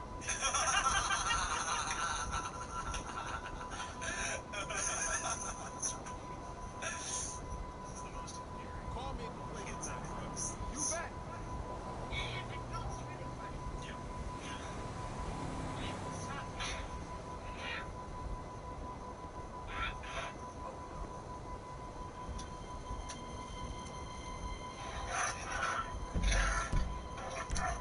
Did it do the cocaine?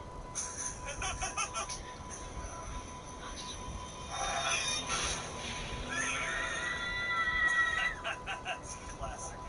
80s guy. My Google career certificate program completely changed the trajectory of my life. I've always been interested in computers, but I never thought I could turn this into a career. Learning both soft skills and more. Johnny died. Should have been there. Time to meet you there. Hang out with her.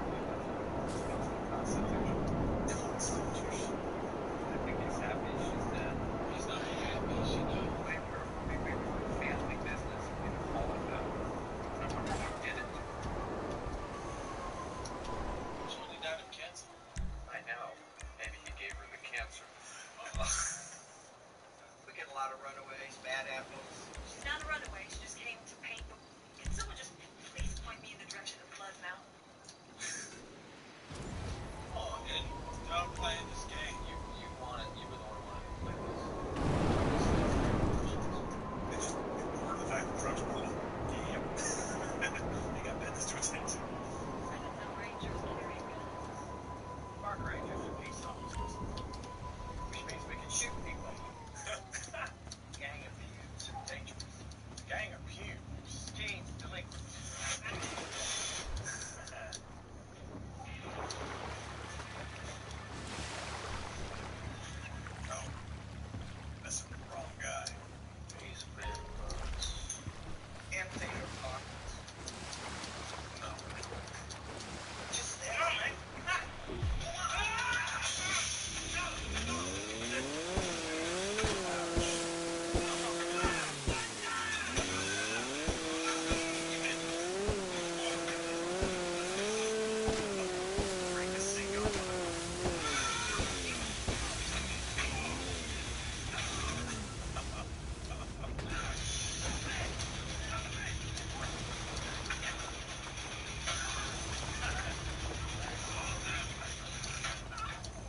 back the trees.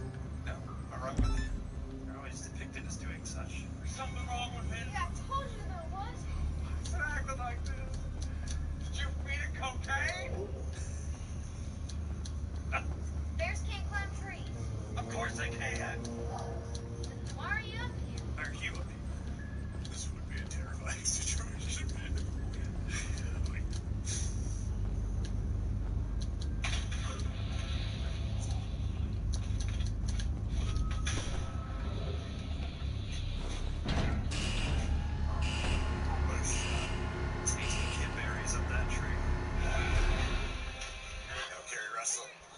Let it get Henry. Let it get Henry. It's not your child. Yeah. So, Capitan, we take our chance to get ahead of Mr. Rubio. He has 3 major arms dealers here in San Andreas. We take them down, we give the island guards a lift before we had even started. We have one chance, and this is it. Good luck.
Those kinds of weapons could really slow us down on the island.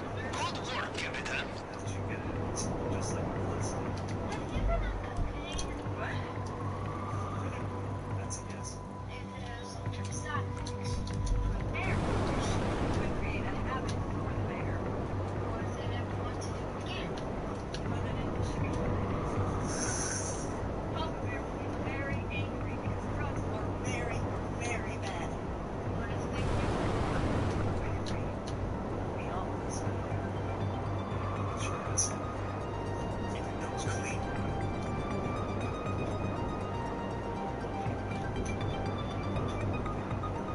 Hey! Fan of the channel, Scott Cease. Nice, angry IKEA guy.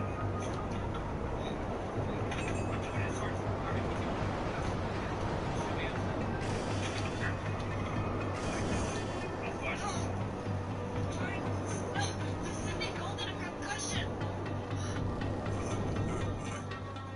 He's been shot.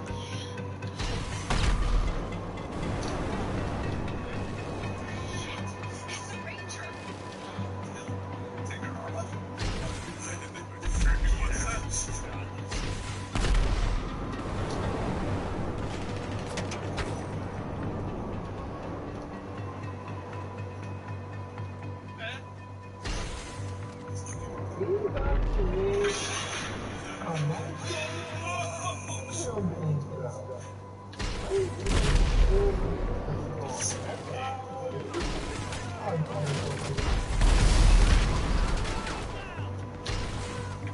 Bear's got a tire out of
Toy sales event. Was cooking a Now's lot the of time to get in and get away. Get 0% APR plus 0 payments for 90 days. Get 750 bonus cash on the Elantra. Visit myhyundai.com.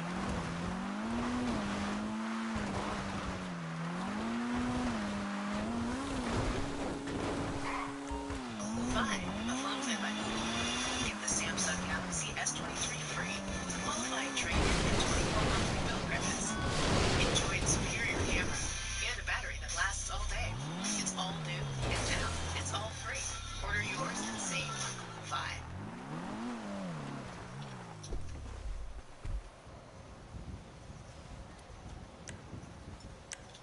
I had to get all the way up there without any noise. How'd you get up there? Well, I jumped from that tree over there, but I hurt my hip a little. I can try to catch you if you want. No, you stay right where you are.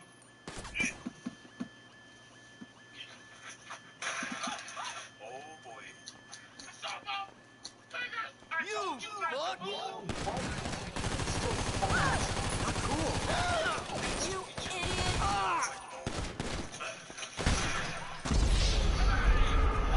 Shit!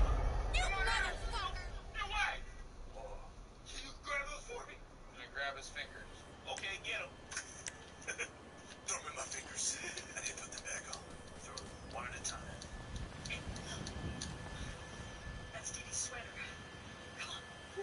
Cross it. We're on the right track. It's majestic. Asshole. Yes. I don't care. Careful. Disgusting.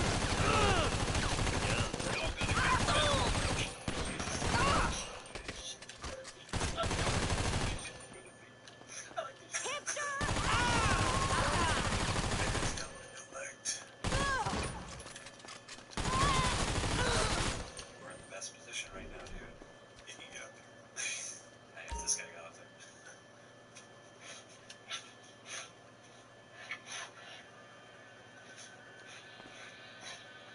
Ooh.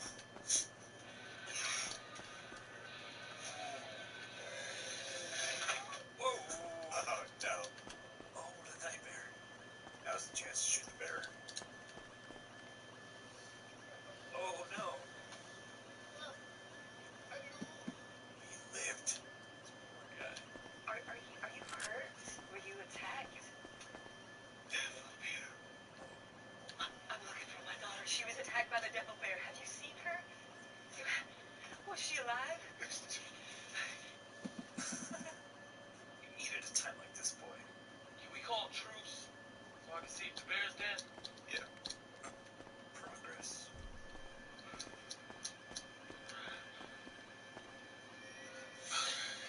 Oh, no. Don't woke it up.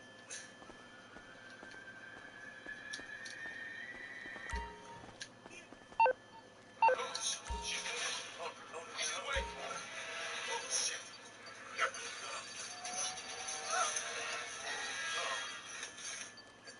This bear's addicted. You need help, bear. No, don't eat that. Don't eat that. Oh.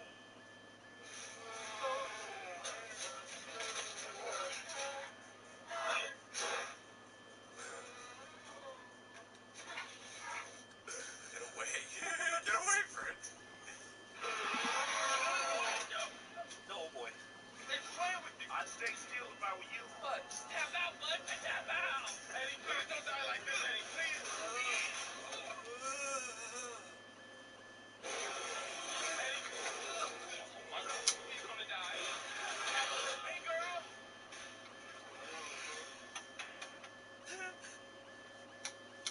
It's like clapping the chalkboard erasers together. There you go, girl. There you go. There you go. It's like cocaine Christmas. Oh no, all that fresh snow. You're just making it more powerful. This isn't even the bear's final form. That bag's worth $14 million. We had a truce, and a truce is on God where I'm from. We're taking that bag to St. Eddie. Oh! Who shot him? I didn't. something done right. Do it yourself. Oh, that bear's gonna devour the whole thing now. All 14 million of it. Bear ate most of it. What? The bear! It's indeed cocaine. A lot of cocaine was lost under my eye.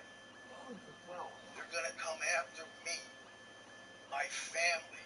If I don't get them, every penny's worth. It's the cost of being a superhero. Man, I've been following you for years. They all have.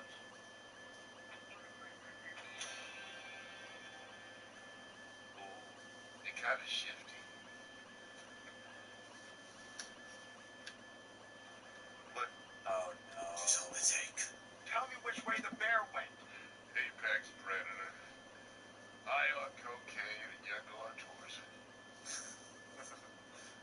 Dear Northman.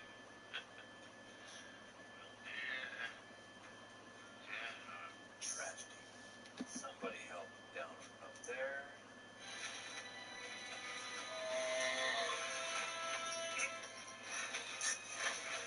I was stashing it. Hibernate.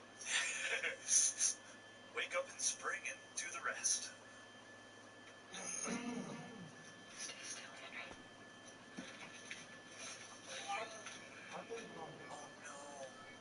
That's what I'm talking about. Get the kids hooked. Cocaine bears. Cocaine cubs. What was that? Cocaine bear's back. Go that way. Go ahead. We're about to walk into the whole mythology of the cocaine. Lore and centuries of cocaine bears. The first bears who discovered cocaine all those millennia ago. You live here now. Let's cut our losses. Alright, let's just deal with the fallout. You saw what that bear did to that hiker?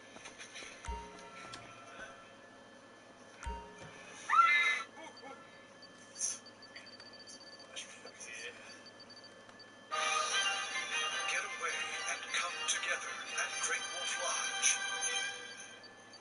Goddamn bear. There's a lot more out there. We gotta keep looking, understand? All night. I'm leaving, Seth. Jeez.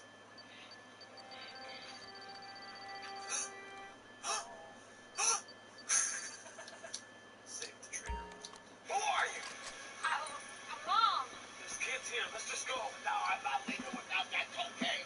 So somebody better bring it down, or somebody else is gonna die. Just randomly threats. Jesus. Get away, back off, back off. Get out of here. Get back. Oh no. No. Coward, come in. Here, catch. Why don't you just shot the cubs yourself too?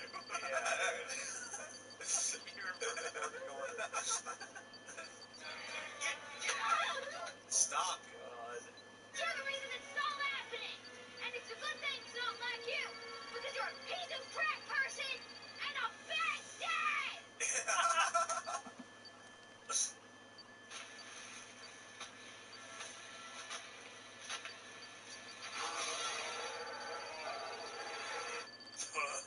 Now you've done it. 3, 2, 1,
2%.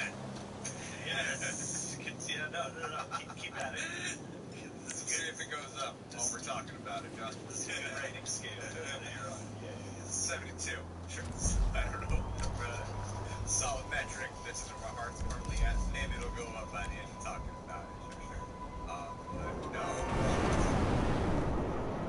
The main job it sets out to do, it does. I don't know. Like, it was fun. The effects are more impressive than I would expect. For sure. Great job. Sure. Queen conversation. Fair trade. That's so. It's better than it. Like, it looks better, not just in terms of the visual effects, but also just the way it's shot overall.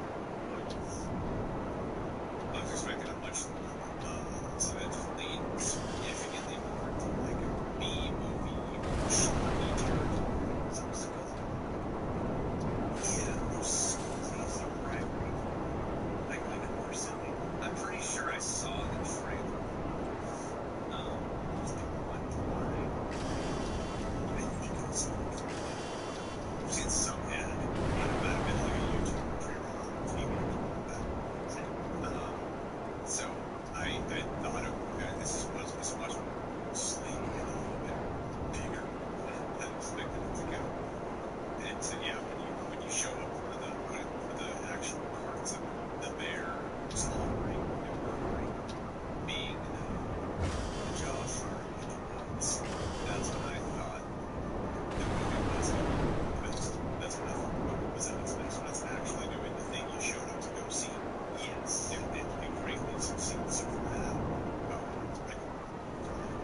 Because it gets progressively more violent and the gore delivers. Someone was like, it's gore sequences. Yeah, no, it's not gore. It's just when gore happens, it's very striking, and they bother to put in little nuances that sell it and make it feel icky and gross and kind of mean. Yeah, it's goofy. It's like silly. Sure, I was laughing when it was happening. It's so over the top. I know that. Especially the whole ambulance sequence. And there were times where I was impressed with what impressed me, especially with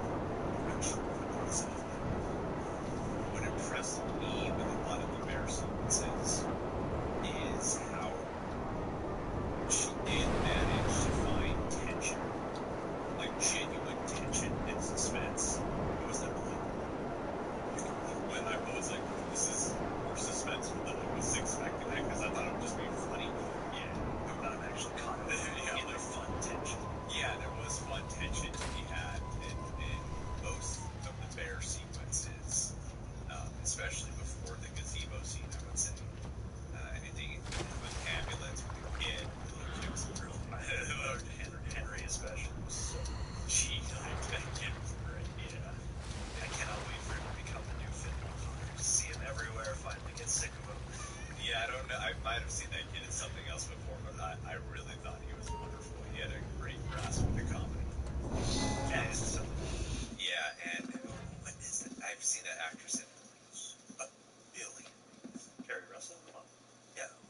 No, the cop, the Park Ranger, you know her name. Oh, the character actress Margot Martin. Oh, yes, yeah. Yes, she's a whole bunch of stuff. She's a Welcome back. There is nothing like successful reconnaissance mission to get the blood pumping. Yes? We are ready to flag at your command. She never misses, and she always understands the assignment. Like, you see her in dramatic-ass movies, and she's, certainly got the chops for that, but I love seeing her in a place like this where, she's just as committed and just as vivid of a character. She's got a great grasp on the tone. Like, I've seen her in dramas, I've seen her in horrors and comedies, and she's a very under-recognized performer. And you'd think that she'd be the kind of performer you'd lock into one specific kind of role, but she can do a lot. And I thought she was excellent here. Like, I was bummed in the beginning when she first started getting attacked. Yeah, I was like, I was genuinely bummed about that. Yeah. So when she got to live longer and have it even more. Goodbye. That was rich. But like I said, I made the comment during the reaction. No.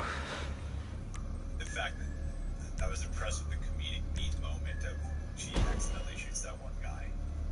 And then when you have the ambulance scene running away, and there is this level of several bits of tension because you're like, she might just shoot the other guy. Yeah. We just saw her shoot the one guy. Yeah, that was such a chaotic moment. Yeah, as a fan of the ambulance bouncing around. And there was some really impressive visual effects that you like the shot when the EMT did go through the car window. Like, oh damn, they blend that shit seamlessly together. Yeah. I mean, this was it's impressive. I guess in relativity, it's like I wouldn't have expected. Not to even slightly. Capitan, this is the kind of opportunity we must take. Mr. Rubio has big shipment of body armor waiting to be delivered. There is only one sensible thing to do, I think. If we burn this, things on the island will be much easier. But we will only have one shot, so we must not fail. So you were raving about this trailer and had no idea she directed it. It blew my mind because I didn't find I was aware of the movie for so long, like US on Media, and they did not advertise at all. And then, like the day the movie came out in theaters, I saw something that referred to her as cocaine bear filmmaker. So I was like,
I saw it in theaters with some friends. It's one of those YA romance adaptations called it's either Heavenly Creatures or Beautiful Creatures or something like that, and he's the lead. And even in that movie, which I'm sure is not well liked or loved, over time, I was like, this guy's got something though. I really like watching him. Yeah. And it's like, this seems like a cool vehicle.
Jackson and the way that the movie starts out and you feel like, oh, this is going to be like a bunch of people's idiocy and incompetence sort of creating this snowball effect that will all collide.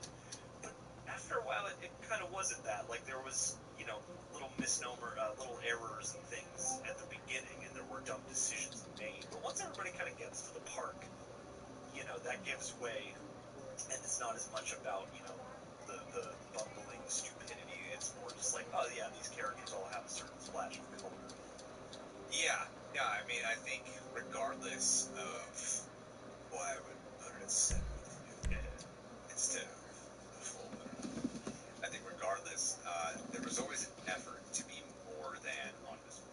There was always a conscious effort to add some color and personality to all the characters, and I really, really am appreciative of that. Like, I would never fault a single moment of this movie, whether it be in writing or directing or acting, as lazy.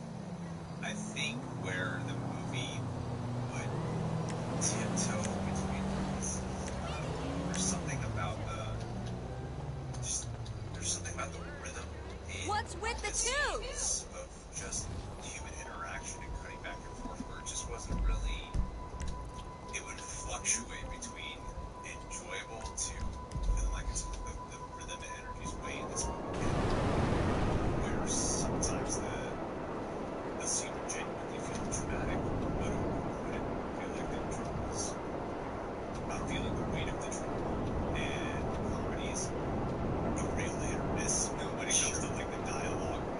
That it weirdly lacked a lot of like Phil Lord and Chris Williams as an energy and comedic rhythm that at times when they were cutting, because they have like very different tones that they're cutting between. With the Kerry Russell storyline is very totally different than the story with O'Shea Jackson. And like I said, everyone is committed. Everyone's doing a good job. It's just sometimes the human storyline, it would just kind of be not. It would fluctuate between I'm enjoying this too. This is not that interesting if I'm supposed to. That I wasn't always as engaged by it to the point like it was like 95 minutes or something, but I still felt it was just like 10 to 15 minutes. I was like, it was like 10 to 15 minutes shorter. May rest in peace, though. Fantastic Ray Liotta, but I don't think Ray Liotta knew that well. I think he was playing it way too. He played it like very serious, to the point where I didn't feel like it actually complemented the movie. I thought it was. It's the kind of. I don't know if it was like I'm going to play the dry, straight, villain or something like that. I don't know if that was like the intention. There was something about though that the portrayal there that I did feel weighed the energy of the movie down. Like weirdly, this movie I never really felt like found an energetic ramp up. It would kind of be like, this is really entertaining when bear stuff is going on, and then it just some of that's there, and then it's just like I want to say a flat line, but it didn't escalate in energy to me in terms of enjoyment. Yeah, it's like the experience of watching the extended periods of just character beats don't match the same highs or energy as the bear stuff, and not that that has to be, obviously, but yeah, they do kind of feel like they could be slightly different movies. I think because instead of what I think happened is, this is just theoretical, like purely theoretical, is that I think because they had the whole based on a true story thing, that they tried making some of this feel like based on a true story. Like it could maybe plausible somehow. But I'm like, they could have gone more. It only gets ridiculous when there's like violence, right? And I felt like the ridiculousness could have escalated more with just the human storylines, and then that way you get like a real energy and rhythm going that keeps ramping up and is constantly like fun. Yeah. And so it never really quite gets there to that height for myself personally, nor does when it got to be serious quite get there for me either. Yeah, it's an interesting duck, and I think Ray Liotta partly to me functions. I do agree. It's it's like I feel like he could be bigger. He could be, you know, committing to the role but not taking himself so seriously. And I think that's maybe part of the reason you cast a person who brings that level of association, is like you want some of that Ray Liotta heavy. But for what this is, you probably want it to be a little more coked out in terms of the zaniness. But I do think this is interesting because this is, in a lane of movies that is clearly trying to bring some kind of exploitation experience and something that is certainly harkening back to a certain kind of cinema from a certain era. And we're, you know, steeped in the 80s, and there is that sort of grindhousey, albeit very polished quality. And I think that there are multiple ways to go about that, and some people choose to go like full-on balls to the walls, like nothing is serious, this is all a big crazy meme. And then you can go the sort of this direction, I feel like, which is, this almost feels like a movie that came out of the actual time that it is homaging, in that you watch some of those movies and they will feel like, oh yeah, like it's high concept, this should be like crazy throughout, but like the character stuff just kind of like, you know, happens and unfolds, and you know, you're just there with that. And then there are these crazy moments that jut in, and I feel like like that's why I thought, to quickly interject, Hello, you're through to Pegasus Lifestyle Management. How can I help? Thank you, madam. Your spectacular aircraft is now ready for you at our nearest airfield. that those two juxtapositions were so well destroyed. Yeah, you introduced one of the Swedish people, or these like cartoonishly Swedish characters in the beginning, and then they're cutting to this like story with Jay Jackson on there, right? Which plays pretty like a serious. I'm gonna say it's like serious, like a trauma-heavy story or something like that.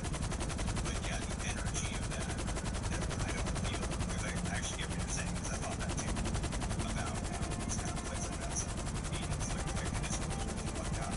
Yeah, it could have been a little better, but I think some of that part of the storyline is leading up to itself.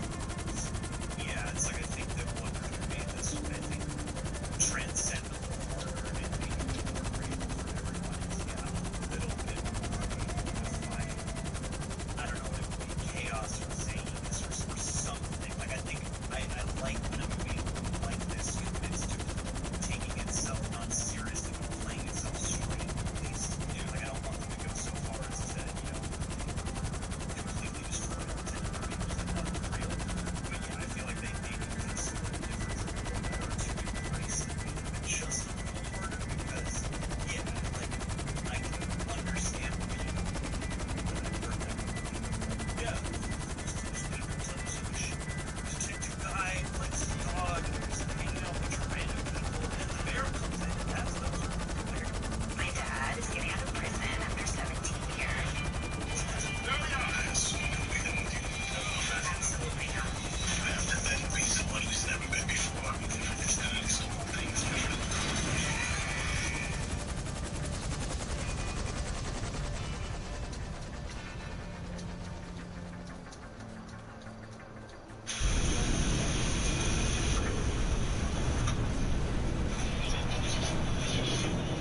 Raymonde here. You need parts, eBay Motors ensures a guaranteed fit. Hey, Dave? Yep. Wait. How are those new wipers? that wasn't my experience, but I can see easily how that could be someone's experience. And I think that, with a little bit more, I don't know, overt quirkiness in the dynamics of the human stories, it could have made them, like, I'll go back to Jason Lives, like, there's a bigger, slight element of humor in those moments where it's like, oh, we're cutting this random character and they're having it, some kind of funny and quirky. Okay, this should be about as simple as it gets. The store knows you're en route. As soon as they confirm receipt of the parts, they'll release the funds. Standard disclaimers apply. In the event that you're intercepted, everyone you've ever known will deny all knowledge of your actions. I have a duty to warn you about the potential for bad actors to have tracked this shipment, blah, blah, blah, blah. You know the score.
about this movie, leave your rating down below.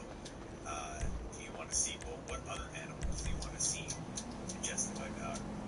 Leave a like, subscribe, check us out WonderCon. Hey, let's end this with a Daniel Gallagher. Thank you so much for being here, Daniel. G. Daniel.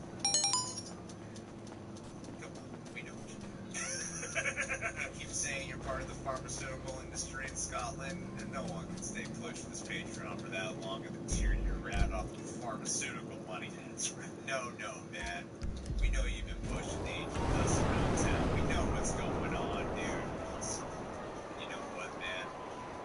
Mad respect. Got a hot girl you gotta take care of.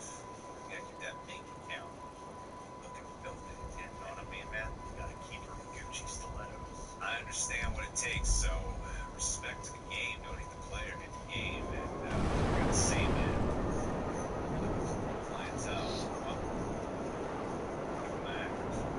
I got some cats. Let's try some. They're way too common, I feel like. Be able to supply. Great time. So Daniel, keep pushing what you gotta push to stay part of our Patreon page and know that we support you back just as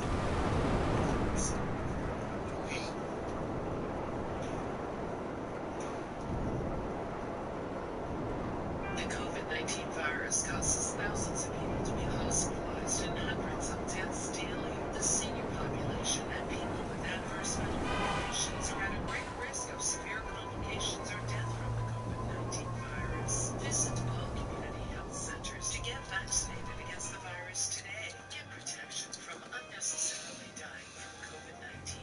Call DePaul Community Health Centers for appointments or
I think I'm going nuts. What is going on? Well, grab hold of your globin and...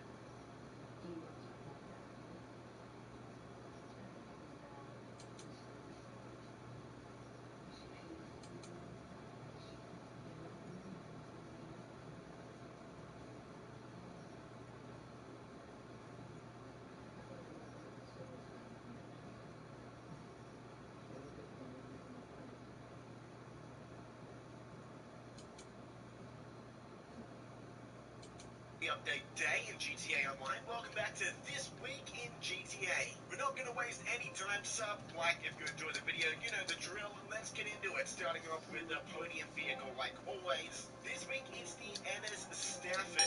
This one's normally 1.272 million, so actually a really nice looking car to try and win this week. On the prize ride this week, we have the go-kart. The Deca Vito Classic is normally 895,000. When the place top 3 in the street race series race for 3 days in a row. Pretty easy, just get a friend or two to do this race with you and you'll all finish top 3. Let's start off with the discounts. All of these vehicles are 30% off this week. We've got the Business Neo, the Progen GP1, the Ennis with Rock, and the Hey, are you looking after this passed out guy? 40% off this Well, from what I've been told, this isn't so much a taxi service as an ambulance ride, okay? Get him to the hospital.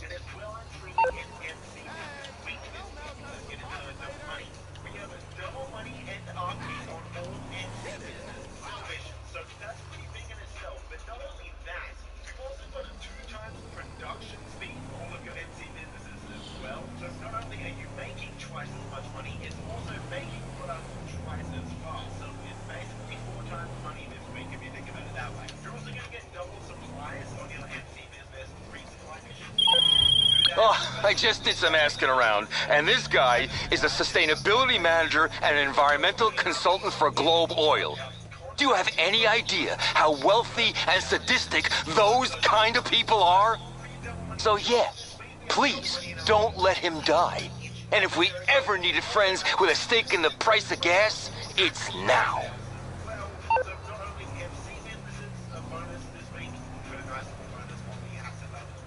Really good week to make money. Indian dealerships this week. Insignias, the NS LG RH8, the NS Windsor, as well as the NS Windsor Crop, the Progen GP1, and the Maverick in luxury dominating the world is hard work. Neon and who cares? Neon. Finishing off with your time trials, like always, your HSW time trial is Terminal, your normal time trial is Pillbox Hill, and your RC time trial is... I don't know about you, but I'm about ready for a round of golf. Los Angeles Country Club. Who cares? Tomorrow I'm going to be trying a new type of video on this channel as well. So Thursdays are going to be the weekly updates. And then Fridays I'm thinking of doing a weekly money guide as well as going over all of the discounts and telling you what's worth buying or not. I'm going to test this video out for a week or two, maybe a bit longer, see how it performs, see how many of you guys actually want to watch it.